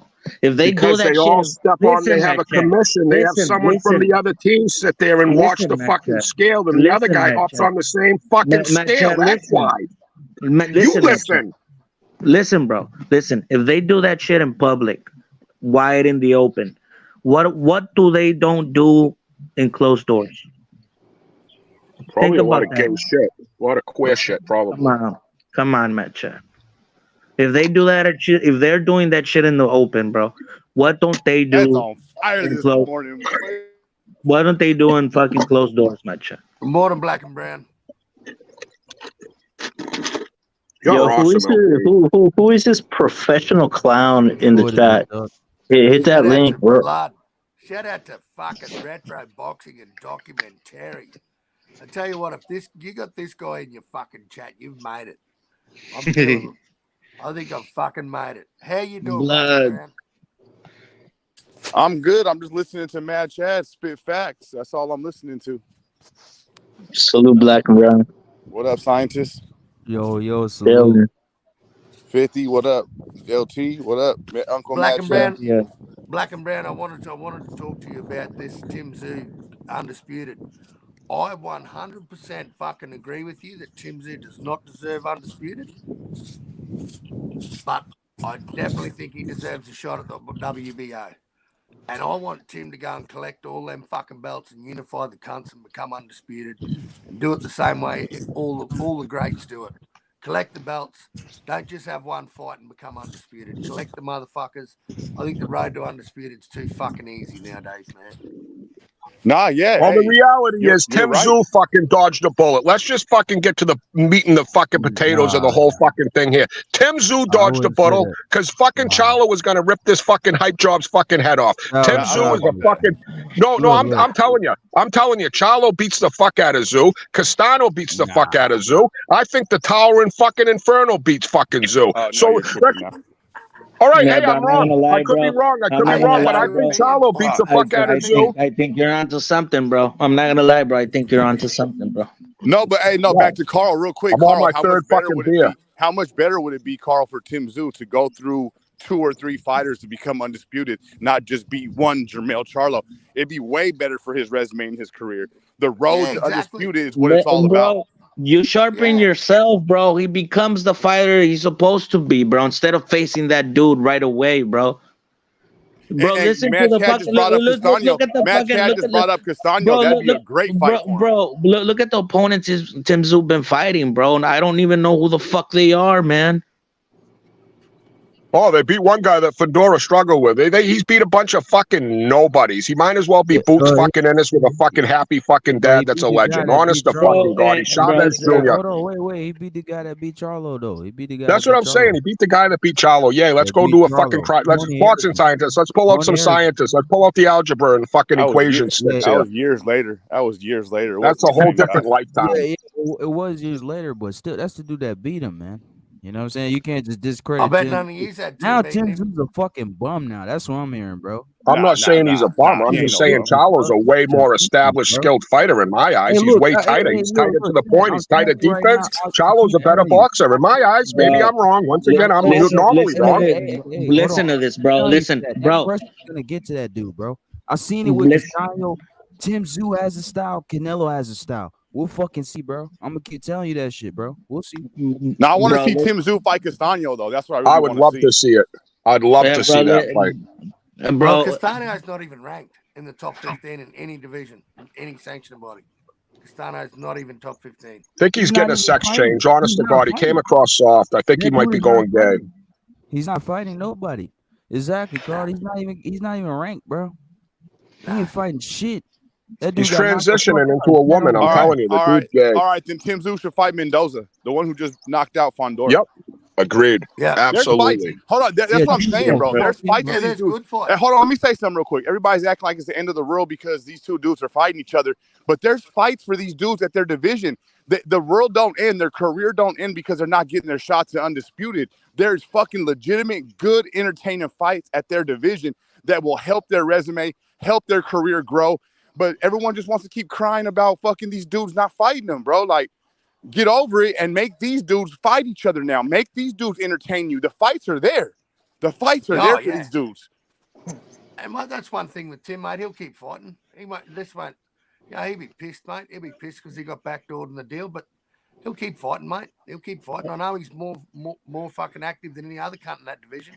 And I will say this too. I do think Charlo and Canelo should drop their belts. I do think that. I don't mind them fighting each other. I don't mind them fighting each other. I like the fight. I think Jermell has a great chance to win this fight because Canelo's slowing down. But in reality, bro, they should drop those belts. At least drop some of them. Keep the Ring Magazine, keep the WBC, and drop the rest of them so guys like Benavidez and Tim Tszyu can get their shot at their one title they deserve. Yeah, bro. Yeah, bro, listen, bro. You don't think, bro, in America they're not gonna rob Tim Tszyu if he comes and fights Charlo, bro? You don't think they're not gonna rob him? Absolutely. That's what you have to do. Yeah, you have to dominate the fight. You have to dominate when you are going to foreign territory. Usyk, Bivol. You see it. You have to go in there and convincingly dominate the fight. Dominating will make the difference, not only he's coming to America, but he's fighting an undisputed champion. There you go, bro. This dude, they're doing him Lomachenko. You have to dominate or you're not going to win. That's the reality. The fighter knows it going into it. We're not the only ones saying, do you think we're going to get robbed? The manager's saying, you got to go win 9-3-8-4 to get a decision here and knock him the fuck out. Everybody knows that. And can he do that against fucking Charlo? Yes, he can. No. Charlo will knock Tim Tszyu out. Tim Tszyu ain't that fucking defensively sound. I'm talking about Tim Tszyu. Yeah. Bro, I'm not going to lie, bro. Tim Tszyu's still a little green behind the ears, bro. That's And why the who's his Castano best win again? That's why the Castano and Mendoza fight would be so good for him. Who's his because best still win gets more again? experience. Who's Tszyu's Bro, I'm best not gonna win? lie, bro. I think right now Castaño beats him too, bro. Who's Tszyu's best win? Who's his best win? Harrison by far. A fucking shot, fucking Harrison. But no one said that before the fight. Yeah, I did. I did. I did not. said- I did not. I picked Harrison to win. No one Nobody said said that. it. I picked Harrison. I'm not saying that dumb shit, bro. Harrison was I don't training even the know girl. who the fuck Harrison that was. dude is, bro. Man, Chad, you never fucking said that. Stop. Yeah, you never I- said that. I did. You never said that. Harrison. I picked said Harrison Tszyu was too. gonna win the fight. Look, all I said, only thing I said, Tim has a chance because Harrison don't have a chin in the gas tank. That's all I said. But I didn't pick him to win. I didn't. But I didn't say. Well, I got that one fucking right. Bro, you expected Tim Tszyu to lose in fucking Australia, bro? Come on. Come on, bro. No, I thought Tim Tszyu was too green, to be honest with you. And I thought Tony Harrison had the boxing skills to beat him. They're not gonna fucking rob that kid in Australia, bro. LT, the reason why I said Tony Harrison will win is because his last fight, he got the fight before that he got dropped. He didn't look that good, you know. But yeah, that's right. He proved himself. That's why I was like, oh, Tim Tszyu ain't that good. He's just a hype job, but he proved himself. Bro. I felt it was like Jamel Harrington versus the guy that he won the last fight. He went to London and he won. You know, I thought that there was the same type of deal with Tszyu and. Bro, I have a question, bro. Would Tim Tszyu be able to withstand Charlo's power? No. Okay. So sure. will Charlo be able to withstand Tim Tszyu's power? Yeah. Not sure. Yeah. I think so because me too, bro. Come on, bro. I mean, he didn't like Castaño's power. He didn't like that shit. Nah, he didn't. He's not gonna like Canelo's power either, bro. But he was in a fight. I'm telling you, that Castano-Charlo fight, his last Castaño's two fucking fights, he was in a special, bro. dog fight, bro. He was in Yeah. a fucking fight. Yeah, the first Tszyu fight, hasn't the been in a second fight. The second fight was a different guy. The second fight, he was terrible. Castano didn't turn up. Yeah, you're right. Castaño did not show up the second fight. Hey, anybody, real quick, does anybody got Canelo, Jermell 50-50? No. Yes, I do. No, I don't. See, I got it 50-50. I think Jermell has a great chance to win this fight, bro. This dude Canelo's 55-45 Canelo. 55-45 Canelo. I have Canelo slight favorite. Gun to my head, I got Canelo. But I say if this goes past 4 or 5 rounds, black and brown, put all the money on Charlo. Because if he can sustain the crack, because that's the big question mark I have. Charlo, I think, is going to have the size, all that. But is he going to be able to take that fucking hit? Because he's going to get hit. That's one thing Canelo will do. He will fucking hit you. He'll chin check you. We'll see. I think we're going to see Charlo get knocked down early in the fight and, survive it and then go from there. Because I think if it gets past that 4th or 5th round, that we've all known his gas tank has been very questionable, even a young Canelo. Now I'm telling you. Canelo stopped somebody inside of 4 rounds. That's what I'm saying. Listen, bro. Fucking shit, bro. Well, Yildirim was the last time Canelo stopped someone. I think that was even in the 5th round. The last time I think was Rocky Fielding when he stopped Rocky Fielding in the 2nd round. I remember now. Bro, listen, man. Canelo might be slowing down, but he's definitely more active than Charlo, bro. By far. Yeah, but that shit could be miles more on the bro. tires. Do you know that Canelo stats? He throws more fucking punches than Charlo ever does, bro. His last fight he had? I mean, that's a good point because that's my argument when I tell all the boxing fans just to chill the fuck out. He'll get to all these dudes because look at his activity, look at his track record. The dude's fighting 2 to 3 times a year, so everybody's gonna get their shot. So I understand what you're saying, bro, but that shit could work against him as well because he could be worn out. Bro. I agree, bro, but I think Canelo can stand that power, bro. I think Jermell's the best counterpuncher he's fought in a long time, bro. And he's got east and west. He can move east to west. That's another thing Charlo can do. He ain't a north and south fighter like Triple G, like these Ryder. They're on a line. This fucking Charlo, yes, he'll be on a line, but he does have lateral movement, and he has a jab behind it, which is fucking Canelo's fucking kind of Achilles heel, so to speak. That he has trouble moving. with a I wanna fucking see east to Charlo. west type fucking fighter. I want to see Charlo after fucking Canelo rips his fucking spleen out. And one more thing you got to take in consideration too, man. This is Charlo ain't gonna come lay down. This is the fight of his life. This is the fight of his This career. is Super He ain't Bowl. gonna come lay down, bro. It is his Super Bowl. It is his Super Bowl. Listen, But good point, Black and Brown. Good point, Black and Brown. Listen, bro, I remember Danny Jacobs, bro, and after he fought Canelo, bro, that dude just vanished. He fucking sucked. And I think But what that's the the fuck Billy same. O Hold on, Saunders? bro. Hold on. And I think that's the same. That's the same thing that's gonna happen to Charlo, bro. It's a good thing for fucking Tim Tszyu to wait. It's a good fucking thing, bro. Yeah, That and doesn't give it you're right all. about Danny Jacobs. That wasn't the same Danny Jacobs that fought Triple G, and for some reason he didn't fight the same. No. After he fought Canelo, bro, Daniel Jacobs never fought that to that level, bro. Never. Yeah, he called it a day. Yeah, Daniel Jacobs got iced by Dmitry Pirog. He already got knocked the fuck out. Third round. I thought I was right.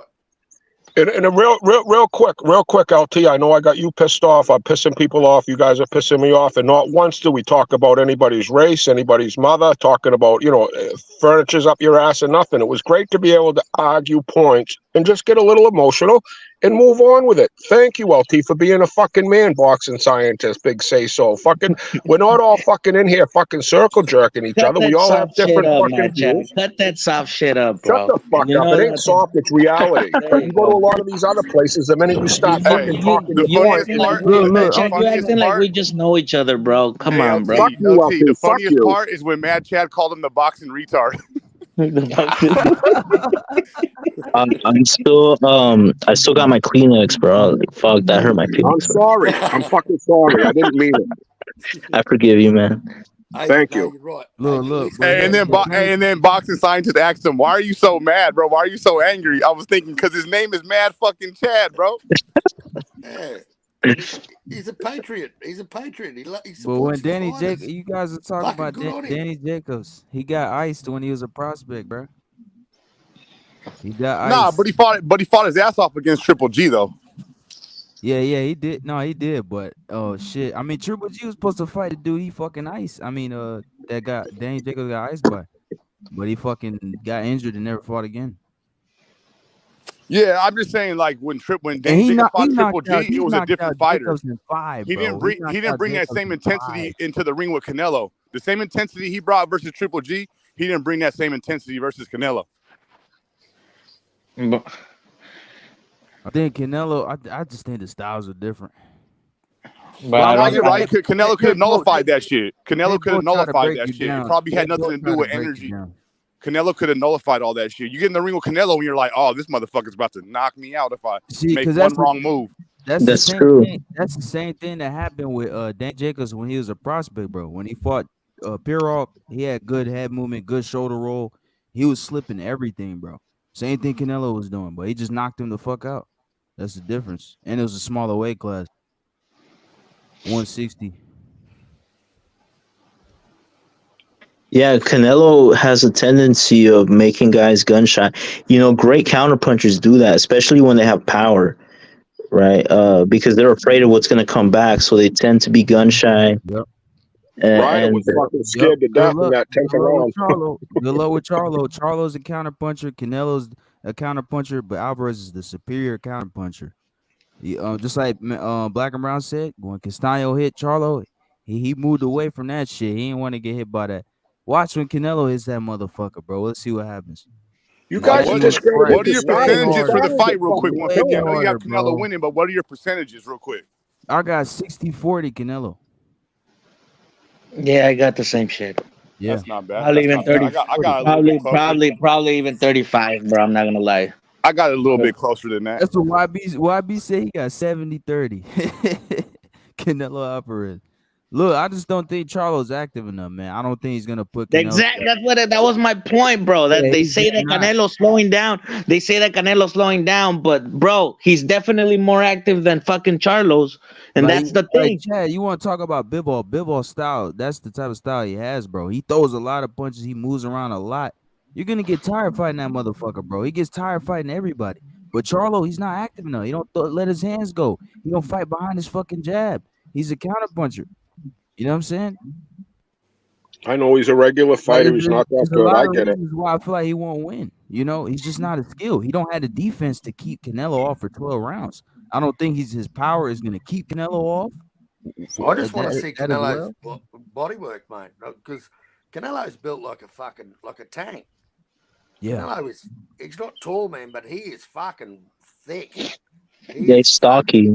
Strong. I'm Yeah. thick, He's a bro. fire hydrant. He's a fire hydrant. I'm thick, Yeah, bro. exactly. He's a fire hydrant. I just want to see. I just want to see Charlo. I just want to see how Charlo takes that bodywork. Yeah, I want to Listen, bro, but I still try to sell the fight, bro. So Yeah, of course, LT, of course. Canelo could sell a fight against anybody. It's Canelo. His press conferences are bigger than fucking most people's fights. I mean, Canelo is a fucking rock star. I'm not discrediting credit. Canelo's the face of boxing. Canelo's the fucking man. I get it. But so wasn't other great athletes. So wasn't other great boxers. You can only be the man for so long. And after you've had 1,000 fights, fucking 5 operations, and this is how I have it, and this is how it's simple for me to know, bro. So this is how I see it simply, bro. Like simply. Okay, bro. So Canelo's older. Let's say he's fucking slowing down. So that's just his fucking feet. Right, hold on. So that's just his fucking feet. He still has the fucking timing, and guess what? And his fucking power is still gonna be there. So who has the better timing? Come on, bro. No pick. Canelo. Of course. That's why. Time. That's why, bro. That's why. You can say Canelo's been slowing down, but that's just his fucking feet, bro. His fucking and sometimes when they slow down, and then all of a sudden they fucking hit the wall. His fucking hands are still gonna be there, bro, and his fucking bro, he's gonna catch that dude, bro. The gas tank is still saying against Ali, against Holmes. Yeah, Ali still had it. Ali still had it. I've never seen his gas tank this bad. I've never seen his gas tank this bad. Never. That's the biggest issue with him is his gas tank. Yeah, right bro, now, that motherfucker is fucking playing golf, bro. What a dumbass. That's what worries me about the Benavidez fight is that Benavidez gets stronger in the later rounds and Canelo slows down in the later rounds. That's what really worries me about the Benavidez fight. Does he, bro? That's another hype job, bro, right there. He does. No, he does. He does. He gets better bro. as the fight progresses. Yes, he does. Come on, bro. Gets better as the fight progresses. That's what I've seen with Benavidez. He starts letting those hands go. Yes, once that big motor revs up, absolutely. Benavidez gets stronger as the fight progresses. Listen to yourself, Matt Chat. How many fucking fights has fucking Benavidez gone a distance? Once. So how the fuck are you gonna tell me he gets better by the fucking time, bro? And bro, the only example you fucking saw, bro, and the only fucking example you fucking saw, it was fucking Caleb Plant fucking hugging that dude. How the fuck is he getting better? All his stoppages come late. Yep. Look. Here's the thing.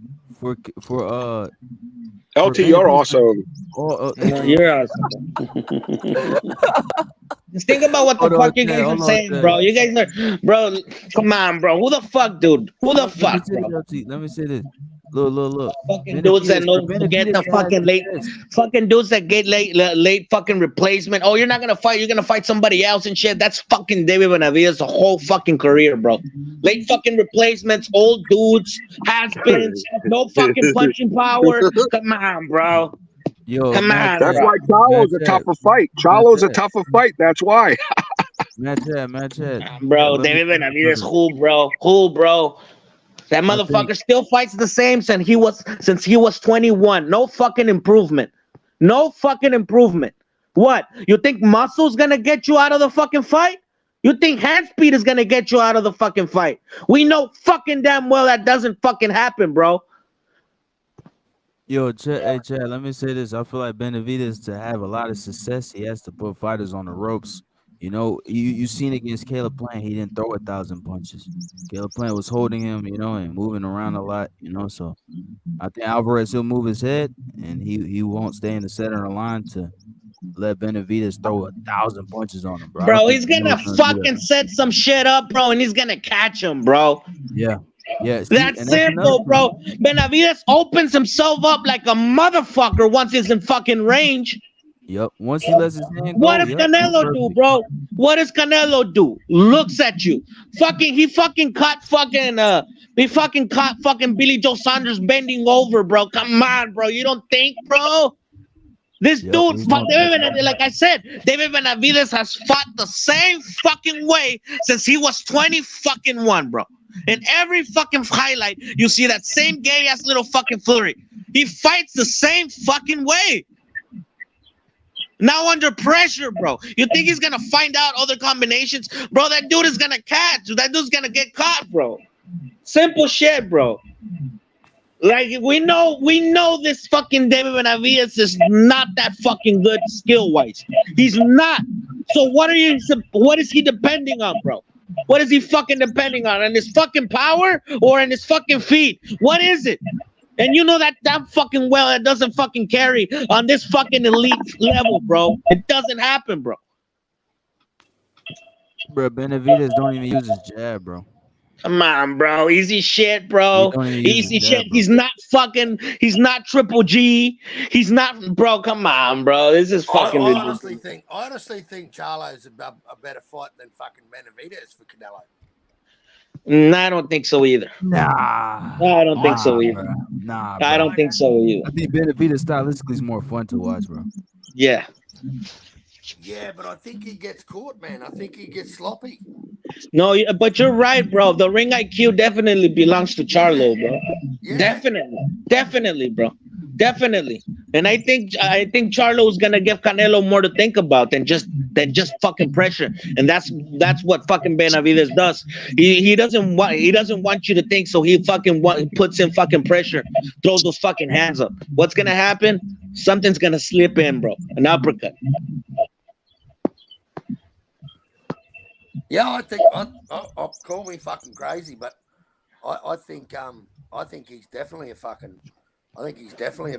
fight stylistically.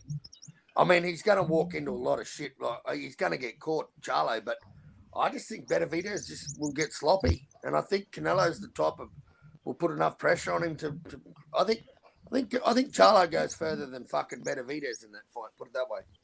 Charlo's gonna put a better on performance at fucking Benavidez, bro. And one thing ready, bro. Okay. Benavidez ain't fucking ready, bro. Yeah. One thing I can give to Canelo, right? One thing, and I'm saying he's one of the best fighters of today's times. There's no doubt about it. The last 10 years, honest to God, I believe he's been the face of boxing. He's carried this sport, to be honest. That's the reality in my eyes. Like I say, I could be wrong. But when you get to the point of his fucking ability and how great he is, you could take away all this man's physical skills.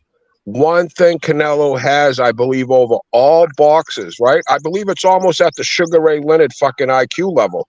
Canelo is one of the most brilliant, smartest boxers when he does get buzzed, how he can move the ring, how he's a trap setter. Canelo is a brilliant, you take away all his raw fucking horsepower ability. This man is a fucking genius when the bell rings. Yes, he can have Eddie Reynoso in their training, but I believe me and Black and Brown during this kid's career could have been Eddie Reynoso because you have a fucking secretariat type racehorse there that's high IQ with a heart bigger than New York City. I'm just saying Canelo is a special entity. He believes he could beat Beterbiev. He believes he could beat Usyk. That's Canelo's mentality. And you need that mentality to be great. Like Ali thought after he lost to Holmes, he could beat Trevor Berbick because he's a champion for a reason. They don't think they're slowed down. They don't think they can be beat. And they'll fight the guy after they lose the next fucking morning. That's what Canelo has, which is something people don't talk about enough, is this man's the ring IQ and heart that you can't measure by watching. You can't say he's got a better skill set. He's faster. He's quicker. He's got better footwork. He's got a better corner. He's the A side. He's the B side. You can't take away IQ and heart. And right now, Canelo I believe he has the most. And that's something which I feel Deontay Wilder's got by on. Everybody talks about Wilder's fucking punch. Wilder's got the heart. The heart. You can't fucking weigh what a fighter brings to the ring saying, I'm willing to die. Don't throw in that fucking towel, motherfucker, because until I'm on the back fucking unbreathing, that's when I'm fucking fight's over. That's what Canelo has. And you're going to have to kill this motherfucker. And that's something you can't discredit anytime. And I think people really neglect the fact that this dude is one of the highest IQ in the ring fighters I have seen in my life. A lot of subtle things that this man does is fucking up his opponent. Matt Chat, bro. You saw how in his last fight, bro, how he fucking set up that motherfucker to go down, bro. On his last fight, within 4 rounds, bro, he fucking caught him, bro. Like you saw those fucking setups, bro. Like it seems seamless, bro. Seamless. Absolutely. Maybe That's what I think it Canelo's, was. And he bro. was trying Maybe with Canelo Bivol to do slowed it so down, hard. bro. Maybe He knew- Canelo slowed down, bro. But this dude's mentality on setting Right. up shit, bro, Yeah. it's just like you're Still there. expecting an overhand. You're expecting an overhand right, bro. But no, he throws it down the middle and gets you, bro. Like this Amen. this is. The dude does. The dude has. The dude knows how to fucking set up shit, Yeah. bro. A lot, bro. And he's not just setting you up on shots, bro. He's setting you up on the way you want him to perceive his distance, bro. Absolutely, LP, and you can't discredit that. You know, you can't. The dude's had 63 fights at fucking 32 years of age, man. Like you said, Mad Chad, Canelo's got a heart of a fucking secretariat. Or in Australia, we got a horse called Farlap. This dude, he goes out there and his ring IQ and the traps. You're dead right, Mad Chad. The traps, like the dude is cunning as a fucking shithouse rat. And I don't know, mate. I just think there are weight divisions for a reason. And that's what I'm struggling with Charlo is to jump up in 2 weight divisions. Bro, Charlo doesn't even belong in that fucking weight class to begin with, bro. He don't belong in 154. That's the reality. These guys all don't belong in the weight class. We just seen Virgil. How the fuck's Boots making 147? Haney. How did Josh Taylor make 140? I think Josh Taylor was dehydrated to the fucking gills. I'm not making excuses, but I feel there's so many fighters up and down the board that are fucking killing themselves. I heard from Errol Spence. Errol Spence said the fucking hardest fight I've ever had was the fucking scale. I was talking with Vinny Pazienza in my car, mano a mano to Vinny. Vinny, what's the toughest thing you've had to ever do in boxing? He goes, it was make fucking weight. He goes, I almost died. He goes, I was fucking dead. They had to revive me. My heart stopped. I was ready to die. The thing that saved my career was me moving up in weight class when I had these people telling me to stay at that class. He goes, I would have died. And it's going on today, even with all these nutritionists. It goes on today. And thank God Virgil didn't fucking die. There's wrestlers that die from cutting weight. I remember back in the day, they had a bunch of college wrestlers dying, cutting weight. They had to pass all these new fucking rules. And it's going to, sooner or later, we're going to hear one of these boxers saying, yeah, he tried to make weight and he's dead. And a lot of these fighters shouldn't be fighting at these fucking weights. They got to bring back same day weigh-ins. I think it would eliminate a lot of the hanky-panky bullshit, the rehydrations, the gaining so much weight. I feel it would just make it an even playing field. You'd see more fighters at the weight that they belong in. Their natural weight, exactly. Somewhat their natural weight. I get taking off the fat, leaning down to weight, but I don't get cutting. All right, these guys walk around at 190 and now he's fighting at 147. What the fuck are we doing here? Yeah, exactly. And, Virgil's got a problem, mate. Virgil's got a serious problem. For that dude to be hospitalized 3 fucking times, man. And I heard they had to give him CPR, man, Chad. Like he was that dehydrated. That's what I'm saying. Bro, but that's the thing, bro. Like, I don't know why. Listen, man. It's gonna sound a little fucking kooky, bro, because it's me, bro. But why haven't we seen a fucking press conference or nothing, bro? We never saw anything, bro. Nothing. Not even a fucking. Bro, it wasn't even fucking, bro. I was checking. You know how the Zone puts like schedules alive. You know how the Zone or Matt or Golden Boy schedules alive when they're about to do the weigh-in or the press conference. They never did, bro. And it's not like they weren't the main event. You know what I mean? It's not like the dudes weren't fucking. Right. It's not like they weren't the fucking main event, man. And there was just nothing. You're Bro, right. There was nothing. There was nothing there was inside the camp. nothing, bro. Nothing, bro. Fucking I think they did it on Virgil. purpose. I think they did Virgil it did on a purpose, fucking. bro. I think Because they want this the zoo fight. They yeah, want the no, I zoo think fight. They know yeah, Tszyu got bro. fucked up. Virgil can go another way, bro. I think they all got the idea, yo. It's these dudes are gonna held up the fucking belts. They probably have a rematch clause or some shit, and they're gonna probably end up fighting again. Oscar De La Hoya and their teams probably saw an opportunity. This dude's gonna go fight up. He's gonna fight Canelo, and he's probably gonna drop the belt. So might as well move now. And to get out the contract with Stanionis, he's sick, shit like that, bro. He's sick. He had this, bro. Because how the fuck you're not gonna have a fucking press conference, bro? Like not even online, like nothing, bro. That baffles me, LT. That part baffles me, bro. Exactly, But that's nothing bro. new. That's nothing left with fishnets. Fishnets always has Virgil on the back burner. I just always remember Soulless fucking Prime and, press whenever Virgil was. And I've been screaming from the top of the rooftops, Virgil, get away from this dude. You're a superstar. You're a rock star. You should, Oscar showed Ryan so much more love. And like, prior to this incident, and I just have to discredit LT real quick, because I just know Virgil Ortiz as a man, a young man. He wouldn't fake health because he has health issues before his grandma. Like, he's a family man, and he knows there's nothing more important than health. And this ain't something that Virgil would pull up that he almost fainted and stuff. This is not his character. This is a man that's, I believe, one of the most honest fighters in the world. And I know that he would never pull off this type of fucking a scheme. He's not that type of kid. He's just too innocent. He's too fucking, that ain't Virgil's fucking style, LT. And maybe, like I say, anything in the world wouldn't shock me. But one of the reasons why I'm a Virgil fan, I do follow him a little bit. He's a very humble, family-orientated kid that I don't feel is part of the machine. I don't feel he's part of Oscar. He doesn't want to have dinners with Oscar De La Hoya like David Benavidez does. David Benavidez and Oscar De La Hoya with their two porn star girlfriends hanging out at a table eating. Fuck Oscar, fucking David Benavidez, and fuck you, Mirage. So, but I'm just saying, this fucking Virgil, if this was a Benavidez type thing, all right, they're faking it to get the Canelo fight or something. But Virgil ain't that type of kid. He was looking forward to this fight 3 days before the fight on his Instagram. He was ready to go. The time is now. That's what his last hashtag was. The time is now.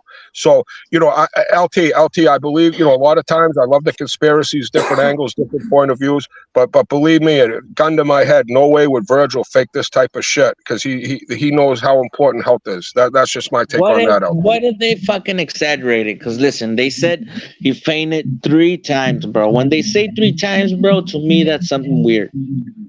Not just that, bro. The dude got CPR. What does it take to the 3rd time before they do something? I know. Exactly. Why 3 times? Oh, you fainted once. That's it. You fainted. Go to the hospital. Yeah. Okay, so he fainted 3 times and had CPR. He almost fucking died. He probably died at the fucking gym. Then he fainted on the way to the hospital. Then he fainted again walking into the hospital. I think he was near fucking death for this guy to be derailed like that. I think this was a life-threatening injury. And we're discussing, like, if it's a possible hoax or whatever. No, this dude, I think, almost fucking died because he was ready to go kill someone or die himself.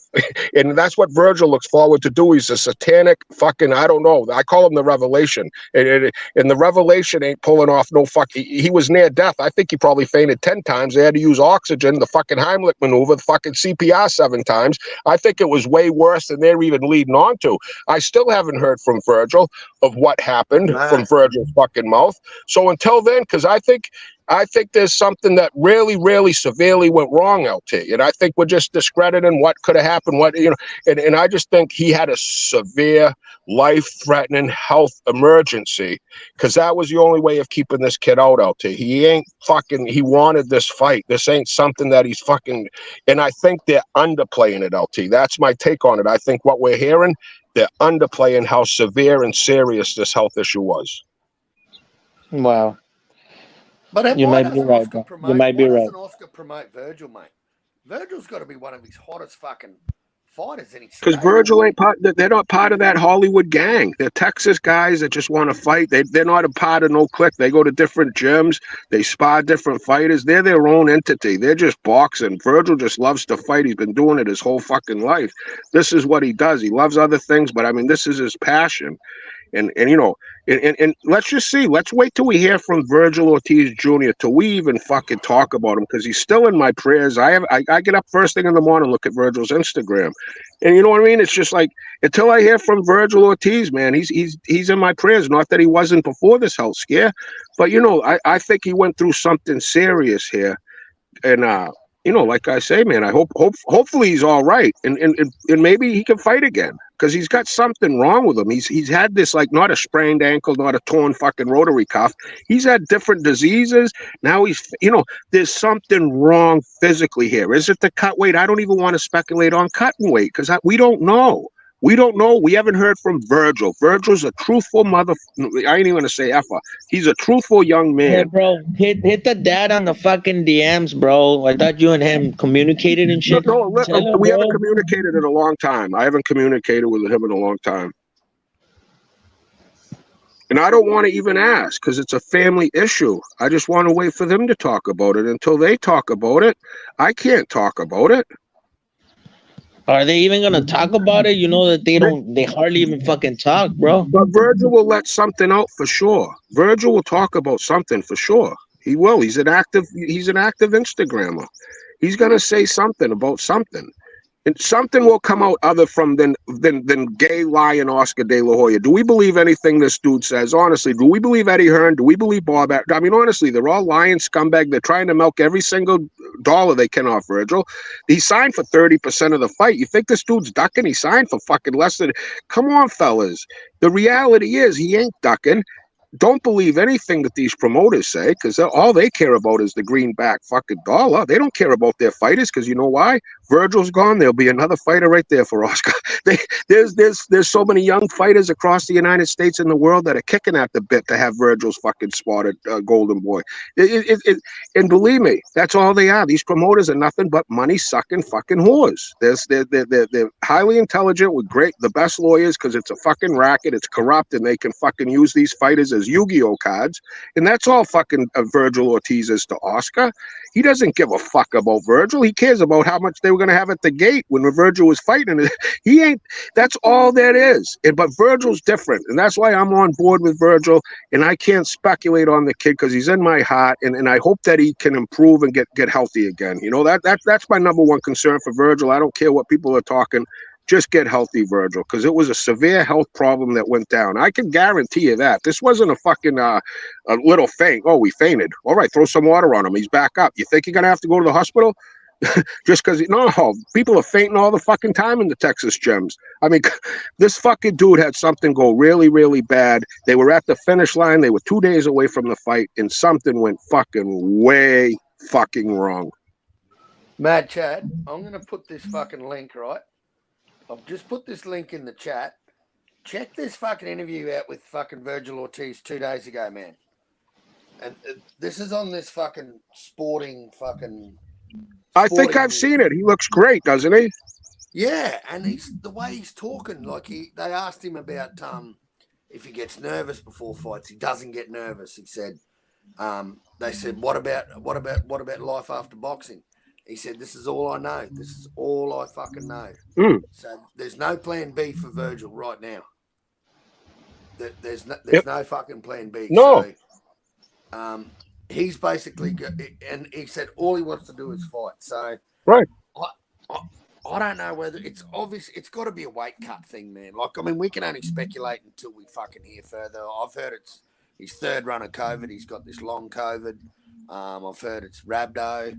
I've heard it's dehydration. All these fucking shit that we can speculate on and think what it is.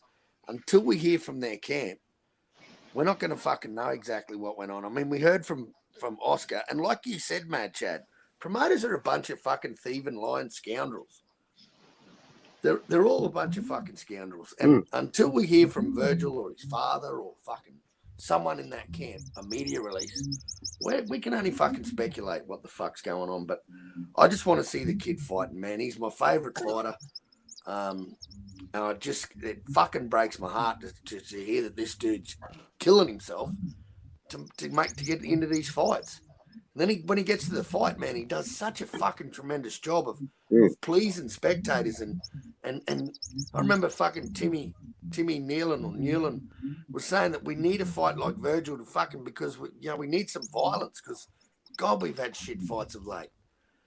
And we need a fight like Virgil to come out, fighter like Virgil to come in and fucking show us some good, beautiful violence, some nice, sweet science. And it just, I don't know, man, it just fucking breaks my fucking heart to hear of this poor cunt the third time it's happened to him.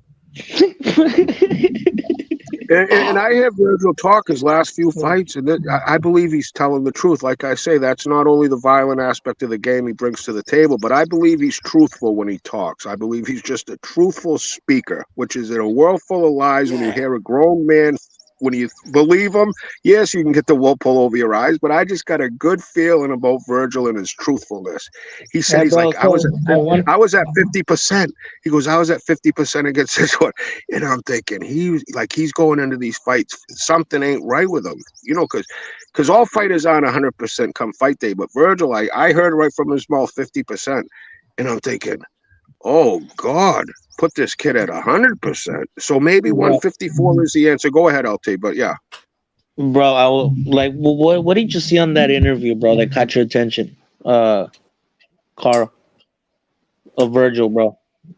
Well, it was just the same Virgil, man. Just this humble fucking dude that doesn't talk bad about his opponents. He acknowledges every opponent, doesn't talk smack, which probably won't get him a fucking 10 million followers on Instagram. But the dude is just fucking humble, mate. And what I took from that interview was fucking everything. It was all systems go, man. That's what I took away from that interview. And 24 hours later, Virgil's in fucking hospital, man. I don't fucking know, man. And he looked good, man. He didn't look fucking zapped. In the interview, he didn't look zapped. He didn't look drained. You know what I caught, LT? His teeth, like he's hitting a meth pipe, like the meth took away his two kind of front teeth. Oh, you think he's a meth head? Nah, who knows? Bro, anybody could be a druggie. This motherfucker got fucking done training. He went right to that fucking He's coke. Not electrojet, bro. He's not electrojet. No, I'm just saying, you never know. Virgil's that type of guy that could be yaying on that yang. He could have just fucking had himself a coke. I'm saying he's not, but I'm saying in the world that we don't know. I don't know Virgil personally. I know a lot of lawyers that are fucking cokeheads, and you can look at someone and not know. They just found cocaine in the White House. I mean, everybody's blowing blow. But I'm just saying. But that's just that. There I go speculating. That's just the bullshit speculation. You LT, did you notice anything from the interview? No, man. I don't like. I'm lazy to watch it, bro, because I know what the fuck he talk. I know how he talks, so I just wanted to ask Carl because I didn't. Same thing. I didn't want to bother with it. Like, so he what looked was fucking great? Yeah, he looked healthy. He looked strong. Sharp as a whip, humble as just everything you want in a fighter. Like, what a good guy, man. I wish this kid the best, even if he was a ping pong player. It's like, oh wow, what a nice ping pong player. He was just ready to go, and it just something went so wrong. That's what I'm saying, man. It ain't like this fucking dude was a part of a hoax or thinking he wasn't on weight. All systems were fucking go. It was time is now was his last fucking hashtag. What does time is now means? I'm going to get fucking sick and be hospitalized tomorrow? I don't know, bro. That was fucked up, bro. He could still be in the fucking hospital for what we know. He could still be in the hospital. That was the only fight I was looking forward to. And this one in Navarrete, bro. This one in Navarrete, bro. Yeah, bro. I mean, it sucks because it was the only fights I was looking forward to, bro. Because the other ones suck. They all suck, bro. They weren't Mexican. All of them, bro. Even Usyk sucks. Like all their fucking fights suck. They fight. Nah, fuck fucking fight boring like motherfuckers. And even if he fucking hits him, he can't fucking crack an egg, bro. They're all fucking boring, bro. They're not those motherfuckers never. All those fucking fights suck, bro. Those motherfuckers suck, bro, because when they get in the ring, their intentions is not to knock you out. They never are, bro. That's why Loma sucks as well, bro. I never saw Loma like, oh my god, look at Loma, because I know what he's going out there to do, bro. He's going to fucking use his fucking skills and slide fucking easy, bro. Like this is why I don't like those fucking fights, bro. Because I'm not gonna lie, bro. I see it as a fucking fight. I want to see a motherfucker down and win fucking definitively, bro. And this is why I don't like a bunch of these fucking fights, bro. They all fucking suck, bro. They all fucking suck, and I'm being fucking honest. If they're not gonna go out there, bro, and try to take your head off, I don't want to see it, bro. And that's the fucking problem with fucking boxing and all these fucking faggot ass boxers, bro. They're not going out there to take your fucking head off. That's why I was so fucking like I was so fucking excited about this fucking dude, especially Virgil, because that's what he tries to do. Every fucking fight he gets inside the ring. Well, Every fucking fight he tries to take your fucking. He tries to take your fucking head off. He's like Peterbiev. He's like Peterbiev. Like that's what I say. He's like. Fucking real. He just takes the will out of fighters, man. He takes your soul. He just fucking rips every part of your fighting fiber out of your body, and then just. LT, you know who Peterbiev is? He's like Peterbiev. He fucking sucks as well, bro. But what do you now? You just talk. If it was Peterbiev Rodriguez, you'd because fucking his love fucking him. opponent's been sucking for the last, I don't know, bro. That motherfucker needs to move up as well, bro. What do you mean? He's 47 years old. Come on, bro. Bivol ducking him. What's he supposed to do? Peterbiev's a fucking beast. If you can't see Peterbiev ain't a fucking beast, you gotta be a retard, bro. You're right. I prefer Beterbiev. I prefer Beterbiev over fucking Bivol. I thought you had a little fucking IQ there. I'm comparing Ortiz to Peterbiev, and you're telling me what the fuck? People that have fucking no boxing. You're right. But you know that motherfucker. You know that motherfucker's already gone, bro. He's not what he used to be. And you know what's the sad part? I think that might be Virgil as well. The same style when the bell rings. I'm going in there to beat you the fuck up, motherfucker. Yeah, that's what I like, and they're skilled. They're not like a Mauricio Lara that just goes in there head on head, fucking that doesn't have good footwork. That really is just a raw boxer brawler. Beterbiev and Virgil are high skilled boxer brawlers. Like Beterbiev and Virgil ain't a brawler boxer. Virgil's a boxer brawler. He has super IQ. He goes in there and controls the pace, the distance, the range. He fucking is. He's learning. He's downloading information. He ain't a reckless fighter. He don't go out there like Pitbull Cruz swinging from the fences right out of the belt. I forgot, bro. I forgot. Another one that tries to do that is Navarrete, bro. Yep. Navarrete ain't as defensively sound as Virgil. Virgil is more defensively sound. He ain't as reckless as Navarrete. Navarrete absolutely. That's why I was only looking forward to those fights, bro. Right. Because the rest are fucking bullshit. The rest are fucking bullshit. They're not fights. They're out there to show their Valdez and Navarrete. I'm looking forward to that fucking bro. And I'm a pop your tire now. So you won't expect much. I saw an interview of Oscar Valdez saying that he's going to go out there and fight smart. You know what that means? It's going to make it boring. Right, all right. I'm sorry I'm a dickhead. I'm sorry, Bateman. I didn't fucking know. I just think Beterbiev is ducking Bivol somehow. I heard his manager say something about him. And I think Beterbiev, they're trying to age him out. Yes, I am a dickhead, Bateman, and I'm sorry. I'm sorry for my opinion. Can you stop being a dickhead on this Australian channel, please, man, Chad? I'm sorry, guys. I'm gonna go back to bed, bro. I'm gonna go back to sleep. Oh, LT. Much love, bro. LT, I'm sorry, guys. I'm sorry, bro. I'm sorry. LT, I'm sorry, bro. Love you, bro. Fucking A, man. I'm mean to Mr. Dark now. Bateman thinks I'm an asshole. Big Say So don't like me. Everybody's fucking mad at me. I don't even fucking know. I'm just not gonna have any opinions anymore. Look, I even like. I mean, you totally fucking ragged on my favorite fighter, but that's cool. That's cool. I just don't know who the fuck he's really beat, Kyle. Honestly, I think he's a little defensively fucking not that fucking good, and I think he's there to be beat. You know, and I think Charlo's a little more polished. I would favor Charlo. Don't get me wrong. Tszyu's a real good fighter. I think he has potential. many people do think fucking Tim can beat Charlo, mate? Not many people do, but I just see this dude that just every fight he's just getting better and better. And then you can't Carl, when you fight Tim Tszyu, you know what's going to happen, Carl? You're going to be in a fucking fight. Imagine that. Like Tim Tszyu, I feel if he fights, he could fight to the level of the competition. Hear that with Canelo, right? Fighting to the level of his comp. Because Tszyu's in there to fight. He's in there to hit you. You're going to hit him. And let's see who's got the bigger dick in here, motherfucker. You know, I love that, Tszyu. Let's see who's got the best chin, and let's fucking have some fun with it. Who's got the bigger heart? Let's go. He's got that. I believe Tszyu's got it. He's got it in his DNA. Don't get me wrong. I can't say he's going to fucking Charlo's going to blow right through Tszyu. Absolutely. After Tszyu's last few performances, this dude's trending up. He's trending up, but you can't have him a pound for pound top in the world fighter, which Charlo was. I mean, you follow me here. That's all I'm saying in the eye test. Charlo's tighter. Charlo's a tighter fighter. He's tighter. I think he might even have a little better footwork. And I think he has a better jab. And I think he might crack harder. But that's all I'm just saying. Maybe I'm way wrong on it. Right? Maybe I'm wrong. Maybe Charlo is overrated. Maybe Castano is a fucking bum. Maybe Castano knocking down Spence, beating Deverchenko, running through a bunch of motherfucking killers. You know, maybe I was wrong on Castano with his big fucking chin and his little T-Rex arms going in there to fight. Castano versus Tszyu would be a great fight because their styles are like fucking peanut butter and jelly. It's like, let's go, motherfucker.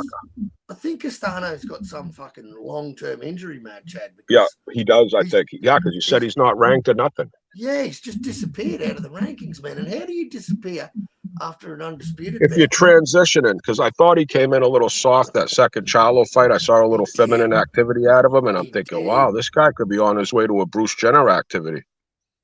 He did, man, Chad. He was not the same dude in the first fight.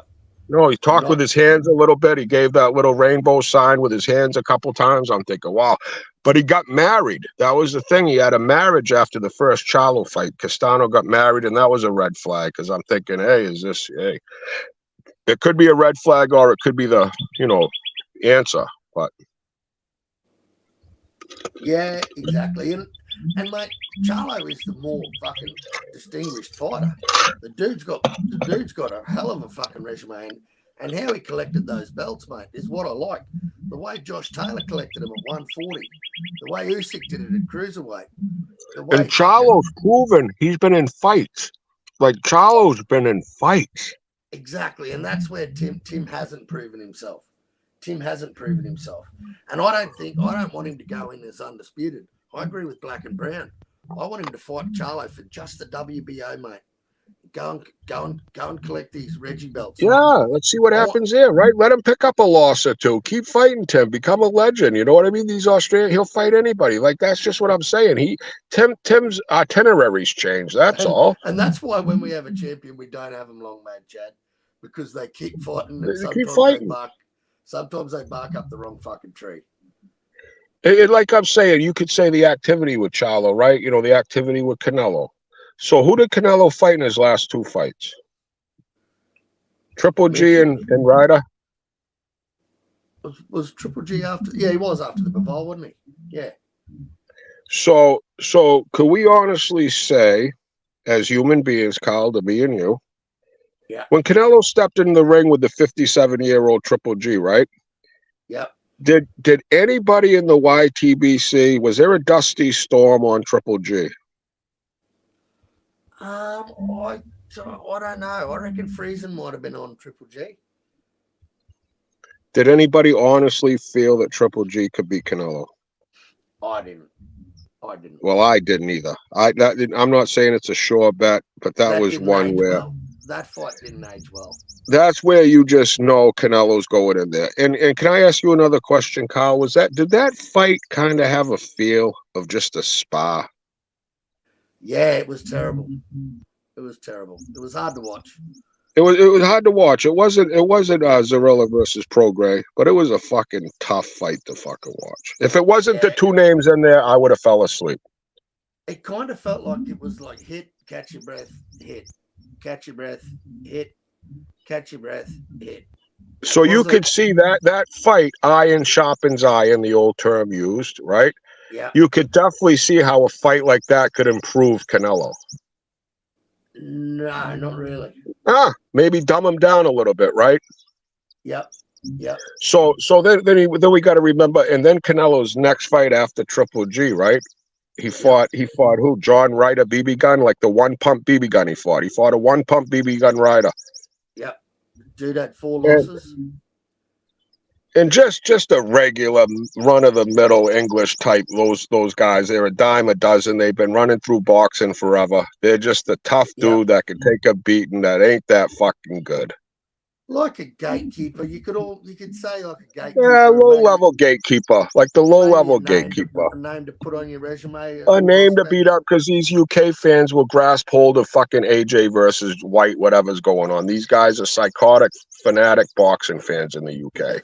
They can't help it, and God bless them for keeping the sport alive. But yeah, someone like Ryder will really be on their radar, because they don't really have much to cheer for. You know, their cricket's team's losing, their fucking Beatles are gone, you know.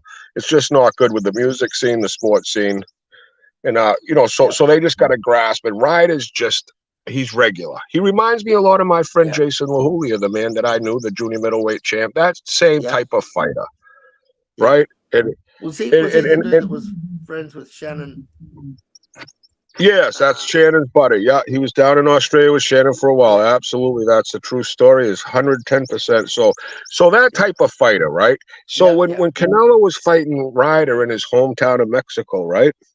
Did anybody in the YTBC fucking come on and? Well, I think the boxing historian had Ryder, which that was really questionable call there, but that was the only person I heard out of the 10 million people I heard talk over the course of that build up to the Ryder Canelo fight.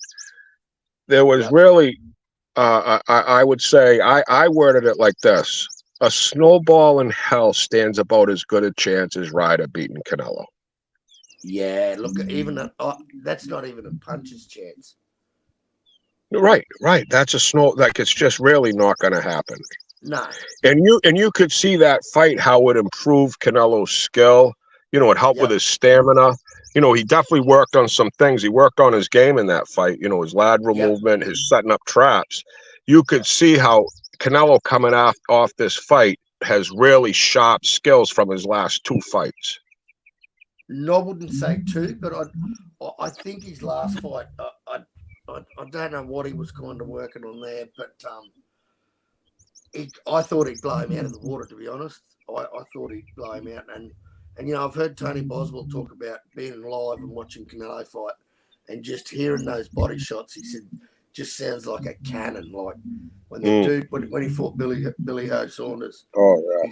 He said, man, that dude just, when he was hitting him, he said he was 40, 50 feet away. And he said, just those slaps to the body. Concussive fucking hit, yeah. Yeah. And I guess you're right. Like, I mean, look at Charlo's last fight. Super dominant performance. Got the job done reasonably quick. Didn't take much damage from the fight. And looked really impressive.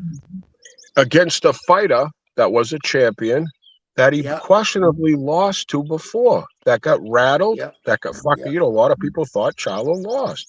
He came back against a fucking killer, Castano, ready to die in that first fight. But and I don't know what happened in the second. You could say he was already out 1 foot out the door by the looks of things, but he's still a certified killer, and Charlo improved. He improved. Yep. Yeah. So once again, right? So now we're saying the inactivity part, right? Yeah. Now let's talk inactivity, Kyle, right? Yeah. So Charlo's been inactive. He hurt his hand. But Canelo's been real active. Canelo's been real active in there with killers, right? Sorry, mate. I lost you there. So, no, I'm just saying how, you know, just going off the inactivity with Charlo and the activity of Canelo, which people bring up. Yeah. You could see how those last 2 fights, I'm sarcastically speaking, have really kept Canelo sharp. Like, all I could say is those type of fights, 2 in a row, they dumb you down. You're not sharpening your skills. They're like a spa. They're like a spa car. Honest to God, I've seen spas that are way harder, and I'm going to segue into my next point. Yep. So Charlo, right? He's been inactive, but he's been healthy. He has a bit, you know, right? But now Charlo's cutting the weight. He's getting in shape. It's 110 degrees in the Texas gym, right? And they go, yeah, you know what's going on today? You're going 20 rounds with Spence. Yeah. Right? And then after that, you're going 20 more with fucking your big brother. And then right? The Texas Heat's there, and they're in there trying to kill each other. And they got Derek James in there saying, this is what, hey guys, I want you to try to duplicate Canelo, because we watching the game film, we're working on the angles. When Canelo does this, he's setting you up for that. When Canelo does this, he's ready for this. That's your opportunity. When you see Canelo's foot move this way, Derek James is a brilliant trainer. That's what they do. They spend so many hours in the slow graphing, just going on the footwork. They're going on the head movement. They try to pick up, like boxers, like baseball players stealing signs, Kyle. Like they don't talk. And that's so exposed if you have a good boxing mind, and that's half of it. They call it the sweet science. So they have this Derek James, this fucking big motherfucker that wants his fighters to improve, to win every time he walks in. And he's young and he's hungry. And Charlo's down there sparring with who knows? Who knows if Benavidez ain't swinging by to go fucking 15. Yeah, I mean, so Charlo's down there sparring against fucking killers. Yeah. Canelo's golfing. Charlo gets done sparring. Charlo goes run 7 miles. We'll go with McSmith term, right? He goes 6 miles forward and a mile backwards. Charlo does, right? Yeah. Canelo goes over to the fucking resort, right? And hangs out with the supermodels. He goes back to the room, has a big orgy with 17 Playboy bunnies, right? Goes to bed, has a martini. You know what I mean? He wakes up and checks his bank account at 2 a.m, see how his new gas station's doing, right? While Charlo's sleeping like a baby because he works so hard, and he knows he's got to get up at 5 a.m. to go to the gym and listen to Derek James fucking scream at him and say that Canelo's going to rip his fucking head off. You're a cunt, you little fucking pussy. You're going to show me you're a man? That's what, right? Canelo shows up at the gym, right, to go do his little pad work, right? Canelo champ, how you doing? Hey, Eddie's here. Let's go for breakfast. Eddie's always wanted to eat. Eddie's like, Canelo's like, come on, Eddie. You just had fucking a Grand Slam breakfast. You fucking now you're eating. Slow down, Eddie. And they're all saying, champ. They walk into the room. Hey, King Canelo, yeah. We air conditioned gym. Fucking walks in with his pajamas, pulls up in his fucking $100 trillion car, right? That's what we're dealing with here, right? So all that inactivity, staying sharp, all favors fucking Charlo. Yeah, well, man, won't that be the upset of the century? Not really, because he ain't that big of an underdog. In a lot of Canelo fanboys' eyes, it would be. But in the realistic boxing fan, this is no bigger an upset than fucking when Bivol beat Canelo, basically. Yep. You know,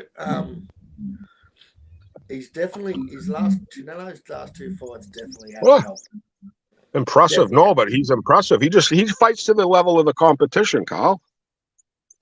Yeah, but that's Kyle, he's in his home fucking town. He's in his hometown, and all these fucking certified killers watch and want to see is a fucking death and destruction.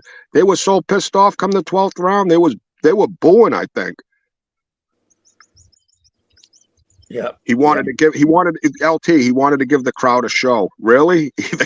You're a Mexican fighter fighting in your hometown and you want it to go to the cards? Are you out of your fucking mind? They want to see a stretcher, bro. This was a stretcher fight. This was supposed to be a fucking yeehaw fucking fight for Canelo. He went 12 rounds with a fucking rider. Yep. G'day, Mark. Welcome back.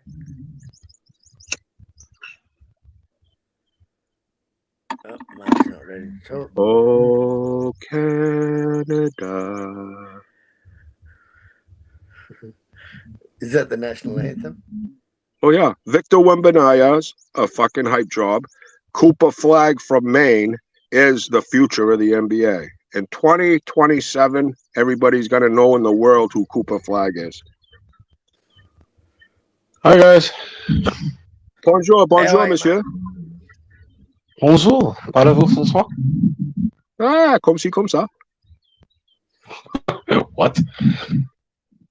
Comme ci, comme ça? Parlez-vous français? Parlez-vous françois? Ah, très bien. Comment tout te parle? Ah, 1, 2, 3, 4. Je me fais le pouf. Ah, ça va. Je me fais le pouf. Oui. Je m'appelle Ballsack. What the fuck? Fucking A. How you doing? How you doing, Mark? We're just talking about Canelo's last two awesome performances, how good he looked because he's so active. I've just given you Mad Chad's angle. Charlo's the in the gym, sparring the likes of Errol Spence, fighting, sparring 80 rounds a day with Errol, then doing 65 with fucking Anthony Joshua. 7-mile runs. Ryan Garcia sparring him. With John McSmith, Ryan Garcia coming in for a quick 7 rounds because after The that, last 5 rounds, yeah. Ryan goes the last 5. Yeah, he gets sore ribs. Yeah. Yeah, so we're just Mad Chad's got this fight pretty even. Well, there's a reason Mad is in front of the name Chad. There's a reason why Mad is in front of the Chad. Exactly, because he's absolutely fucking crazy. Yeah. You got it even, Chad, yeah? 55-45 Canelo. I have Canelo a slight favorite. He's right there. He's right there, though, for the upset. He's right there for the, wow, this dude just got pieced up. He's right there for that. Like I say, if Charlo can get through the first 4 rounds, I really feel, 5th round, Mark. I want to say if it makes it to the 5th, I think Charlo might be down on the canvas. He gets up. If this fight goes past the 5th round, it leans Charlo for me so heavily. It's like if it goes to the 5th round, Mark, that's when I have Charlo the favorite. That's when You know the way Charlo normally tires in the 10th, 11th, and 12th round? How's he going to be with an extra 14 pounds on him? I think the longer it goes, it disfavors him. Especially considering in this fight, he's going to be looking to do counterpunching. And he's not going to walk onto Canelo, right? So he's going to be moving a lot more with extra weight. So, yeah, I think you're nuts. Absolutely fucking nuts. There's no logic behind that. Absolutely none. Yeah, I love you, Canelo that's a gets bad stronger. thing, brother. Yeah, and Canelo really gets stronger as the fight progresses. He doesn't get as bad as Charlo does in the 10th, 11th, and 12th. And Canelo normally tires roughly after the 8th round, whereas Charlo's going to have an extra stone on him. He's also going to be fighting someone who hits harder than anyone he's fought. That's a fact, but I'm just saying, you're talking about a man. His last fight, I know it didn't go the championship rounds with Castano in the second fight, but those championship rounds in that first fight, fucking Charlo was fucking live and fucking fresh to me, Mark. Charlo couldn't knock out Tony Harrison when Tony Harrison was pressuring him. How the fuck is he going to hurt Canelo and keep him off him? Keep him respectful because Canelo can't throw punches. He runs out of gas. Canelo's got probably arguably the tiniest gas tank in boxing. I think he makes Jing Zhang look like fucking Greg LeMond, a fucking marathon runner. Honestly, Canelo fucking puff, pass. Fucking okay, Triple so G. What I'll say is, I think you're saying this just to say it, to have the argument. I don't think really, you think I like to argue, huh? I don't think you believe anything that you're saying. Wow. I think you do believe Canelo's gas tank. What the fuck I'm thinking. I think what you're saying right now is complete fucking bullshit. Because now you're just talking fucking nonsense. I think what you're saying is nonsense. You think I come on here to fucking talk to argue? And I don't believe what I'm saying? You don't think I believe Wembanyama is a fucking hype job? You don't believe that? No, I think I'm you just believe saying that to say it?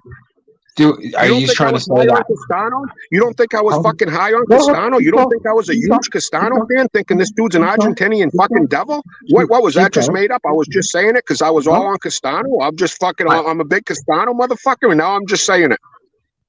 I think right now what you're saying is for the sake of argument as well.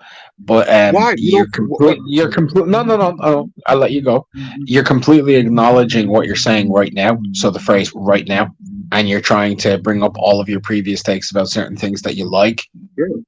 Specifically, but you're not acknowledging the words right now. So those words right now are very pivotal there. I don't think that you believe that this fight is 55-45 at all. I think you've got Canelo a heavy favorite. And if these odds were bang even, I think you'd be betting probably about 20 grand on Canelo if they were bang even odds. I don't think you'd be touching Charlo with a 20-foot barge pole. Well, everybody can have their ideas of what they think. God bless you for thinking that. I think right now I wish I had the power to know what people were thinking and saying shit for the sake of arguing. I just wish I had that fucking power because I think I do hear it a lot in the YTBC. Now you're basically calling me a fucking troll. So thank you, Mark. You're welcome. Call a spade a spade. Canelo is $1.49. Yeah, call an asshole a fucking asshole. I mean, now you're Jesus Christ. Now you have the Almighty knowing what the fuck people are thinking. I mean, honest to fucking God. What was Jesus Christ a telepath? Yeah, I thought he was a healer. I thought he was a healer. Yeah, he knows things before it even happens. You're telling me how I'm thinking about a fight. I'm saying it for arguing? Wow.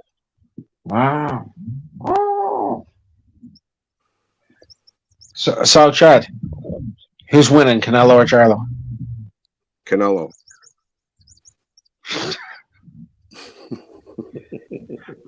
Points or stoppage?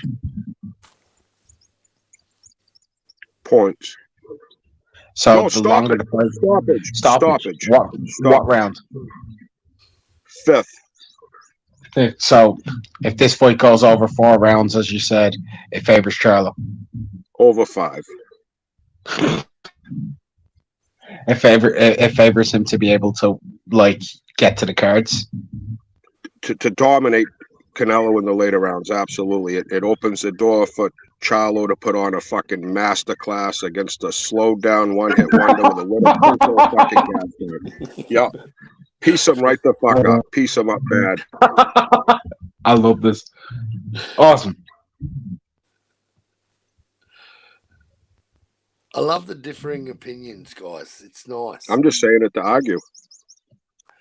You've kind of, Chad, you've kind of done that since you've got on. What have you been pissing in your own coffee with McSmith? Wow. McSmith's been on a bender from hell.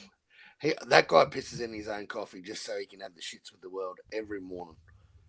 It's fucking awesome. Now I'm McSmith. Now I'm a fucking trouble starter. Now I'm just talking just for fucking views. I'm only joking, man, Chad. I'm only joking, mate. But it's a very nice backdrop. I love the sound of the birds, bro. I'd much rather see Ryder Canelo too, though.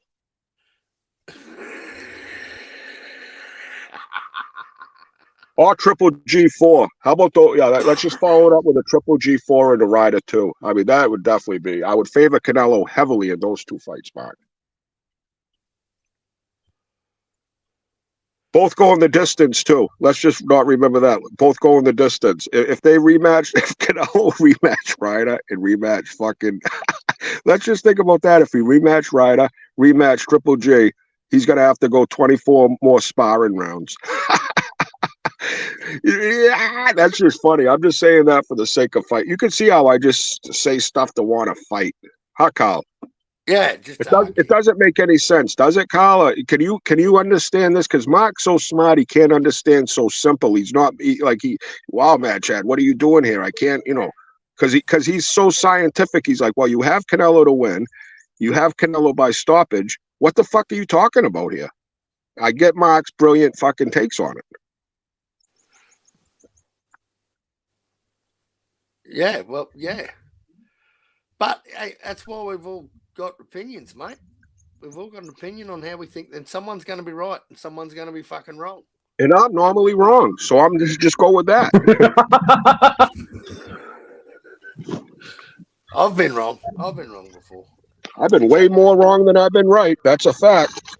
Yeah, well, I was dumb enough to think Kambosos was going to beat Haney, all right? So I'm just going to put my short bus. That's my call of the fucking of the decade. That I actually thought George was good enough to beat Devin. Hey fellas, I finally predicted Teofimo Lopez fight correctly against Taylor. I'm so proud of myself. You know what? Mad Chad was all over Tio the whole fucking lead up to that fight, and he fucking switched up the day before. Because we talked him into it.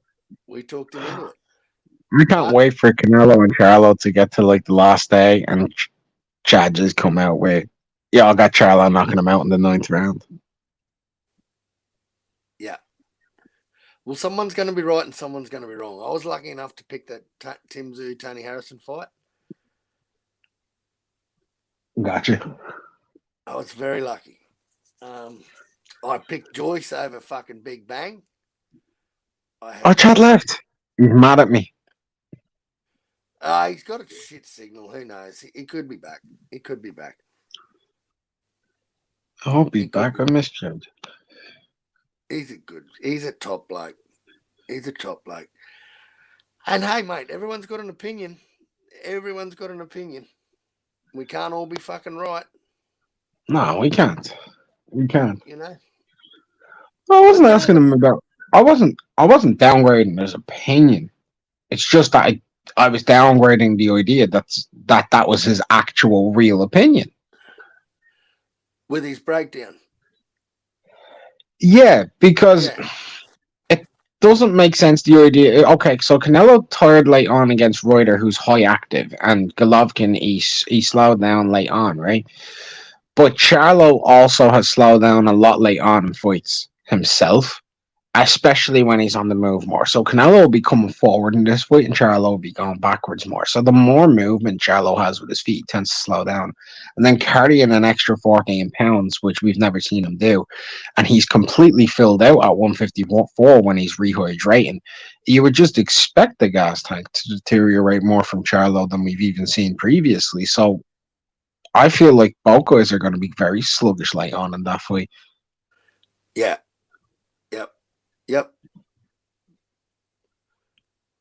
Yep. Fair call. I just want to see how he handles. Canelo's punches. I just find that, like this 2 divisions things. I think it might be just too much of a mountain to climb, mate. That's all. But what a fucking upset!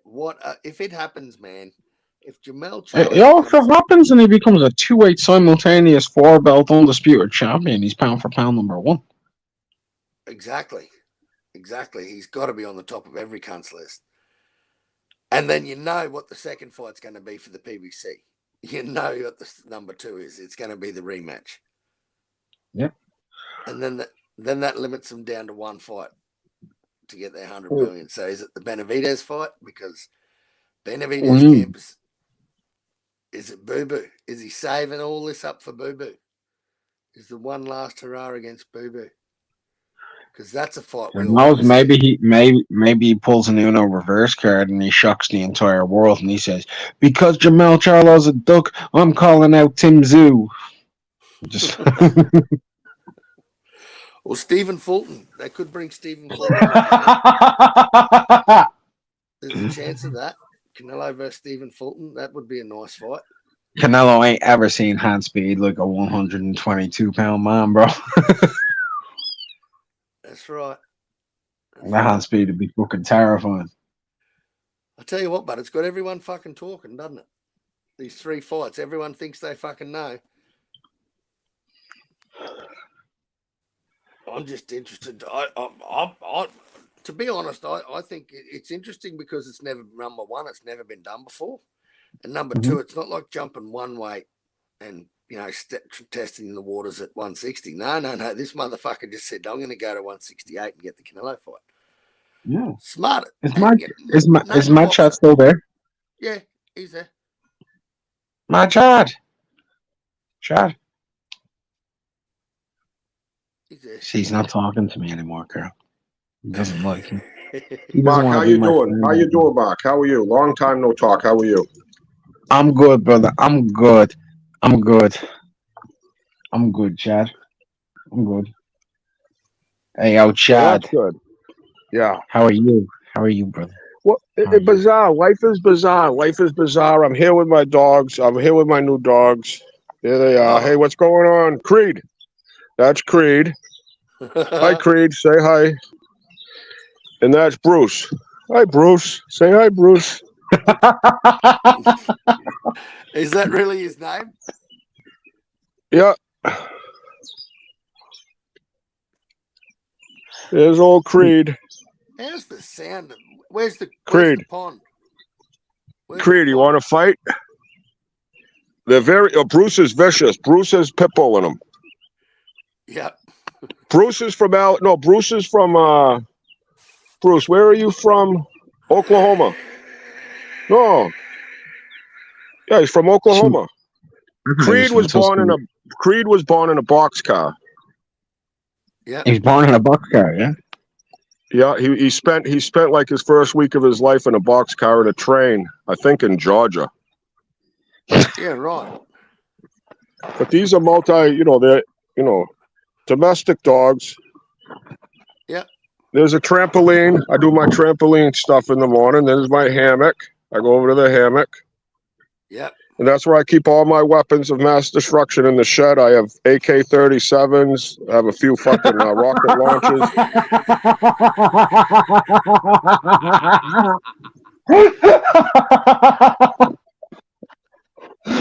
Holy fuck. Holy fuck. So what's going on with Mad Chad? Mad Chad don't know. I just have to deal with these fucking dogs. Are you dog sitting, mate? They're beautiful, though. Dogs are so much better than people. I could never be a Muslim just for that reason. Like Muslims, they can't get friends with dogs, man. And these guys are fucking awesome. Why is that? This is my son Simon's dog. That's Simon's dog, Bruce. And that's Creed. That's Lucas's dog. That's Creed. And they get a little aggressive with each other at times. Yeah. They're both males, and they haven't shown no gay tendencies, which is really cool. Because I feel different about them if they started humping each other's leg. I'd be like, fuck, I ain't watching these dogs. I don't want to watch your fucking dogs hump. They're both males. Funny story, man, Chad. At least if it's a male and a female dog, you might get puppies out of it, you know?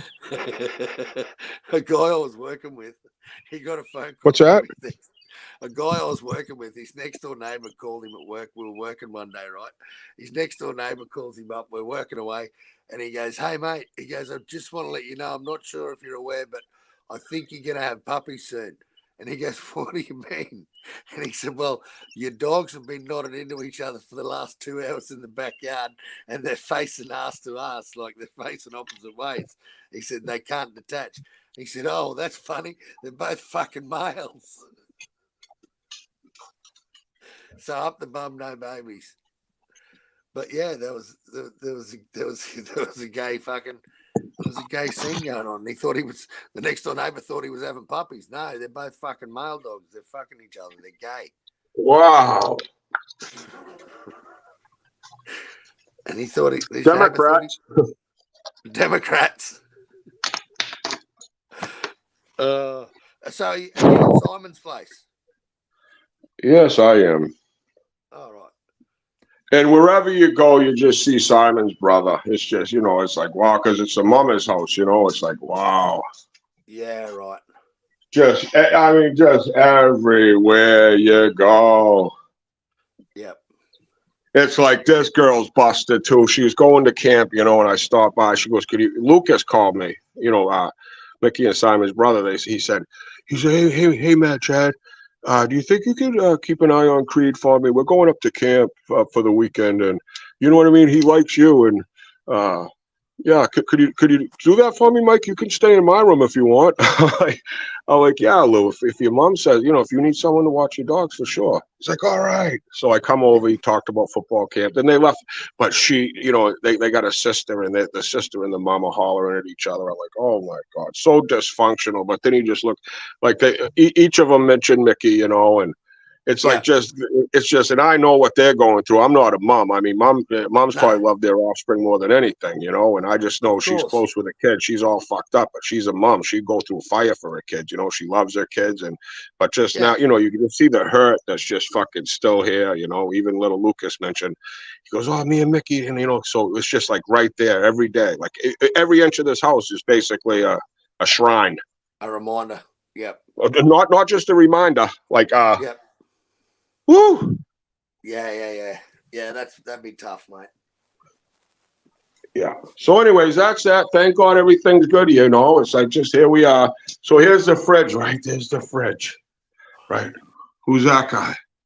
Wow, there he is. Who's that guy? There he is. Yeah. There's Simon. Oh, who's that? That's his best friend that passed away with him. Oh, who's that up there? Oh, there he is. Oh, there he is playing football. There he is with his mom. You know, there he is Yep. with his mom, little baby. There he is with his mom again. Yeah. There's Mickey and Simon. Yeah. Just, it's just, that's just the fridge. Yeah. Yeah. Yeah. So where does everybody go if you live in a house? What do you open up every single day? I mean, what's one part of the house nobody fucking misses? Oh, the toilet. That, I think there's a couple pictures up around the toilet, but the fridge. Yeah. Yeah. Yeah. All right, and this is how dysfunctional of a house this is. They're on their, like, 5th couch since they've got Creed, right? Yep. Right? Now, I put the couch together last night, right? So I wake up, Creed sleeps out on the couch. Look, watch this. Oh, fuck off. He's fucking pot dingo. Look at that fucking, look at it. This was brand new 2 weeks ago. Bullshit. It's their 5th couch. It's their 5th couch since they got the dog. Oh, that cunt of a dog. No, because if they want a dog, the dogs are staying. Sorry if you don't like the dog, get out. Oh. I think it's like Lucas's like care dog because he's been in trouble with the law. He's been arrested a few times. He's 13 years old, and I think his dog is kind of like his holding it all together. Yep. Yeah, Lucas is a beast. Wait till you hear about this kid. Wow, if he can keep his head on straight, I told him, I said, get to military school, keep him in no public schooling because he's too rough and tough for shaman soft schools. Like, he's just like, he's getting in trouble for, back in the day, you just have to go to suspension. But if you get in a fight now in school, oh my God, you're a bully. You'll get pressed charges against you. You're going to get sued. I mean, it's bad. It's gone so shaman soft where you can't fight anymore. Like if you fight in school, you are a fucking criminal. Yep. Yeah, it is. Yeah, and Lucas has been fighting. This kid's a fighter. So is that the ex's son with the new bloke? Yeah. Well, the retarded guy that's gone, his dad, that poor Lucas doesn't even have his pops around because he's a fucking idiot. Oh, right. Yeah, so Lucas is, I've known Lucas my whole life, and they got a sister. The sister of the mom, but she's gonna be a senior in high school. Just a great girl, just amazing that they've held it together this much with all this heavy burden. Whatever it is that just there's something something's here every day. Wow. Yeah. But all good, Kyle. It's good. Like the mom, right? Like we had a falling out. We had 2 kids and had a falling out. But we had the common ground that we loved the kids. We had fun together. You're an asshole. You're a bitch. All right, we're all fucking, but wow, I love your family. My family loves you. You're fucking wacky. I'm wacky. But we love the kids. So when they did move to Indiana with the dad, whatever, I was like, I'm going. Like I got to be there for the, my days off to go to their, shit. I just got to be part of their life. They're my everything. Yeah. Like my kids are my everything, Fucking So I've always had that relationship with her. When she first met the husband, and the next guy, I stayed away for probably like a couple years because I was very combustible. I didn't like the guy. Probably punch him in the face and just make matters worse. Yeah. But then eventually, when they decided to move to Indiana, that's when I really opened up and be like, hey, you're gonna be seeing me around because I'm gonna be your neighbor. I lived in a different city. They lived in Franklin, Indiana. I lived in Indianapolis. It's just a neighboring town, 15-minute ride. Yep. But that's that. But here I am until Monday, and then Monday I can go back to the camp. Like where I'm at right now is right in the city. Like I'm in Portland, Maine. I'm in the hub of everything. Like I can get anything out my door that I want. Up where I've been, you got to go a fucking 40 minutes to get something. Yep. But got the whole house here. Just got the 2 dogs, 2 dogs to take care of, and yep. It's Yep. Carl, what's your favorite Looney Tunes character? That's Sparky, fellas. Don't mind Sparky. Is that another dog? Huh? No, I was saying Brandon's dog's name. Brandon made a boxing video for me. Did he? Yeah. I'm gonna have to check it out. I subscribe to him. Are you subscribed to my channel? I am. Matt, What's this dog barking about? Hopefully, if this Creed gets out, it's over. Lucas will lose his dog. Oh, really? Because you don't listen. Like, I could take Bruce out without a leash. Like, Bruce will just stay right with me. Yeah. If I say, Bruce, come here, Bruce will just come here. This Creed will look at me and run away with a smile on his face.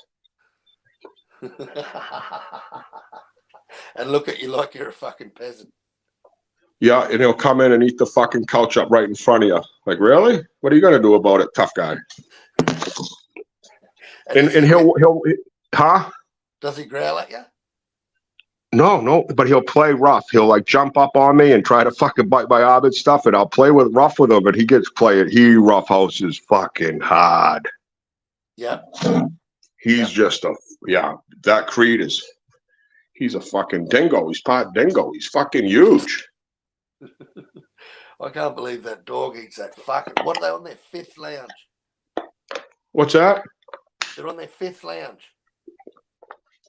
Their fifth lounge. Simon almost killed it. If the dog's off limit in the Simon's room because it ate a couple of his sneakers up and fucking his new comforter. Oh no.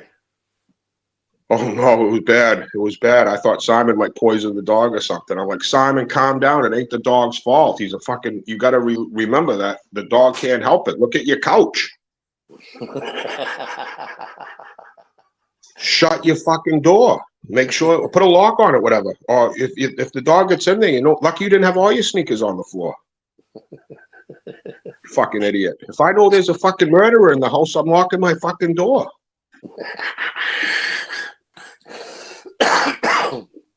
Oh fuck. And right, Carl? I said you got to fucking evaluate where you're getting your anger at. Yes, it was the dog's fault, but you have a door on your room, bro. Shut the cunt. Shut the fucking kind of door. We don't have this fucking problem. Sorry you lost $400 worth of sneakers.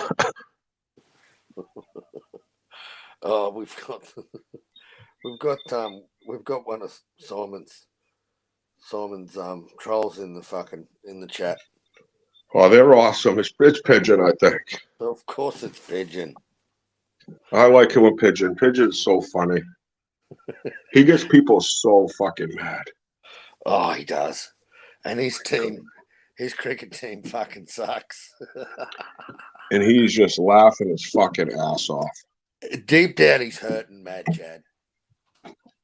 Deep down, he's hurting about his team. I think he's just doing it for a gas. He loves his. Yeah, he's gaslighting. He's just really enjoying himself. Yeah. So, are there any other animals there, Chad? Is it just the two dogs? Is there any fish? No, I don't. No fish. No fish. So that's no. Yo, Chad. Yo. The Wembe Yamba is a high job. Big time. This kid said he didn't know what he was doing. He said, honestly, I didn't know what I was doing. I'm still learning. What type of shit is that, Chad? He better eat a few fucking hamburgers. He better eat a few hamburgers because he's gonna get broken. He say that, Chad? Why did he say that? Who? No, Wembe. He said he honestly didn't know what he was doing on the basketball court. That's what he said out of his own mouth, Chad. Yeah, because he's a deer in headlight. Bro. He's a deer in headlight. The best thing since LeBron James doesn't know what he's fucking doing. Are you out of your mind?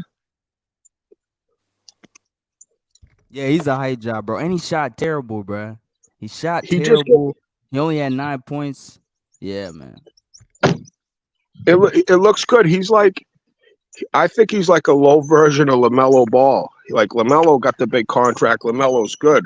But those highlight films and playing, it's just like different. The NBA's different. He ain't built like Luka. He ain't built he's like a fucking real. He's one of the thinnest dudes I ever see, and he doesn't move good to me. Like I don't think he has high IQ. I think he's a fucking certified hype job. Yo, Chad, what was I about to say? Damn. Yeah, but you said you never seen a guy that skinny. What about the guy from the Thunder? Check.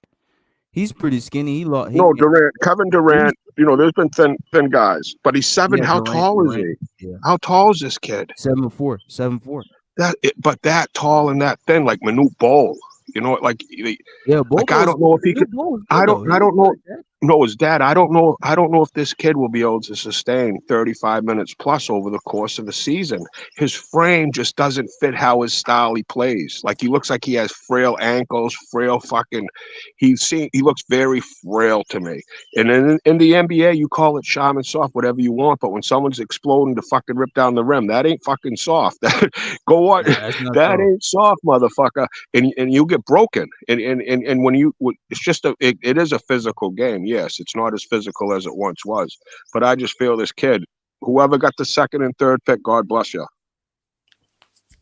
Yeah. A lot of people saying hi job. I mean, to Welcome me, back, it Outlaw. looks like it, bro. Cause this dude literally said he didn't know what the fuck he was doing on the court. Like, what? Why would you even Right? say that? What? That's the worst response. That's the worst response. Worst response. Yeah, bro. Who's he play for? The San Spurs. Antonio Spurs. What's All good, right. Carl? Cuz what's good, bar? Had Going to on, come back Outlaw. when you Go were on, good, man. check What's out, good, brother? check out. God bless Adche, the lad. Salute. 150, what's doing, brothers? What are you talking about the Had draft? Che. Adche, Adche to Adley. What are you talking about the draft? Yeah, I wouldn't have a fucking clue Yeah. what they're talking about. Yeah, I wouldn't. I still watch NBA, but I don't know the up and comers because I don't really watch the college and Nah, that. it's not even the Oh, draft. It's the hyped up player, the dude from France, oh, Wembanyama. yeah, I've That heard of dude. him. Oh, okay, Yeah, yeah, I've heard of him. He's not looking good. Yeah, he's not looking Hey, good. when you mentioned Manute Bol, it reminded me of one of my favorite bars of all time. Big L said, I got a crime record longer than Manute Bol. Yeah, Manute Bo, that dude is 7'7", bro. Yeah, that's why he said I got Wow. a crime record longer than Manute Bol. That's one of my favorite bars. He's not even the tallest guy in the NBA too. Manute Bo. It's this Nah, guy there's a named bigger lad. Yeah, I Mirazan. remember. Mirazan. He played for fucking Wizards and Kings. That's right. He was taller than fucking Manute Bo. He played back in the But day. Hey, you remember him, Chad? Don't you? Absolutely. Yeah. I think Wembanyama a hype job because they're comparing him to LeBron James, like these high Durant. Like he's not that. He'll be serviceable. He'll get his blocks. He'll get his rebound. But he ain't the best thing since sliced bread. I'm saying. I No, don't he's want to say not, bro. he's a hype job compared to what they're putting on this kid. You know what I mean? Like they're Yeah. I making see him what out you to be. mean. sometimes that's detrimental to someone's career because the same in rugby league, right? We get a young guy who's the son of an ex-legend that comes through, and yeah, the kid's a good football player, but they seem to just get thrown to the fucking wolves, and then they come back to the pack once they hit the first grade, and start playing a few games, and people go, oh well, I don't see what all the hype was about this fucking kid. They spoke him up like he was going to be the next fucking Hall of Fame rugby league player, but yeah, the that, next in our sport we call them immortals, Chad. So if you're a Hall of Famer, you're classed as an immortal. That they've got the team Right. right, and they talk some of these kids up like, and man, some of these kids' careers only last 2 or 3 years, mate, and they're never heard from again. And exactly. the hype on them, like they talk them up like they're one of these immortals.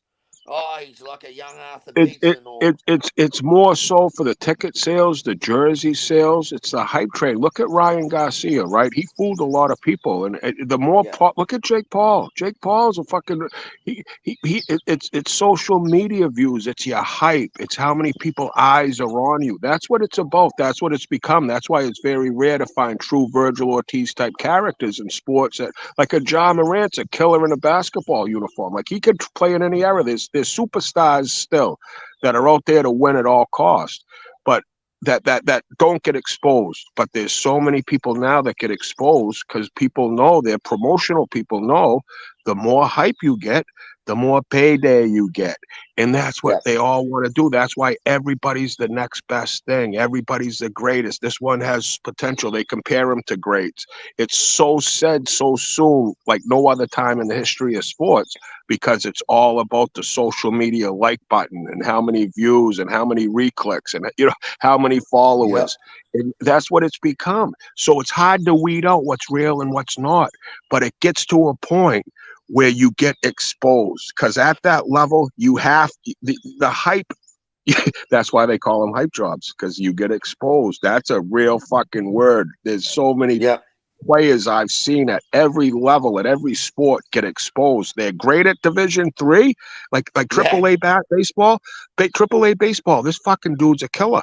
He's fucking batting 342, and they put him in the major league uniform. He can't hit a fucking beach ball. It's like, because that's where he's at. That's the level where he's at. And Look, you just see it. Bro, Luka was not overhyped, because Luka was doing that shit. 16 years old, averaging 25 points against grown men. That's different. Wembanyama's big as fuck, super tall, and all that shit, bro. They don't play defense in France, bro. They don't play defense over there, bro. You know, so like true. He kind of LeBron James wasn't a hype job. Yeah, LeBron wasn't a hype job, because LeBron. You could just see LeBron like, this motherfucker is, what the fuck, dude? You don't supposed to be that big and fast. LeBron went through the fire, Chad. LeBron went through the fire. Luka went through the fire. I think Wemby had it easy, man. I think Wemby honestly had it easy. And he passed the eye test because he dominated against Shaman soft competition. Exactly. With no defense. Exactly. Like a lot of these fighters, they just claim to be the next best thing. And this Abdullah Mason, I heard someone compare Pernell Whitaker or something. I'm like, wow, I just heard about this kid last. Who said that? Who said that? No, I heard it somewhere. Maybe. I can't remember. You hear so much fucking nonsense. It's like, am I living in a reality world here? Wait. So they compare. Hold on. They compared a fucking 6-0, 7-0 kid that's 18 years old to Pernell Whitaker. Get the Might fuck have been out Floyd, of here, bro. Floyd or something like Get that. the It fuck was out just of here, ridiculous. Who was that man, Chad? Which boxer? I can't remember because I hear so much nonsense, Kyle. Honestly, this if you. Mason? I think the kid's highly skilled. He looks like a he's good. He looks, he's good. He's good. But let's see what happens with it. He's not no sweepy. He's not no fucking same sweepy. with Boots. Roy Jones Jr. Yeah, exactly. Roy Jones. Exactly. Roy Jones comparison. Hey, and Chad, you were talking basketball. I'll tell you a hype job in basketball. Remember, the Wizards drafted a lad number 1 about 20 years ago. Kwame Brown. Michael Jordan. He was a massive hype job. Trash. Fucking hell, Matt, Chad. You know your basketball, bro. That's why I knew you'd know his name. Carl. That's why I brought him up. I knew. You didn't even. Hey, Chad. What was the other hype job that went to Detroit? He was first round pick. He was trash too. Long time ago, he was a center. He played for Detroit. You remember? He was a hype job, bro. First round pick. He was the first pick in the draft. Oh. He played for Detroit. You don't remember? You got him. Hey, Carl, there was actually a lad from here, bro, who was number 1 pick. He was Croatian. He was number 1 pick one year, Carl. Yep. Who? Andrew Bogut. Yeah, you got it. Yeah, you got it. He was good though. He was good though. He was good. He had injuries. He had some injuries. Yeah, he had injuries. Yeah, injuries fucked up his career. Yeah, that's what happened. Yeah, he was good though. He was good. I like Dellavedova. I think Dellavedova is good. He's done good for the Boomers. Dellavedova could play defense. He could shoot. Yeah, he locked up Steph Curry that 1 year. I know you remember that, Chad. He's one of them lads. He plays better for Australia than he does anywhere else. Like Paddy Mills, his game goes to another level. What the fuck's happened to Ben Simmons? Oh, he's a hype job. That's another hype he's job. A hype job too. Yeah, another hype job. But he was hitting all these triple doubles in his rookie year. Soft. Yeah, he had talent, but he's soft as fuck, and he couldn't develop a jump shot. I can't shoot to save his life. You know, he's like a sniper with no scope. You know. Yeah. Chad, you remember Anthony Bennett? Chad, you remember Anthony Bennett? Remember him? Yeah, Cleveland Cavaliers drafted him. He was a bust too. Yeah, he was a big bust. Cleveland Cavaliers drafted him. That's who I was thinking of. Yeah, he was a bust, bro. But they were comparing him to LeBron. Yeah, they were, man. They were. I thought Andrew Wiggins was a bust for a while too, Chad, but he proved himself. I thought he was a bust for a while too, because he went to the Cavs. He didn't do shit. I don't even think he played like that. I think he was injured. He played like 3 games or some shit, and they sent it to Timberwolves, I think. After that. Really look at Sam Bowie when Michael Jordan was drafted. Someone drafted. Greg Oden was a hype job, bro. Yep. It Oh, was but he Greg had bad Odom or injuries Durant. too. Greg He Odom or was made of Durant. glass. Old Matt Stoneface, Ohio State. He was made of glass as well, though. Got injured all the time.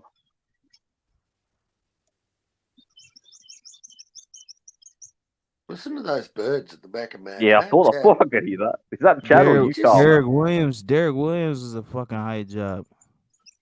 Who White Chocolate? Oh no, that's Jason Williams. No. Hey, Syracuse. Darko Milicic. That's his name. Chad. Yeah, He was Detroit a guy. fucking Yeah, bust. bust. He was a bust. He was a big Yeah, bust. but bro. I actually do remember him now on video. I didn't know he was Milicic, number one pick. yeah. Though. I didn't know he was number one pick. There was another lad as well, bro, who's like Dominican or Puerto Rican in the like late 90s. Lopez. Can't remember his first or something like that. I have to find him. He was hyped up heavily as well.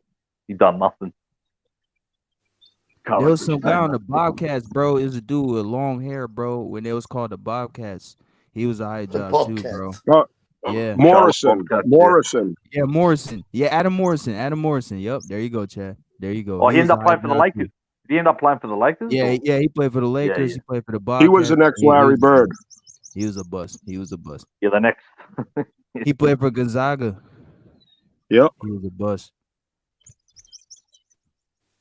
Yeah, Carl, one video and Chad are the two basketball like connoisseurs on here, you know. Out of anyone I spoke to. I don't even know. Yeah, one me and fucking Chad can name talk you mentioned. basketball all day. I could talk basketball all day with Chad. Is it popular where you are, Carl, lad? Is it popular now where you are, Carl, lad? Is it popular up there now, lad? Nah, it's popular as fuck down here, bro. It's probably second biggest sport, lad. Like, fuck, the lads love it down here, bro. Yeah, nah, it's not popular up here at all. I'd say league, bro, and then maybe basketball second with the young lads. Yeah, it's all rugby league up here. Rugby Yeah, league. it's league down here, bro, number one, of course, but basketball's probably second. So, you know. And it shows a country of 20 million. How many? Well, that shows you, bro. It's, you know, it's a country of 25 million, and they got a bronze medal last Olympics. That shows how popular it's getting here, you know. Yep. What about that? And Australia was always like top 4, top 5 routinely, you know. Where was the dream team? Was that Barcelona? 92, yeah, 30 years ago, 31 years ago. That was fucking. Yeah. That was unbelievable. That was the who's who of fucking basketball. That's what grew the sport internationally. That's what made it a global sport, you know. Yeah. And I think since then, bro, it's gone now to become, I reckon, but behind soccer, the second biggest mainstream sport worldwide. I think it's got a case for, you know. I just can't believe the money these guys make, mate. The money and how big it is, lad. Like it's the most popular sport in China. Like you'll get billion people in China watching, you know, NBA finals and shit. Yo, Chad. Yo, bro, Chad, they got a bunch of retards in the Rockets franchise, bro. Oh my God! You see some of those moves? They just paid that guy how much money? They just signed AC whatever Green. I mean, they're paying these guys huge money that are just not. They're not needle. They're not going to move the needle for your team. What do you think about Dame trying to go to Miami, Chad? What do you think about that? I hope I don't see it because that makes Miami one of the favorites, honestly, with Butler and Dame, and you know that would definitely be a scary combo, you know, because I am a diehard Celtics fan, and I think they improved greatly. Yes, getting rid of Smart, but I think he was the X factor again. He was the alpha dog in the locker room. Jalen and Jason couldn't be Jalen and Jason because they kind of had the big brother that can beat them up on their side. You know, that was the leader. Marcus Smart was the oldest 10-year Celtic. He was the toughest motherfucker on the team, and it was his locker room. And he's a little past it. He's a lot of wear on the tires, a lot of diving for balls, you know. And now to get this poor Zingas is your third threat. Now you really legitimately have a big three. You know, now you legitimately can say we got a big three because Porzingis averages 20 plus a game. They have Porzingis, yes. The Celtics got Porzingis when? They right a while ago, a week ago or whatever, you know. But they got Porzingis, and now you follow me? So now you got White. You're gonna have White. I think that team improved greatly. You know, because I feel they got rid of Grant Williams. Yeah, that's not a bad pickup, Chad. He just got to stay healthy. That's my problem with Porzingis. He can never stay healthy, Chad. He Wembanyama type frame. He's the Wembanyama type frame. That's what I compare these two might be. He might be a Porzingis type if he can be like Porzingis Wembanyama. That's what I see it as. Not LeBron James. Not a game changer. They were calling him a unicorn. They were calling him a unicorn. Yeah, but Porzingis was hyped up big. I remember, bro. When he first, He's I remember another when lad he with first heaps of went to hype. the Knicks. I remember when Yeah, he heaps first of went hype. to the He Knicks, was bro. another one. One of these dudes. You ever seen that internet? It was like an internet meme or something like that, Chad. Like this dude at the draft, they drafted Porzingis, and the dude was like, "Who the fuck is this guy?" You ever seen that video? That shit Yeah. was funny as fuck, bro. Yeah, man, it's a lot of interesting trades though, man, and stuff like that, Chad. Like it's looking interesting. I think the Suns could be good, man. You know, but Oh they need yeah, a for guard, sure. man. They need a guard, Chad. Who you think runs the guard? Who would you have run the guard, Chad? In your opinion, out of the three, Durant, Beal, or fucking Booker, who would you have running point guard? Booker. Booker Who? or Beal. Wow. You kind of make it like even Durant can dribble it up. It's almost like I become think Bill such a would be a better point guard, honestly, than it's Booker. almost become such a positionless sport. You just see it's like so different than back in the day. You just had the point guard. You had your Steve Nash, your Stockton. You had your guy Dennis Johnson, Magic Johnson, Isaiah Thomas. You had those. They were your point guard. When there was an inbound play, they were getting it. You know what I mean? They were dribbling the ball up. They were running the offense. Now I watch the NBA. I'm like, who the fuck's that dribbling up? Who's the point guard? Who's the small forward? Like back in the day, you knew the point guard, you knew the shooting guard. Now it's become really positionless. You see 7-footers playing outside the 3-point line. You see, it's just really become a positionless game. And I feel in order to win and succeed, yes, you're going to still have your true point guards, but I feel like it's just the talent of the five, fingers on your fist that you could put out there. You know what I mean? Like the most talented five, if you can have like the big three, whatever it is, because I think it's become positionless. You almost don't need a center or a You point right, guard. Chad. You actually right, man. You actually right now because like I would say like the last 3-4 years, I would say like maybe 5. I would say yeah, it's a guards league. You know, a lot of top guards was on good teams and it was averaging 20 a game or some shit. You know, like Dame, fucking Curry, Kyrie, et cetera, et cetera, et cetera. But you kind of right now, Chad. It's kind of more like now you need a big three to really win, bro. You really need like a center team. Don't matter about the position, like you say. Yeah, I'm with you on that, man. You got to run through it. Like, look at Denver. They had definitely a big two with Murray and, arguably the best player on the planet in Jokic. It's like, and they had a bunch of pieces around it, the Michael Porter. Like, they had players that just needed to show up and play hard and play smart and let the superstars be their thing. Like, you know what I mean? It's like they have a good concoction. They got a great concoction of a team because that's the ultimate team sport is basketball. You can be Wilt Chamberlain, you can be LeBron James, you could be the best player on the planet. You could be Michael Jordan. Michael Jordan didn't win shit until he got a team around him. It's the one sport. It doesn't matter how good or dominant you are. You need teammates to get over the hump, and you need to play as a team. And you need the pieces. It's like a chemistry puzzle. You need everybody to make each other better. Elixirs, who's who, and it's just it runs real deep. I see so many different layers of a team, and I now I'm to the point I analyze it. I way overanalyze shit. I used to be way better at looking at things when it was just meat and potatoes. Now I'm looking at the whole fucking every ingredient of the stew. Like I'm making my stew with all these ingredients I never used to use before. So I think I'm over seasoning my predictions by analyzing. So that Do you think it's however it is. faster? Do you think the game's a lot faster now? More Well, fast it's paced. still Yeah. I feel like, but it depends what team it it is, depends Carl. on Like, what team, because yeah, the yeah. '86 Lakers, you're talking about a fast break team like no other. The minute the other team didn't have the ball, Showtime. they were at a Showtime full Lakers. sprint the other fucking way. Yeah. The Showtime Lakers, bro. Yeah. And like I say, people talk about, Larry Bird played against, plumbers. And I mean, the 1986, Nah, probably arguably the Hell most no. talented Hell hell no. no, athletic bro. basketball team, Fuck 86 no. fucking Atlanta Hawks. They had Dominique Wilkins, Tree Rollins, Kevin Willis, and if you can't remember this little dude, Spud fucking Webb, one of the most Won athletically the dunk fucking contest. gifted.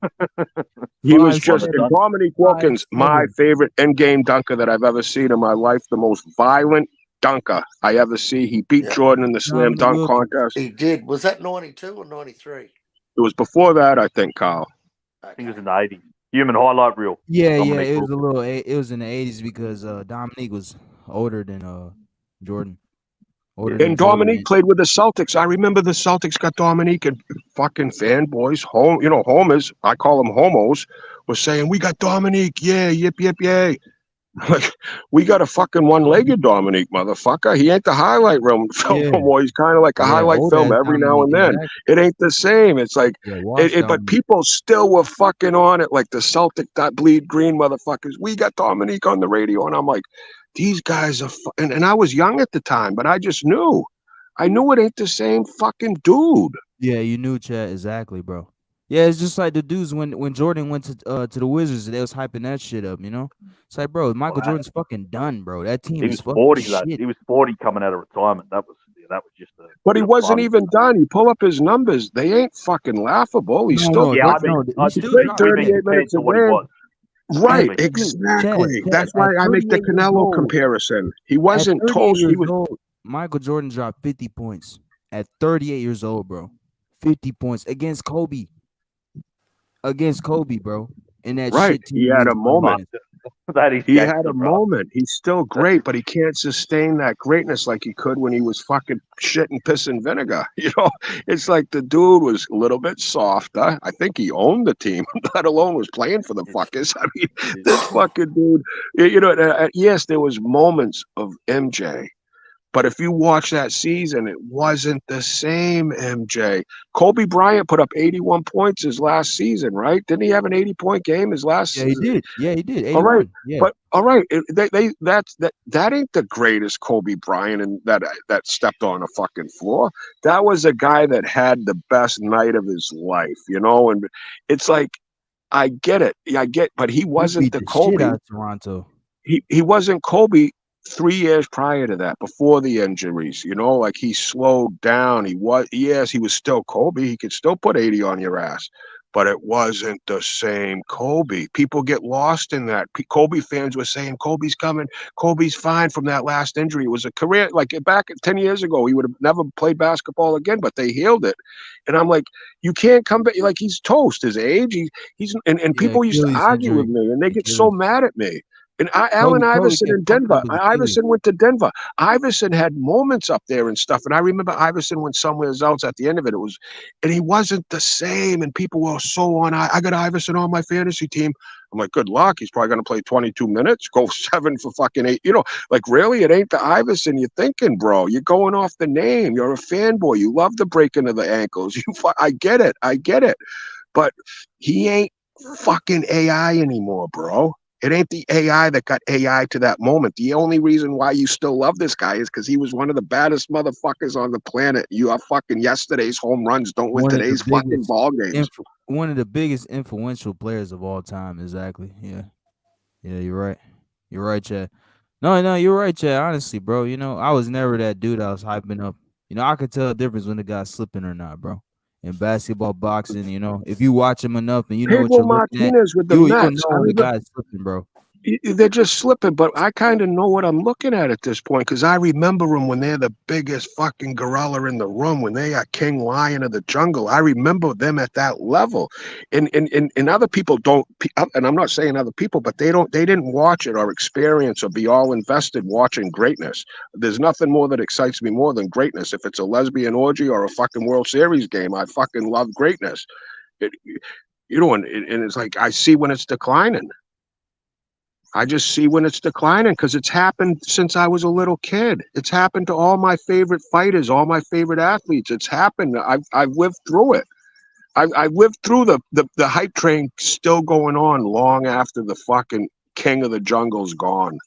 Like, that's just what my point is. With Canelo, just segueing back to boxing, which Kyle doesn't want to talk basketball, but the boxing, you know, that's why I got that whole point. I'm not saying he's toast. He could still put up 80 points in a fucking round, but he's right there to get beat. And maybe Charlo ain't the one to do it. Maybe Benavidez Yeah, I don't think is. Charles is the one to do it, Chad. I honestly And don't you think. may be 100% right because of the style matchup. You're big on watching how these fights interact, how their pieces fit together, and you're seeing something that I haven't seen yet, you know. And you very well could be so right, because I respect your analogy, I respect your opinion, and I love talking different angles and different views, and that's just my view. I think Mark was kind of trolling me, saying I'm saying stuff just for argument's sake. No, because I have my reasoning, I'm backing it up behind reasoning that I have. It ain't just I'm making up a story. It's from what I've seen with my own two eyes, and me and Kyle discussed it. You go off those two last activity fights with Canelo, Charlo's sparring harder than Canelo his last two fights were. So I'm saying iron sharpens iron. Canelo's last two fights, all that would do is dumb down a world-class fucking racehorse. If you're racehorsing against a horse that ain't looking you in the eye, you win by 100 lengths, Canelo last two fights. You get better when that other racehorse is looking the other racehorse in the eye. They see the fucking finish line. Who's got the biggest fucking horsepower here? And Canelo hasn't shown me that in a long time, since maybe the plant stoppage, which he hit him with a vicious body shot and stopped him. But and even then he wasn't the same high output fighter. He just wasn't. I remember Plant had that fucking stadium silence. I remember that crowd got real fucking quiet.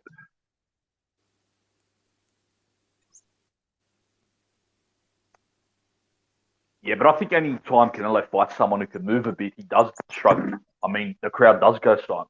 I think he just struggles with lads with fast feet, whether it's Lara, or even Austin Trout giving some trouble with his movement. I do agree with you though, Chad. I think Canelo is slipping. So I do agree at the same time. Yeah, that's what does make it interesting, the Charlo matchup. But I still think Canelo is like maybe at the start of his time when he's starting to slip, but I still think he has a bit left, where he'll still be able to win some fight. I think Benavidez would really tell how much he's got left. A strong, big 168-pounder coming at him. Agreed. I agree. Hey, guys! I gotta run off, get a couple things done here. But thank you for having me. I'm sorry if I made anybody mad. Honestly, I fucking pissing off LT, pissed off fucking boxing scientists, called him a name. I mean, I'm sorry, Kyle. I'm sorry. I think Tim Tszyu is the best. Honestly, Tim Tszyu would beat Charlo for sure. And honestly, I'm just sorry. Hey, mate, we've all got our opinions, mate. I respect yours, mate. But I'm going to try not to have him anymore, because I just don't want to talk just for the sake of arguing. Nothing wrong with a good argument, mate. No one's mother got fucked. No, I'm sorry. I did say something though, didn't I? I was mean to Mark. I called him an asshole or something. Mark is an asshole. Fucking A, bro. He's an asshole. Bye, guys. Bye. It's all good. Bye. Have a good day, have a great day, guys. See you, I'm Chad. sorry. God bless my bro. Have a good one, You Chad. guys are awesome. You're awesome. Oh, fuck. He's a legend. Chad, yeah, legend. Yeah, 150. What do you think, fucking? How do you think the Canelo Benavidez fight goes, bro? We still got 150. Might be ducked out. Hey, I want to talk a little bit though, if we can, Carl. Yeah. UFC tomorrow. Have you talked about that? No, I haven't. But I mean, fucking. This is a good card, bro. Man, has there ever been more Aussies on one card? I don't know. No, I don't think there has. Not at this level. But I'll tell you what, Carl, you're not going to like this. I got 600 on Rodriguez. So of course, I'll you make fucking bank. have. I'll be making bank tomorrow, my bro, if that lad wins. But it's a great matchup anyway. But salute to Volkanovski. Look at this, bro. Moved up to fight this killer Islam, and now he's going back to fight the number one contender, rising title challenger at featherweight. Yeah, man. Yeah, he's a fucking. The gangster, straight up. He's a tough cunt, mate. Robert Whittaker. I'm a big fan of Bobby Knuckles, mate. Big fan. Yeah, of Bobby great fighter. Hey, man, and I have never seen him look this jacked in my fucking life. I've never seen him look. I'll follow him on socials, bro. And, mate, I just think I feel sorry for this poor cunt that he's fighting. This Driscus Duplessis. I haven't seen much of him, but I know he's a top challenger. Who's that? Duplessis? The South African lad. Yeah. He's fight. Yeah. And Jack Della Maddalena, like. I think his fight got called off, unfortunately. Oh, did it? Yeah, the lad failed a brain test. Oh, serious. Yeah. So, but Jimmy still, Crute. yeah, I don't know much about him. I know the name. I know, yeah. Oh, But he's just a tough cunt, Outlaw. He just comes to fucking bang. oh yeah, I seen him in a war with this other cunt. They were going hectic, bro. That's where I know him from. Bro, these cunts traded about 30 fucking shots to the head each in exchange. Did he break his leg in a fight and keep fighting? Yeah, maybe. That lad's a lunatic. I do know who you're talking he's about. fucking nuts. And Shannon Ross. I'm not real familiar with Shannon Ross, but No, I know the name once again, but yeah. Did I send it? Have you seen that photo of my brother and Whitaker? Whitaker was because he trained with our affiliate gym for the no. Israel. Yeah, I'll send it to you. Yeah, because he trained with our affiliate gym, the one that has connections with Johnny Lewis and that. Yep. He trained with them for the Israel rematch. Bro, That's what's why the odds? I'm just keep going. I'm just gonna have a look at these odds on this fucking Rodriguez is UFC. a big underdog. That's why I threw a lot on him, paying like $4.50 or something. Let's see. Oh, so Shannon Ross is the underdog? The lads in the chat will be mad as fuck, bro. They went from basketball and now took it MMA. Yeah. Jimmy Crute and Alonzo. Jimmy Crute's favourite.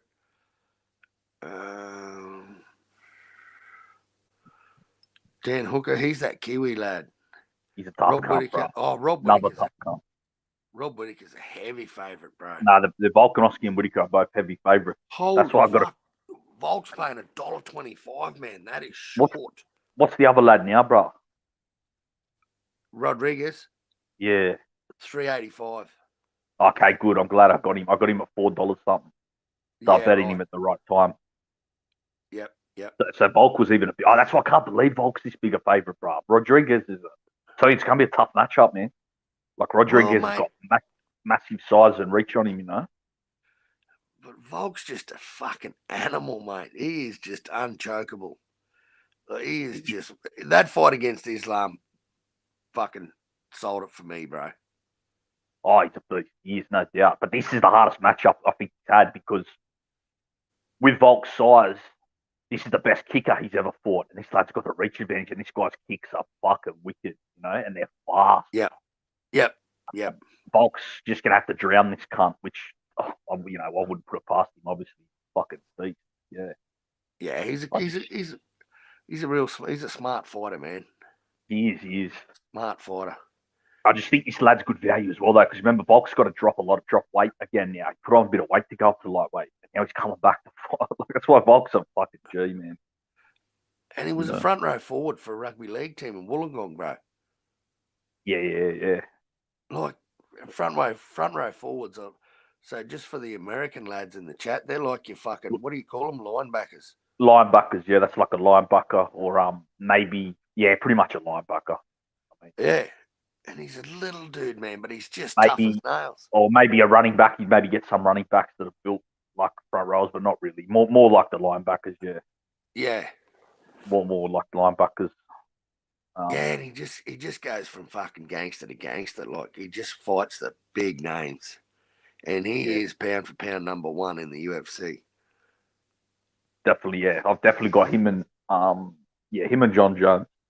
He won it. Yeah, John Jones is good. He's really good at flogging his missus too. He's really good, especially in hotels and casinos.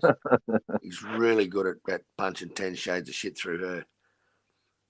He used to be my number one, mate, but I just don't like women bashers, mate. I can't stand them, especially fighters, mate. He does it to men as well, though, you know. That's why I got it. He does it. He ragdolls everyone. That's why he uses. Yeah, he does.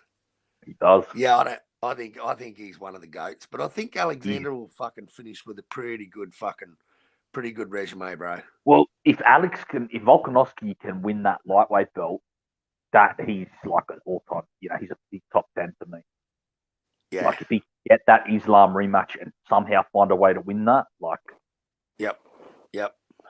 That would be. He was pretty shocked after the fight. He said, I thought he was going to be way stronger. Yeah. Well. Yeah. Yeah, that's what he said. He said, I thought he was going to be way stronger. I'm not. I definitely could tell Islam's not as strong as Habib, you know. Yeah. Islam's like a. He's like a. I'm not going to disrespect him and call him a B grade, even though a B grade Habib still would be a beast. But I do. I think Islam's like an A minus to B. Just isn't quite. You know what I mean? Yeah. Hasn't got the athleticism or the pure strength of Habib, but yep. Well, I think he's better defensively than Habib. But Habib just used to have a chin. He just walked through every cunt. Wear it. Yeah, well, same as Rob Whittaker, mate, and then he got a bit chinny, you know. Yeah, Whittaker had been stopped a few times. I think Whittaker's chin's always been a little bit soft. What gets Whittaker through is his recovery is so sick because he trains like a fucking like a Spartan. Yeah, I want to see him fight Adesanya again. I think he's got Adesanya. If he wins this one, he'll have a chop at Adesanya. Yeah, I just don't see him making that match because if he's been 2-0, you know. But they might. I mean, Holloway got a third fight.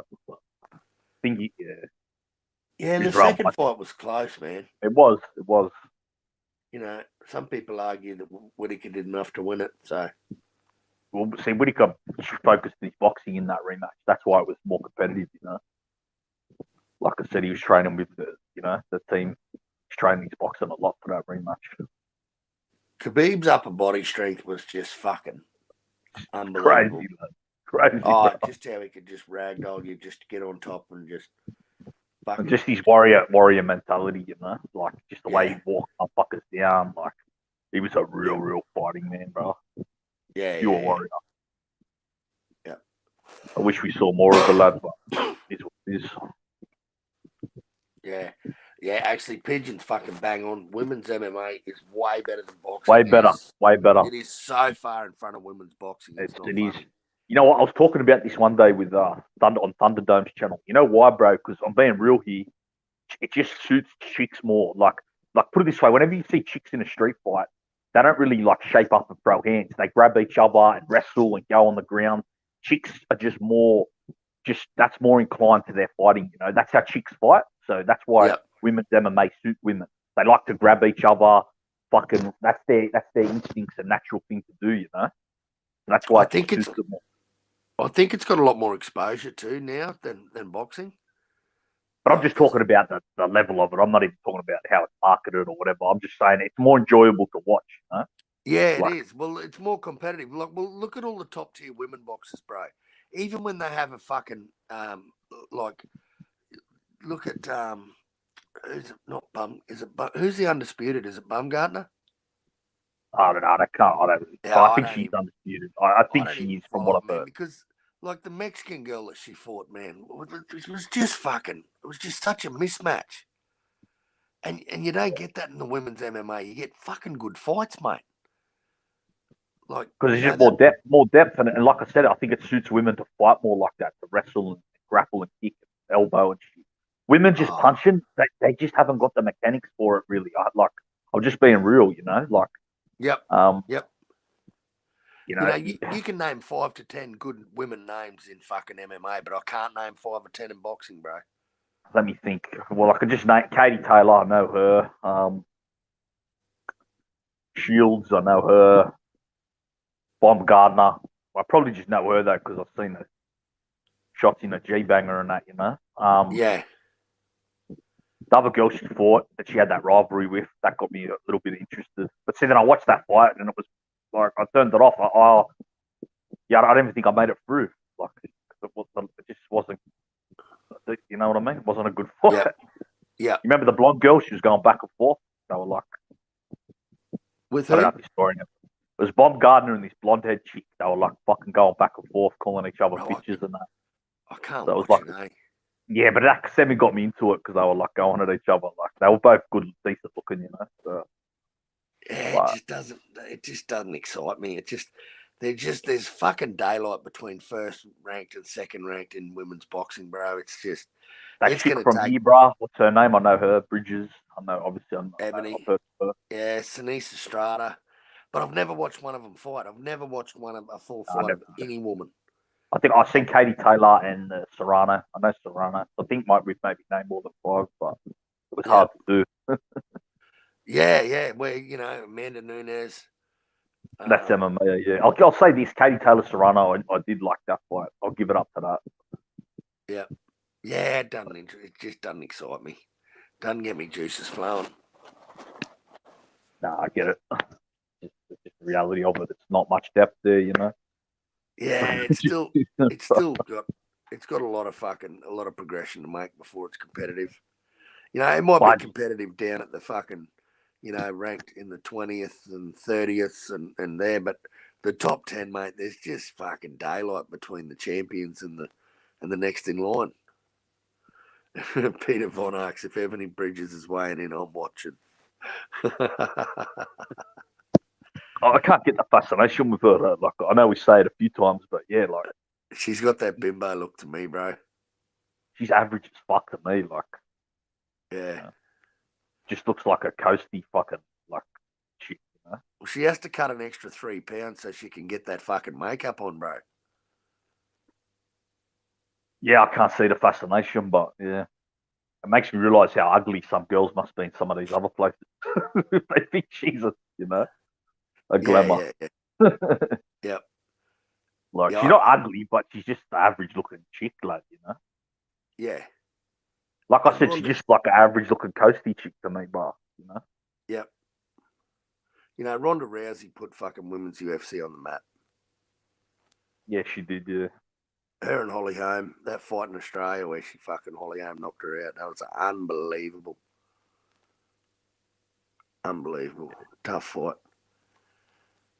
And it's good how the women seem to fucking, that Rose Namajunas or Namajunas, whatever it is, she's a tough little bitch, man. She's a good fighter. She's a good fighter. Fuck, I mean, she's tough. She's good. She's good. I'll tell you the other good one, Valentina. She's a Russian girl. She's good. Shevchenko. Yeah, she just got beat though, but she had a great run. Who did she get beaten by? The Italian girl? No, I think she was a Mexican. Pretty sure she was a Mexican or Mexican girl. She fucking looked Italian, I thought. Yeah, no, she was. A lot of Mexicans are Europeans, but yeah, I think she was. Pretty sure she was Mexican. I don't know if she's Mexican American or from actual Mexico. You're probably right that she had an Italian last name. I think her name was Grassa. Yeah, so she's probably Italian heritage. Yeah, that's what I'm thinking because I know a few Grassos and they're Italian. Yeah, I know Grassos as well. They're Italian. So yeah, she probably is Italian heritage. Yeah, you were on the mark. Yeah, she was a big underdog too. Yeah, I bet on her. I actually remember now. I backed her because yeah. I remember I was thinking, surely she's got to lose sooner or enough. I'm just gonna throw something on this girl, you know. Yep. That other girl named Eunice, the Chinese girl she beat, she's a beast. That Polish girl, that's what I mean. The MMA fighters are just better to watch for the chicks, you know. Yeah. If I'm gonna have to watch a chick fight, I'll watch MMA. Just better, you know. Bro, you think Boots stops fucking Vila? I'm gonna say yeah. I'm gonna say he lives up to the hype. I'm gonna give him the benefit of the doubt, but I'm going. You know, I'm not convinced by it, but I'll say yeah, just to because I'm that disappointed. Virgil fucking his fight's not happening. We need something to come out this weekend to get excited about. So either him losing or him stopping him. That would excite me. You know, him getting upset or him stopping the guy. I don't want him to just win some fucking shit decision that no cunt will remember. You know. Fuck, the bookies are fucking all over Ennis, man. He's $1.10 and they wouldn't even know this other lad. That's why boxing's a great sport to bet on, Carl. The bookies don't know shit about it. Yeah, in Australia. Guess what? Oh yeah, even worldwide, but especially Australia. Guess what I got when Toledo fought Loma? I got Toledo at fucking $6.50, I think. Yep. Well, Roman Villa's $8.25. Boy, Ennis by knockout. Ennis by knockout or TKO is $1.28. Fuck, they're short on that. Fuck. Yeah, they don't even know this Villa lad. But even though I'm picking the Villa on points or decision is paying $21.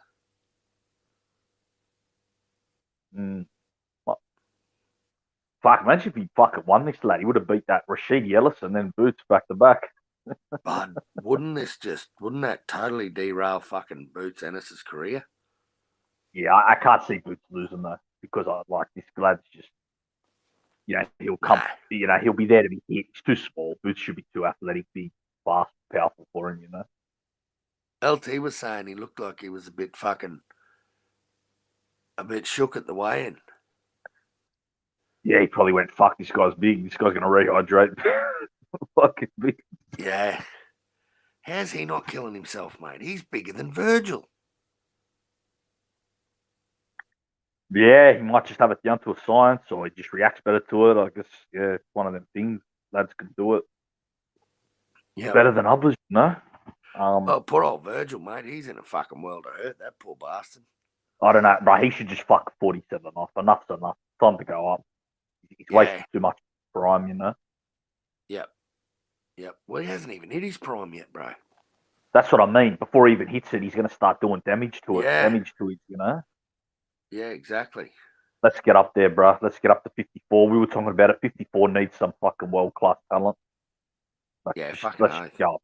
Fucking oath. Get up there, lad. Boots will be up there in a year or two. You can meet him there. Fuck 40. Yeah, they don't want Boots and fucking Virgil now, bro.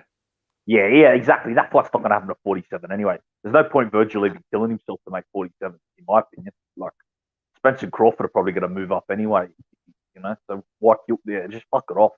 Go up to 54, lad, Yep. And one thing I never realised about Virgil is he's never been past the 9th round. Well, don't they have 100% stoppage ratio? Yeah. That does make sense. Yeah. His first 4 fights, he knocked him out in the first round. His 4th fight was the 3rd round. His 5th fight was the 1st round. His 6th fight was the 2nd round. His 7th fight was the 1st round. His 8th fight was the 3rd. 9th was the 3rd. 10th was the 2nd. 11th was the 5th. 12th was the 3rd. 13th was round 6. 14th round 5. 16th round 7. 17th round 7. 18th round 8. And 19th round 9.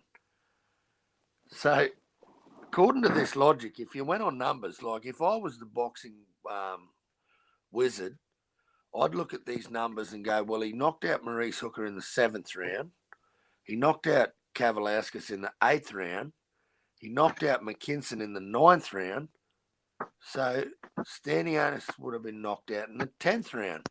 Actually, that's a great point. Next time we got the wizard, we should ask him if there's any. Gonna have to ask him.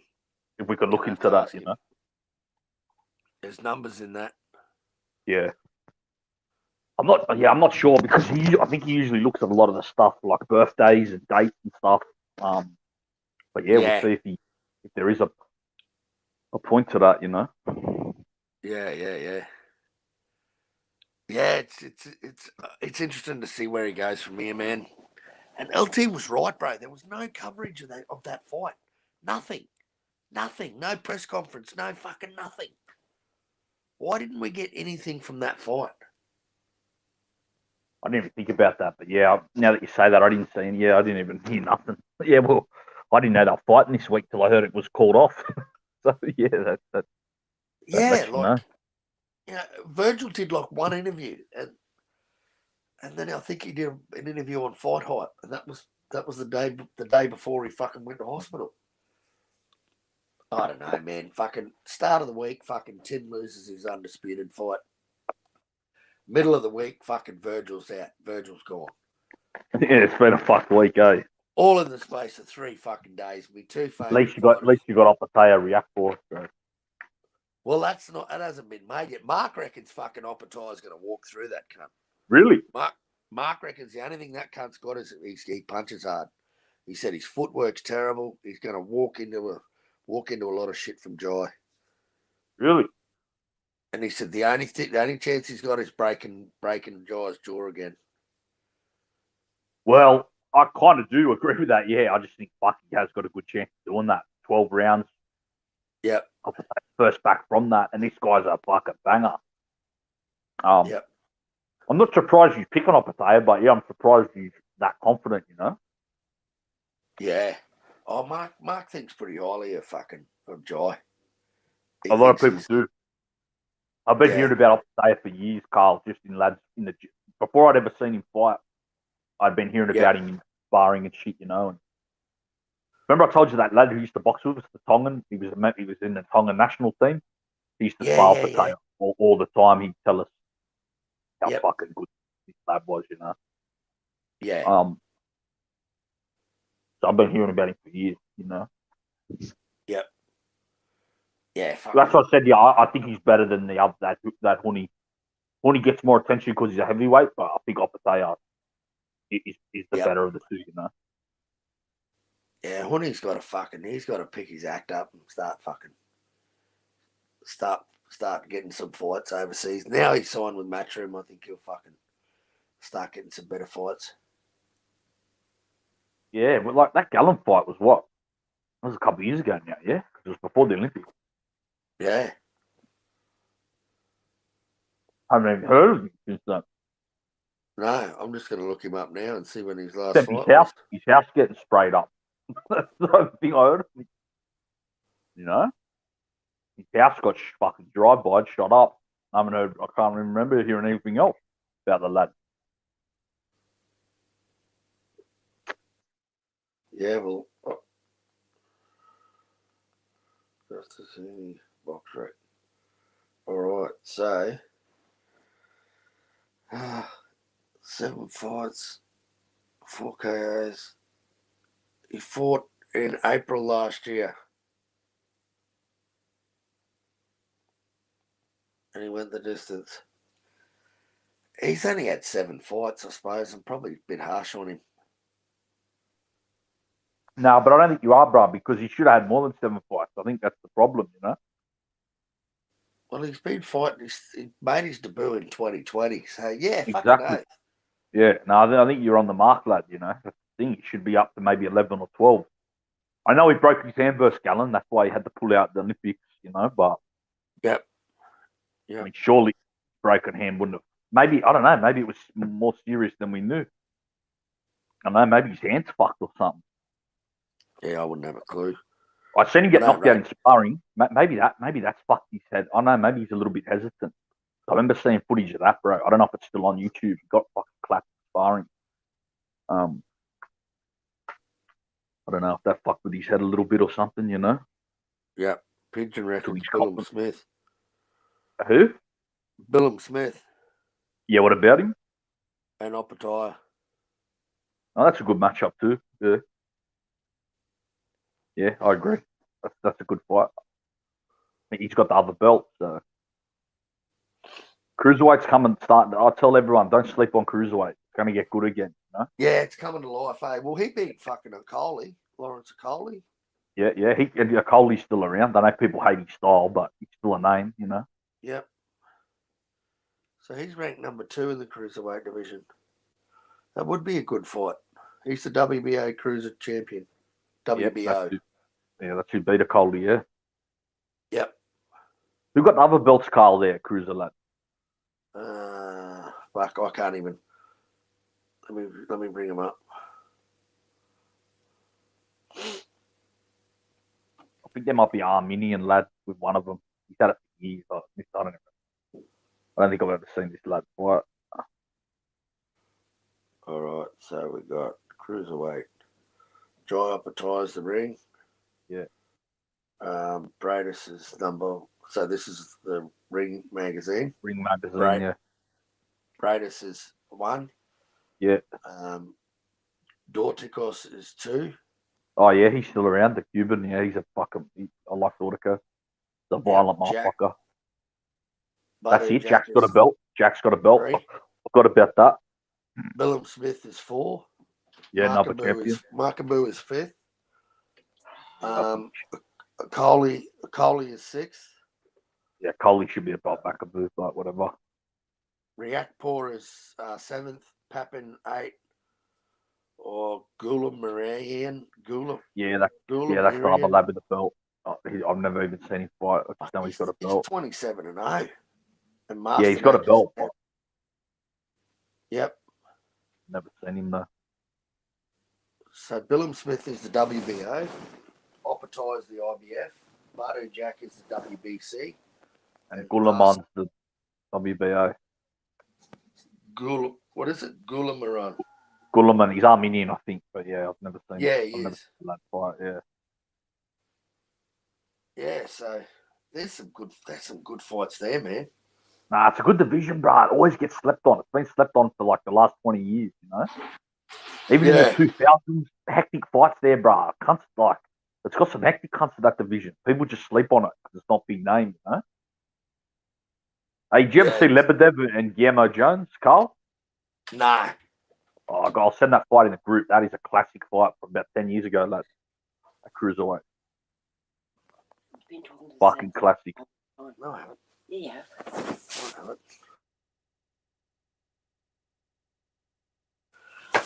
Yeah, I think mate, Bradis, Bardu, Jack, Willem Smith, fucking Markaboo, and that Gulamaran, man, fucking, they're all good names, mate. Yep. Fucking good names. Yeah, I think you're right, man. People do sleep on the cruiserweight. They do, bruh. They have for years, lad. Oh, even it's been good division for like 20 years. You know? Like even when David Hay was there was like some good match. Like he brought some excitement to it, you know. Thomas Adams, who did Usyk beat to get undisputed? Gassiev, and he was a fucking killer. I don't know whatever happened to him. He's one of like the biggest what ifs in boxing. That lad looked like a wicked talent, you know. Yeah. He was a monster. Like 24 years old, knocked out Dorticos. Dorticos was, you know, knocked Dorticos through the ring. Yeah. Gassiev was looking like a combination of Golovkin and Canelo, like style-wise. I'm telling you, he was looking like a fucking beast. But Usyk was just special that night. It's fucking unreal that each sanctioning body's got their own champion, you know? Like, yeah. That there's, you know, that all the belts, no one's unified nothing. I mean, Opetaia's got the ring, but I don't know. Is the ring a fucking popularity belt?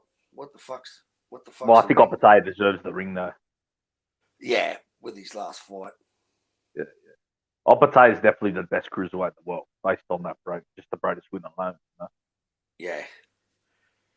Yeah, well, Bradis is ranked third in the IBF. Damn, it's a shame he broke his jaw. The Bradis did break his jaw at the end because that was almost like a star. Maybe not star making because cruiserweight's not, but it was almost like a coming out party, and it kind of got put on hold because of the jaw break. It just hasn't been seen since, you know.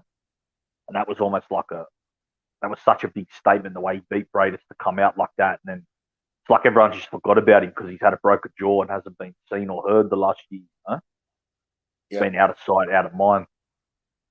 But hopefully this Riakporhe match, you know, excites the boxing world, gets his, you know, the momentum back. Yep.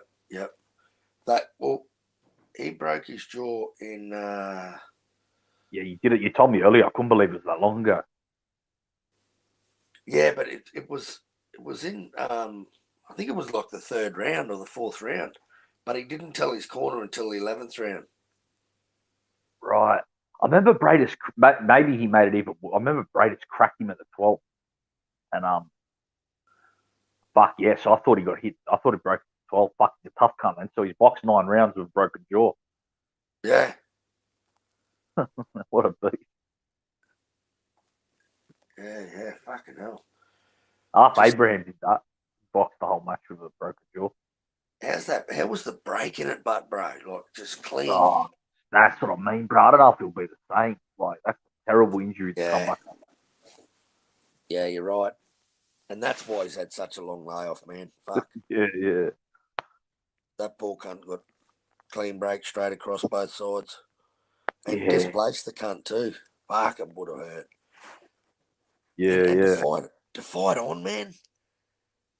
Like, that's just fucking crazy, brother. Next level fucking warrior, you know? Oh, insanity, mate. Insanity. That's just, fucking warrior, all right. Yeah, he is, bro, no doubt. You don't get many like that. Fuck no, bro. Ralph wants to know, was Huck any good? Who? Marco Huck? Yeah. Yeah, he was like he wasn't that like that skilled, but he was like an ambush fighter. He reminded me of like he's kind of like John Pascal, but obviously not as quick or athletic. He kind of moved, but he kind of had quick feet for a cruiser, and he just come in reckless and Yep. swing fast, powerful combinations. He was a dangerous, tough cunt. Yeah. Yep. He arguably beat Povetkin at heavyweight. Yeah, he was really exciting fighter, that Huck. You know, really Yep. dangerous lad. Yeah, but had some Yep. holes in his game. Obviously, when he fought like someone like when he fought Usyk fucking give him a real good beat, bro. Yeah. But yeah, Huck was good. Dangerous lad. I think he's got the record for most cruiserweight defenses or tied for a belt. Yep. What do you think of Mikey Garcia and fucking Lara? Oh, you mean Denny? Yeah, Danny. Sorry. I don't know what to think about. If it was a 5 or 6 years ago, it would be a massacre. But style-wise, that would be such a nightmare for Denny. But Lara is old as fuck. His legs aren't the same. Denny's got an iron chin. He's a dangerous counterpuncher. Yeah, I really don't know what to make of it. I don't know. Maybe Lara still can just outpoint him. I don't know. But yeah, it's random as fuck matchup. Isn't it? And he's never even fought in the fucking. No, he hasn't. Weight. No, he and hasn't. fucking Zarafa took step aside money for it. That's his forever name, bro. Michael Zarafa. Michael Step Aside Zarafa. Yeah, that's a joke, but I remember that now. You're telling me he should have fucking fought Lara. Like, why the fuck did he not? He hasn't fought any cunt. He's fought Isaac fucking Hardman. Yeah, exactly. And Lara is there for the taking. Like I said, he's fucking like probably. I mean, how old is he, bro? Like 40? He's got to be 40. He's over 40. I know that much. He's over 40 for sure. He's probably older as well. Like being from Cuba, he very well could be like 44, 45, you know? How old is he?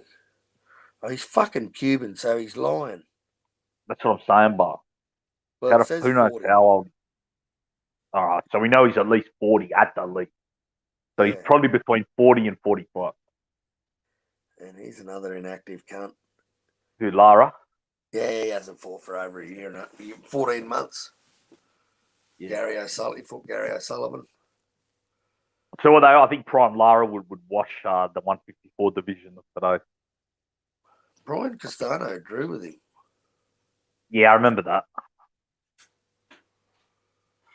See, he's inactive. See, you haven't heard from that cunt. Round 10. Lara. Yeah, he moved a bit different, didn't he? Castano. Yeah, for sure. Moved a bit of a G-like. Huck is one of the greatest cruiserweights of all time. 13 title fight wins. Went on a 6-year unbeaten streak. Fucking there you go. Yeah, that is true. That's what I said. Remember, I said he equaled Johnny Nelson's defense record. Yeah. Now Huck was a G. I got to give it to him. Where's he from? He was German, but he was. Oh, what was his heritage? I think it was the same as similar to Felix Sturm. Remember the other lad that boxed out of Germany? I think Marco Huck might have been Serbian heritage, but yeah, he out of Germany. Yeah, right. Yeah. A lot of the German boxers are from Eastern Europe. They like Arthur Abraham was from Armenia. Yeah. Sometimes they give them like a German name, you know, to make them like Felix Sturm. They changed his name. He was a Bosnian or something. I think he was Bosnian. Yep. Yeah, that cruiserweight, that's fucking exciting, mate. That's fucking 4 champions across 4 divisions. Oh, he's Serbian. There you go. Yeah, Serbian. Yeah, I thought so. Yeah. Yeah, that's definitely one to keep an eye on, bro. You're right. Yeah. Oh, well, Mirage is the Marco Huck of the YTBC. Mirage Huck. Fucking Nah, LT was up him today on fucking Black and Brown, bro. It was so funny. Oh, I haven't listened to any of Black and Brown today. I'll have to give it a listen tomorrow when I'm cruising. You know, something to listen to when I'm out and about. He reckons, Mirage, you're not even Australian. My Australian friend said that you're from New Zealand, bro. He goes, what the fuck are you talking about, LT? I'm fucking Australian. And he goes, no, you're fucking nut. You don't even talk like a real Australian. Oh, he's a fucking funny cunt. Funny cunt, LTO. Oh, mate. Yeah, he's a fucking funny cunt, all right. Yeah. Cunny fun. Yeah, he's bar. Yeah, so Boots is going to beat the fucking... Well, according to the bookies, Boots is going to walk all over Vila. Yeah. And we got Kid Austin. Kid Austin's now headlining fucking Virgil Ortiz's card. Kid Austin. There's a lad on here. Oh, he used to come on Rapids. This motherfucker is one of the funniest cunts I ever spoke to on YouTube. Can't remember his old name. He's an old lad. He's obsessed with that Kid Austin. That's the only reason I've heard of this lad. Used to talk about him all. Yeah, used to talk about him all the time. Fuck man. You know Friesen, the Canadian lad. Yeah. He knows this guy because I remember he used to laugh with this laugh at this lad and that. But yeah, this guy would always talk about Kid Austin. But I've never actually seen him fight. I just know him because of this old guy that talked about him on Rapids channel. Yeah, well, he's still a prospect, mate. And he wasn't Mayweather, but now he's at fucking Golden Boy. This lad would say Kid Austin's the greatest of all time and shit. This old fella. Like Suleiman with fucking Belanga. Oh, maybe, yeah, I haven't really heard, but this guy's probably, I don't think anyone could match this guy, bro. This guy was Kid Austin till the death. Oh, really? Ride or die? Oh, to the death bar. I've never even heard of the lad till then. It's the only reason I remember him because how much this lad was on him. We'd be talking, and the lads would talk on there, and he just out of nowhere go, "Kid Austin, motherfuckers! Kid Austin, motherfuckers!" Just start saying that over and over again. Fuck me, Dad. What's his real name? I don't even know. Schofield or something, isn't it? Oh, see, I've heard of a prospect named Schofield. I thought it was a different lad to Kid Austin. No, so they're the same lad. Right, they're the same lad. I didn't even know that. But I haven't seen Eva I haven't seen him box because I haven't seen that Schofield. So. But I have heard that name Schofield, but I didn't know that was Kid Austin. Yeah. I thought Kid Austin, like his name might have been like, Ray Austin or some shit, and they were like using the kid as just the like. Yeah, I didn't know. Wonder why his name's Kid Austin. Schofield. Yeah, why they call him Kid Austin? Is he from Austin, Texas or something? Oh, fuck, I know. What's that out of a movie, Kid Austin? I'm trying to think where the fuck that name would come from, lad. Where that name would be from, bro. Oh well. There was a good boxer back in the day, Tim Austin. He was one of the best. He was on the pound for pound list and that. He was Aussie. Nah. He was American, Cincinnati, I think. Floyd Schofield. Floyd Schofield, right? Yeah, that's it. I have heard that. Yeah, I've heard of that lad, but I didn't know him and Kid Austin were the same person. Yeah. He's 14. But he was a lad, Tim Austin, that was a good fighter, bro. Rafael Marquez took his undefeated record. Marquez's brother. Yep. Just looking up his He was a sick fighter. Marquez's brother was a sick fighter, lad. Yeah, he gets like just overshadowed by it because his brother was such a legend, But Rafael Marquez was a fucking hectic little cunt as well, bro. Bad motherfucker. Yeah, right. There's still cunts knocked out a few fucking cans. Yeah. Banged over a few fucking cans. Yeah, he's knocked over a few cans. Fuck, he's fought some Mexicans. Hey, bro, he's probably a good fighter, lad. For someone to be so obsessed with him, he must be able to throw the fucking hands, This old lad was fucking all over him, bro. So to have some cunt that excited about you must be able to fight a little bit, Bro, when you fight guys that have got more losses than wins, but that's when you lose me, eh? So his third, fourth, fifth, sixth, seventh fight. So 4 fights in a row. These dudes had more losses than fucking victories. Yeah, that's too true. He needs to step that up. Yeah. Who's the Adelaide fighting tomorrow, bro? His name's Haskell Rhodes. Never heard of Now, him. And he's a massive underdog. what's his record, cuz? 28-4. Oh, at least he's fighting some comp 28-4-1.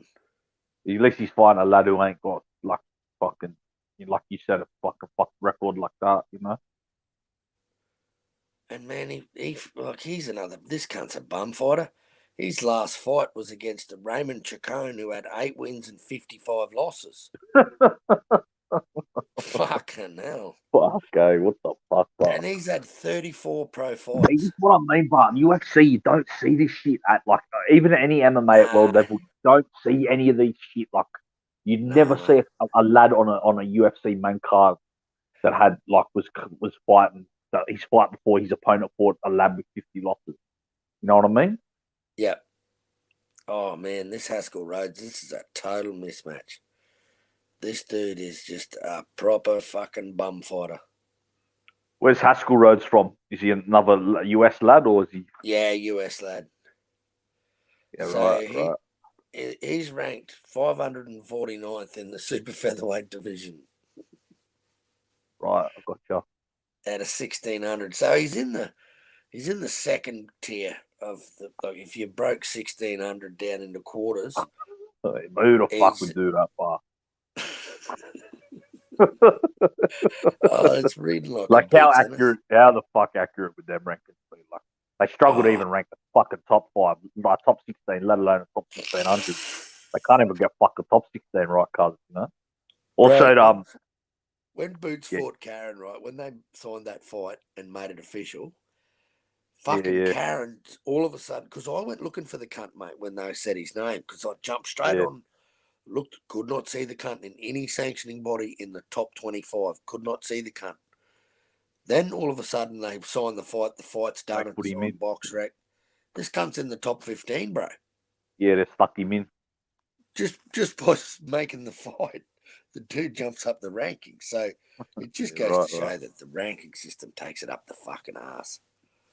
Yeah, it is, bro. We know what a joke it is. Yeah. It's a fucking joker, right? That's why, once again, to bring it up, UFC, their rankings, you have to fight your way into them rankings. But not only that, bro, there's nowhere to hide. Like there's nowhere to hide, and you got to beat motherfuckers to get. You have to earn your rankings, cuz, you know? Yeah. You know the Charlo Canelo fight's not even on BoxRec yet? So is it official or not, cuzzo? Because I'm like, I don't know, man. I don't know. Well, it's not on fucking BoxRec, so that'd tell me that the fight's not signed or something. Because I just looked up Canelo before, and he's. I still expect it to happen. They're probably just ironing out the technicalities and shit. I'd say it's almost all gone. Will they name it when they go into camp? I guess so, maybe. I don't know. I would have thought if I was going to fight in the biggest fight of my life, I'd be fucking wanting to get that thing happening fucking kind of directly. Yeah. 100%. And start taking some punches from some fucking big cuts. Get that body ready to get a bit of a workout. Yep. Mad Chad's loving this Charlo fucking. He's all over it, ain't the lad? He loves loves it, bro. Oh, he's a good patriot. You can never get a better patriot than fucking Mad Chad. Is that why he likes it? He loves his country. He doesn't say that, but he fucking loves his country, mate. Is that why he likes to fight? No, well, he just thinks that Canelo's looked fucking ordinary in his last 2 fights. Well, last 3. Go to his last 3 fights. He lost against Bivol. He fought a fucking 87-year-old Triple G, and then he fought John Ryder. Yeah. And I mean, he did break John Ryder's face pretty bad, but like he went the distance with him. Like, and Mad Chad said, "Look at Charlo. Charlo's in there sparring." Mad Chad's trying to justify Charlo sparring big dudes and making him equivalent of Canelo's last 2 fights. Because you know what? That Triple G Canelo 3 was fucking boring, bro. Oh, that fight was a fucking joke, bro. That was terrible. That wasn't as bad as Prograis and fucking Zorro. Nah, and you know what? That fight is half the reason why that division died. Because Golovkin was waiting around for Canelo payday. Andre was waiting around for it. Charlo. All that fucking around, not fighting each other for years, killing that middleweight division, disgracing the name of Marvin Hagler, disgracing the name of Carlos Monzon, Ray Robertson, whatever middleweight legend you want to bring up. They disgraced that division all for that fucking sparring session we seen last year. That putrid sparring session. Fuck them cunts and fuck middleweight division, bar. What a fucking joke that third fight was, that. Fuck Golovkin, bro. Well, I reckon 160's got to be the worst. The worst, lad. I don't think there's a division that can hold a candle to that cunt being the worst, and the WBC letting Jamal Charlo hold a title for 700. Fuck Golovkin for that pathetic performance, bro. He didn't even deserve that third fight. He fucking kind of done fuck all for 5 years, and he come in for a payday and just fucking stared at Canelo like a fucking Gronk, lad. Mad Chab was right. It was kind of like a sparring session. It was, cuz. Canelo carried him, lad. Just carried him, bro. Yeah. It's like Canelo looked at him like, "Hey, listen, old cunt. If you don't fucking go too hard, I won't go too hard on you. You know, like don't hit me as you want to be hit." That was like a silent agreement. You know, Canelo was like, "Don't go too hard, bro. I'll ease up on you, lad. I won't go too hectic on your brother." You know, that's what it was like, cuz. Yep.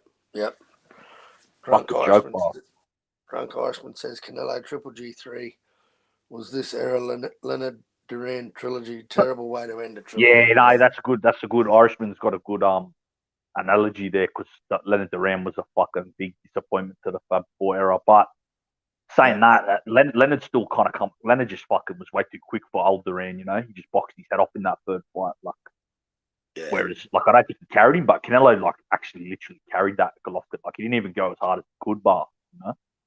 Like I think Leonard Duran was just the way the style matchup played up, the way they were at the end of their career. But Canelo and Golovkin, they actually disgraced. They actually, I truly believe they had a silent agreement to fucking spar that night, bro. And fuck every cunt out of their money, lad. Yeah, it was terrible. Fuck them, bro. But especially Golovkin, because that cunt ain't done shit, bro, the last 5 years. But wait for that payday, and when he got it, he just fucking took it, sparred, you know, had a sparring session and took off with the ashcake. Fucking, you know, fought like an Andre and took off with the ashcake. That's all he did that night, lad. 100%. And it just didn't live up to the hype, mate. It was, you know, it was spoken about. And it never was. Never was. Yeah. Yep. Yeah, so, well, Mad Chad's going with his fellow countrymen, and I'd rock with that, man. That's a patriotic thing to do, and good on him. Shout out to the fucking legend, fucking Remy. Shout out, yeah, salute to Remy. Salute, my bro. Fucking legend. Yeah, that was terrible. That Triple G. But I don't know, man. I just think there's weight divisions for a reason, bro. And 150's got the same opinion I had, man. I think Charlo's going to be slower. Yeah. And even Mark was saying it, man, you know, going up and fighting in this division. Like he said, Charlo's not real active in later rounds. But, yeah, and the thing is, bro, this fight don't make no sense, Carl, lad. That's why it's fucking neutral, bro. And it's fucked up. Like, we legit had a super fight at 54, Tim Tszyu versus Charlo. Like, it's fucked up a great fight. And Canelo could have fought a Benavidez or even, I don't know, some other kind of 68. Like, these fights just don't make no sense, bro. And it's fucking holding up 2 divisions for a fight that no cunt asked for. Like, no one asked for this fight, brother, you know? And it's fucking put a pause on the sport for fucking no reason. That's what it reminds me of, like when Golovkin fought Brook or Canelo fighting Khan. Just stupid fights that no lad asked for, and they're happening for no reason, and it's just fucking holding the sport up, you know? So what happened when he went back down after he fought Triple G? Yeah, he's cooked, bar. He's cooked, lad. That was the end of him. He fucking finished, brother, you know? Yeah. Yeah. Same as like, just don't make sense, bro. That's why I don't like this fight at all, cuz, you know? Like, I don't hate it, but I just don't like it because it don't make sense. And it's just holding up. No, I can't. Are they trying to do the fucking UFC thing with the undisputed versus undisputed? Like, maybe that's a good point you brought up. Maybe that they can't. They feel like we've got these two lads under contract. We can't pass up on the opportunity to promote that. yeah. But I mean, So Canelo's carrying all the weight of this fight, man. Like fucking Charlo can't even fill a school hall, man, with his undisputed shot with Castano. Like, yeah, exactly because. So fucking Canelo's carrying the weight of this fucking fight. And I think, did they give him Charlo because he's already got a loss on his record? And you know what I mean? Like using PBC fucking logic? I don't know. I think you nailed it when you said the two undisputed. They thought like, we could sell that. That's a sellable thing. Yeah. And you know what? And they probably thought the idea probably come into the head when they were like, well, we can't get the other Charlo to fight him because of whatever the fuck he's got going on. So hey, let's get the little brother who takes fights, undisputed, perfect selling point. Let's just do that. Yep. Similar to like when Golovkin was going to fight Eubank fell out. Eddie Hearn was like, "Oh, Brooke, will you just fucking fill in for Eubank?" And that kind of how that match got put together, Yep. Yeah, I kind of get the marketing side of it, but I don't give a fuck about marketing. I want to see good fights for the like us as fans. We're the hardcore fans here. We want to see the right fights for the sport, for the division.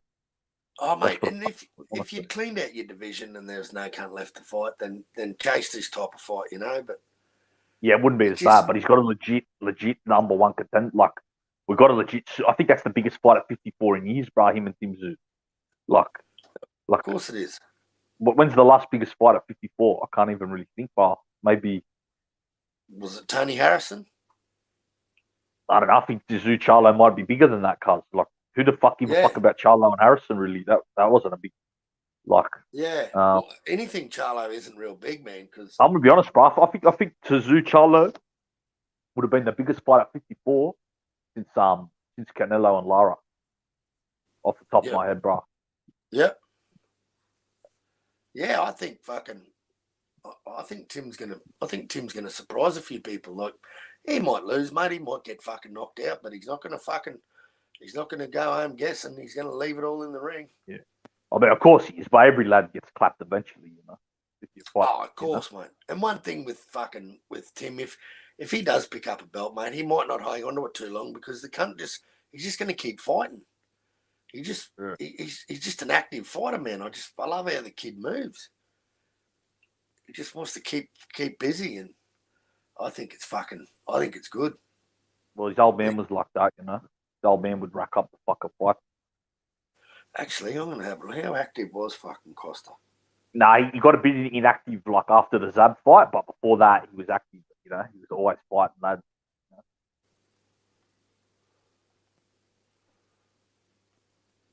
Look at his debut to like Zab. The lad was like active, Yep. And then 31 and 2. So fighting good names every time. Like I think he ended up beating like close to 15 former, past, or future world champions. Fucking career. So he ticked him over. He fought 1, 2, 3, 4, 5, 6. Fought 6 times in 92. Yeah. Right, he fought Juan Laporte in like the second or third fight, lad. Fought who? Juan Laporte. Fuck, a very good Puerto Rican boxer. Yeah. That was his 4th fight. Yeah, see? That's impressive as fuck, lad. Yep. Because Juan Laporte was like, fuck, a very good fighter, bro. Larry LaCourcier. Rings a bell. I think he was like a journeyman or something from the 80s. No, he was 16 and 0. Nah, I must be thinking of someone else. Who else did he box? I'm just looking at all his O's. Hugo. Yeah, name some of these names. One, Piet Bergman. I never heard of him. I remember that fight. Bro, he fought actually a lad my old man knew as well, bro, from Hector Lopez. He was a good fighter, bro. Costa fought him before he had the belt. I think that might have been Costa's first fight in the US. Go down a bit before he won the belt. Go down to where? Like before he won the belt, bro. Look for Hector Lopez. See what his record 94, was. Yeah, what was his record? Yeah, he was a fucking good fighter, lad. I actually fucking met that lad when I was a kid. because my right. dad, my old man's friend knew him, bro. They brought him over. My old man and that brought him over to speak at like a fundraiser for this lad who had cancer, and Yep. yeah, he's telling all these stories about like he locked up in California and that. All these He looks fucking like a pretty hard lived a cunt. oh, he's a fucking hectic cunt, bro. He lived a mad life and that. Yeah, looks like he's got his jail tats and his fucking moustache. Yeah, he's a full Southern California Mexican, South Sider, Yeah, you know. that's shit exactly like, what he looks like. Nah, he's a funny cunt, bro. I remember as a kid, right? He gets up on the stage and, bro, he just starts talking about all these gang fights in jail and shit, and like growing up and that. And it was fucking epic, lad. He's a fucking funny cunt. Fucking Yep. yeah, Hector. He was good. He was one of Johnny Tapia's best friends. I'm pretty Johnny sure. Tapia, that's what I was trying to think of. He even looks a bit like Johnny Tapia. Yeah, they were good. They weren't. I think Johnny Tapia was from Texas or another state, but they were close as they must have met each other as they got older, lived a similar life. Yeah, they were good friends from what I understand. Yeah, they look similar, eh? With the tattoo. Both passed away because he died as well, Hector. I remember, yeah. I remember my dad's friend was real close with him, Frankie Keane. He talked to him on the phone like every few months, you know. Yep. Even though like he lived over obviously in the States, but he'd talk to him regularly, you know. Trying to find it. So, but that was a good fight for Costa, bro. He gave Costa a tough matchup as well, you know. That was like Costa's first fight in the US. Yeah. Hector Lopez was a really well schooled, tough motherfucker.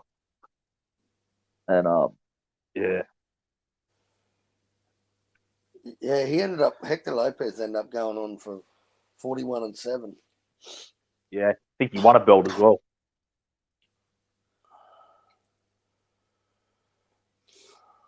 Yeah, right. Yeah.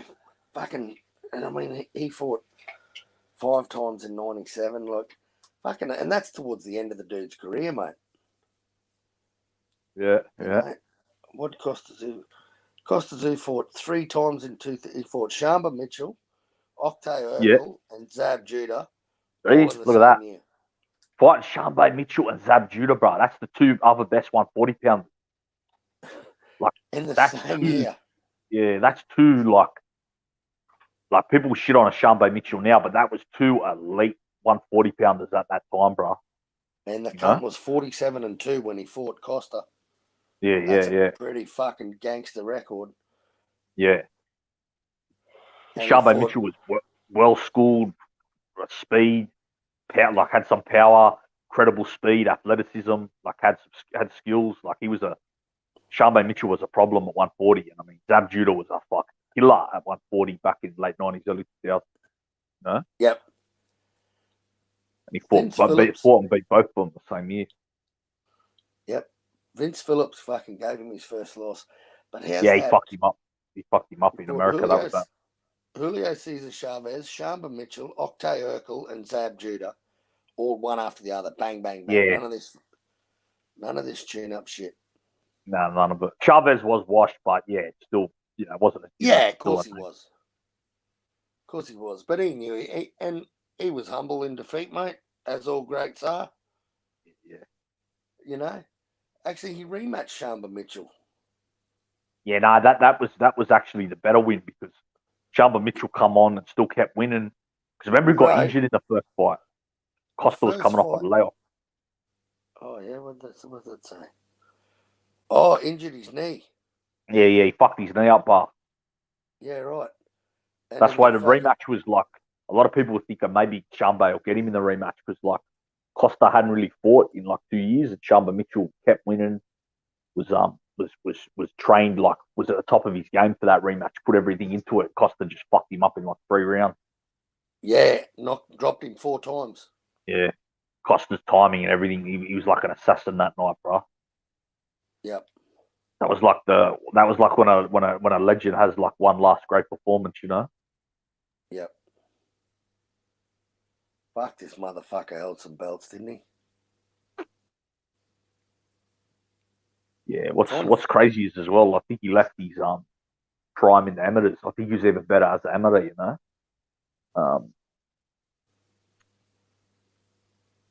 Because he had such a long amateur career. Miguel Angel Gonzalez in 99. Yeah, he was a good fighter as well, bro. He Well, he was 43-1, and and he only lost to Oscar. Oscar was his only loss, and he lost by decision. He actually gave Oscar a tough fight, lad. And that was like a hyped up match back in the 90s. That was two undefeated Mexican American versus undefeated Mexican, two stars. And he gave Oscar a good match, lad. It was pretty competitive. You know, he lost a competitive decision. So him and Costa that was even a big fight at the time. But Costa fucked him up, bro. Give him a real beating, lad. Yeah, well, that was when he won the vacant super lightweight. Yeah, I remember that fight. I remember that. Yeah. He fought one of the Ruelas brothers around that time as well. I remember that. One of the Ruelas brothers. Fuck, he just went on a belt collecting spree, bro. Fought this Cuban lad as well, bro. Had a mad fight. He got dropped twice in the first round. Yeah. He dropped the Cuban. The Cuban dropped him twice, but then Costa started slowing him down, started working the body, which he always, he like I always used to say to you, he should have gone to the body more. He did it against this Cuban, started slowing him down and cut the ring off him and got him out of there 4-5. So he defended his title 9 times. Right. He defended, and Ricky Hatton got him on the 10th. Yeah. Defended it 9 times and picked up a shitload of other belts on the way. Fucking unbelievable, that dude. Yeah, he was a great fighter, lad. Good blood, like humble dude. Yeah.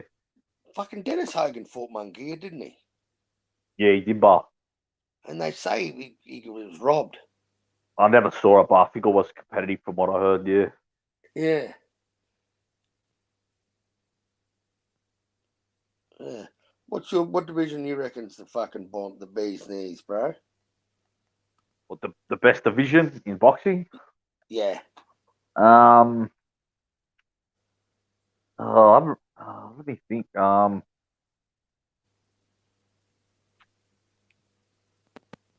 A lot of divisions seem to be in transition. A lot of lads are now moving up and out, I thought lightweight was for a bit. Let me think. Well, I used to always think Superfly was, but I think they're all kind of old now, Yep. Yep. But when like Chocolito, Quadras, Rongbasai, Estrada, you even had Bam Rodriguez move up there, win a title. I thought that was the best division for a minute, but I think kind of probably at the end of it now.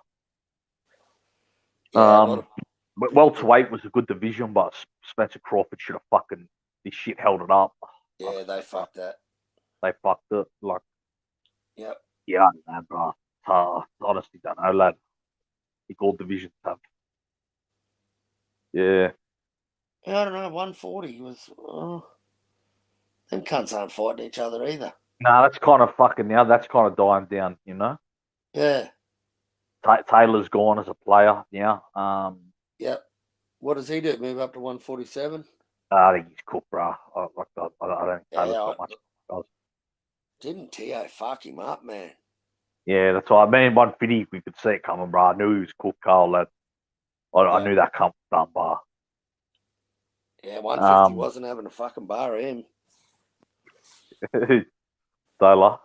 Of fucking Taylor. He wasn't having a fucking bar. Well, remember me and him with that? I think we were one of the only two that picked him to fucking win Yeah. Comprehensively. That's why I won good money on Tszyu. I put him that day with Man City as well to win the European Cup. Remy says 130. Yeah, 130's fucking. Yeah, 130's good. Not too bad. That's a good call. Yeah, good call. That's a good call, bar. 130's. I don't know whether there's anything like. I mean, what's outside of Fulton anyway at 122? Is that what about the other lads? Fulton's box? They still there? Or they moved up? Mate, I'm not sure. Well, I thought Fulton was fucking moving up. Yeah. Boxing does my head in that much now that I probably don't follow it like I used to where I could probably know these divisions how I used to be honest, Yeah. I just, I don't know. I'm not on this fucking. I'm not on this fucking Stephen Fulton fucking train, eh? Just 22 You're not, fights. lad. 38. He's got a 38% knockout ratio. Yeah, you're not fucking with this Fulton, no, but Nah, well, he fought Angelo Leo. I actually know Angelo Leo. oh yeah, where did you talk to him at? I met him at that BT Sports, the guy that fucking LT absolutely can't stand. BT. I don't think I know that lad. BT, True School Sports. Oh, I know True School. Yeah, I know True School. I actually met him on the fucking Tszyu Kambosos fight. I was watching him Right. fight. And I had $100 on Kambosos, and I'm saying Kambosos is going to win this. And I was the only fucking Aussie in the chat that was fucking riding Kambosos. And then Angelo Leo said fucking, he followed me on Facebook and Instagram, but he's another one, mate, that should be fucking fighting. He's not doing fucking nothing. Mad chat. LT can't stand most people in YTBC. It's so true. It's so true. One thing I will give Fulton is he's fought a lot of cunts with O's beside their name. No, it's not mean. Tested, bro. He's battle tested. Yeah. Well, he won a majority decision against Figueroa. So someone added a draw.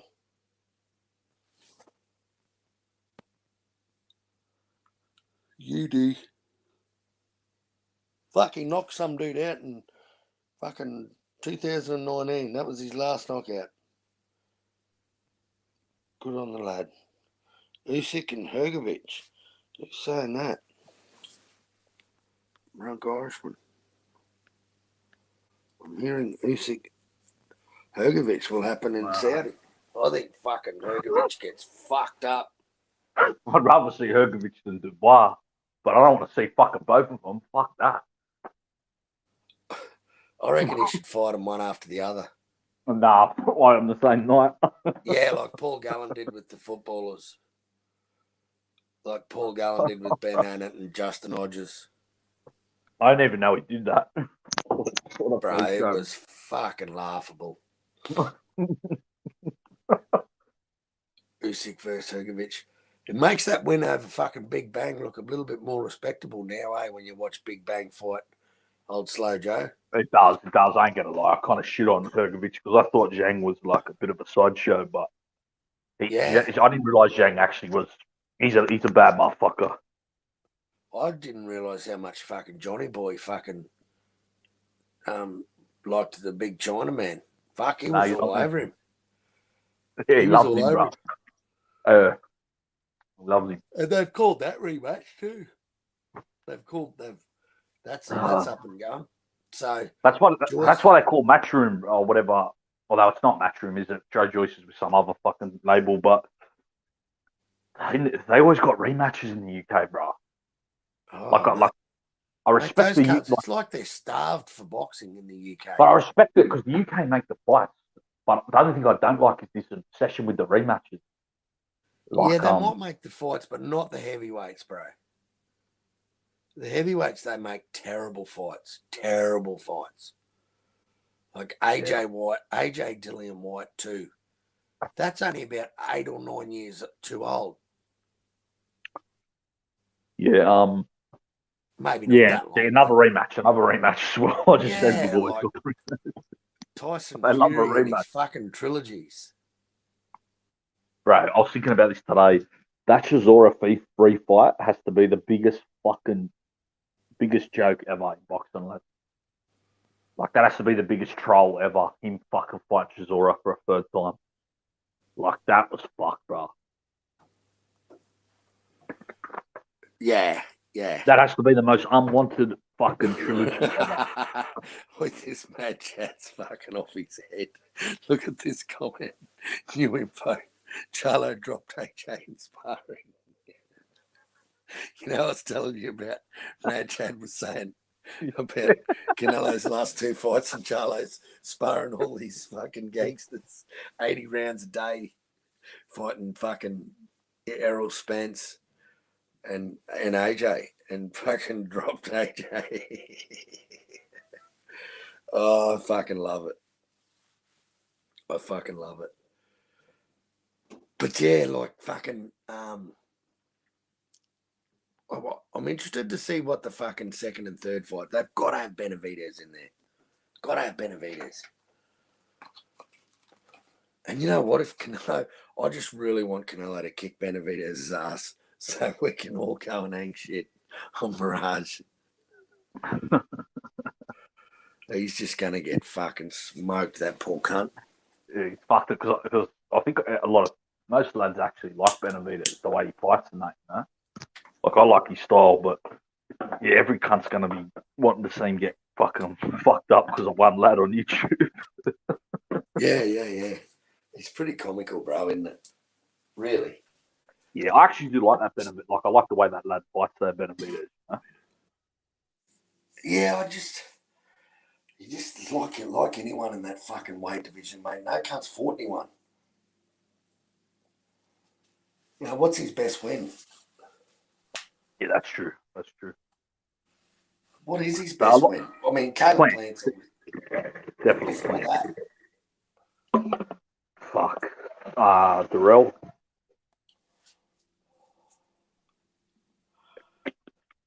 Look at this mad cunt. Inside info. Sources say, Mad Chad says that Charlo runs 7 miles per day. And that is what my friend John McSmith would say.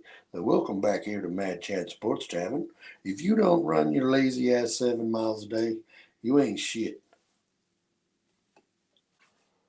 Old fucking John loves his road work.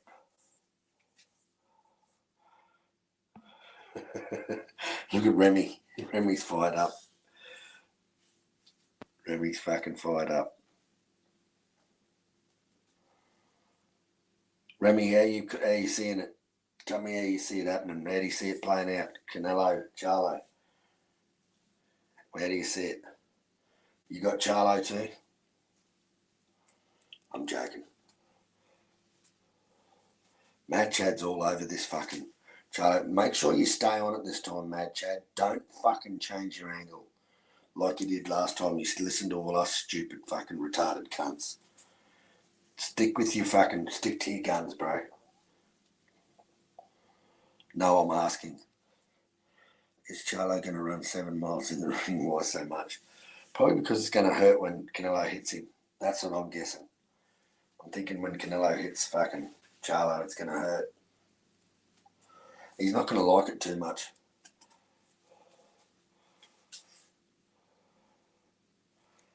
Spence can't spar Charlo anymore. Knocked out goal. Big Charlo got broken ribs. Starting his little Ryan Garcia is afraid to spar little Charlo. Oh, you're a loose unit.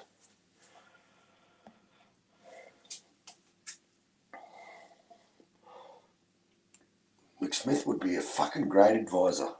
A fucking great advisor. Shout out to Mad Chad. Always fucking got the inside. I'm going to call you the insider. Mad Chad, the fucking Lions Den insider. The Lions only Mad Chad. Mad Chad, Lions only Sports Tavern. The Derek James Sports Tavern. 7 miles.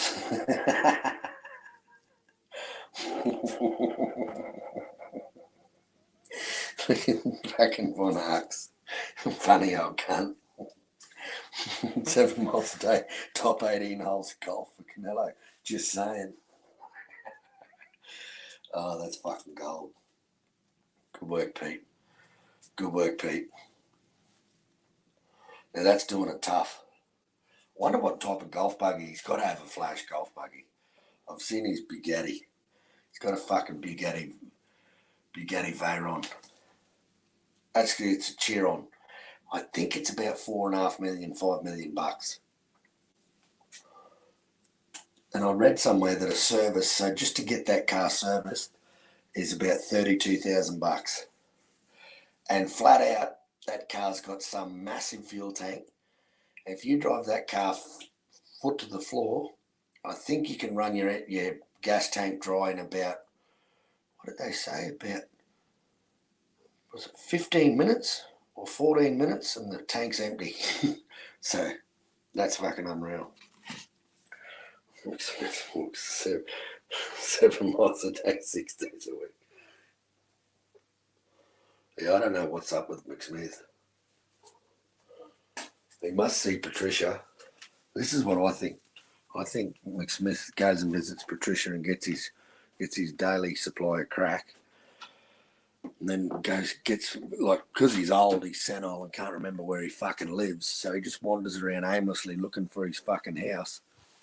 And I think they've got a little ID tag on his wrist now, that because he never shows his wrist, his ID tag, and they go, no, John, you live up there. Turn around, go back. And he's, fucking don't tell me where I fucking live, you cunts.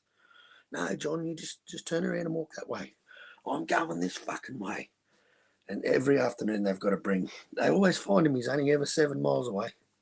And they get him and bring him back home. And there you go, back in there. And he's swearing at him as he's walking inside, calling them cunts and fucking dum-dum, fucking pick me up. And this isn't my house. And then when he walks inside, oh, yeah, it is. That's my inflatable mattress and my inflatable girlfriend.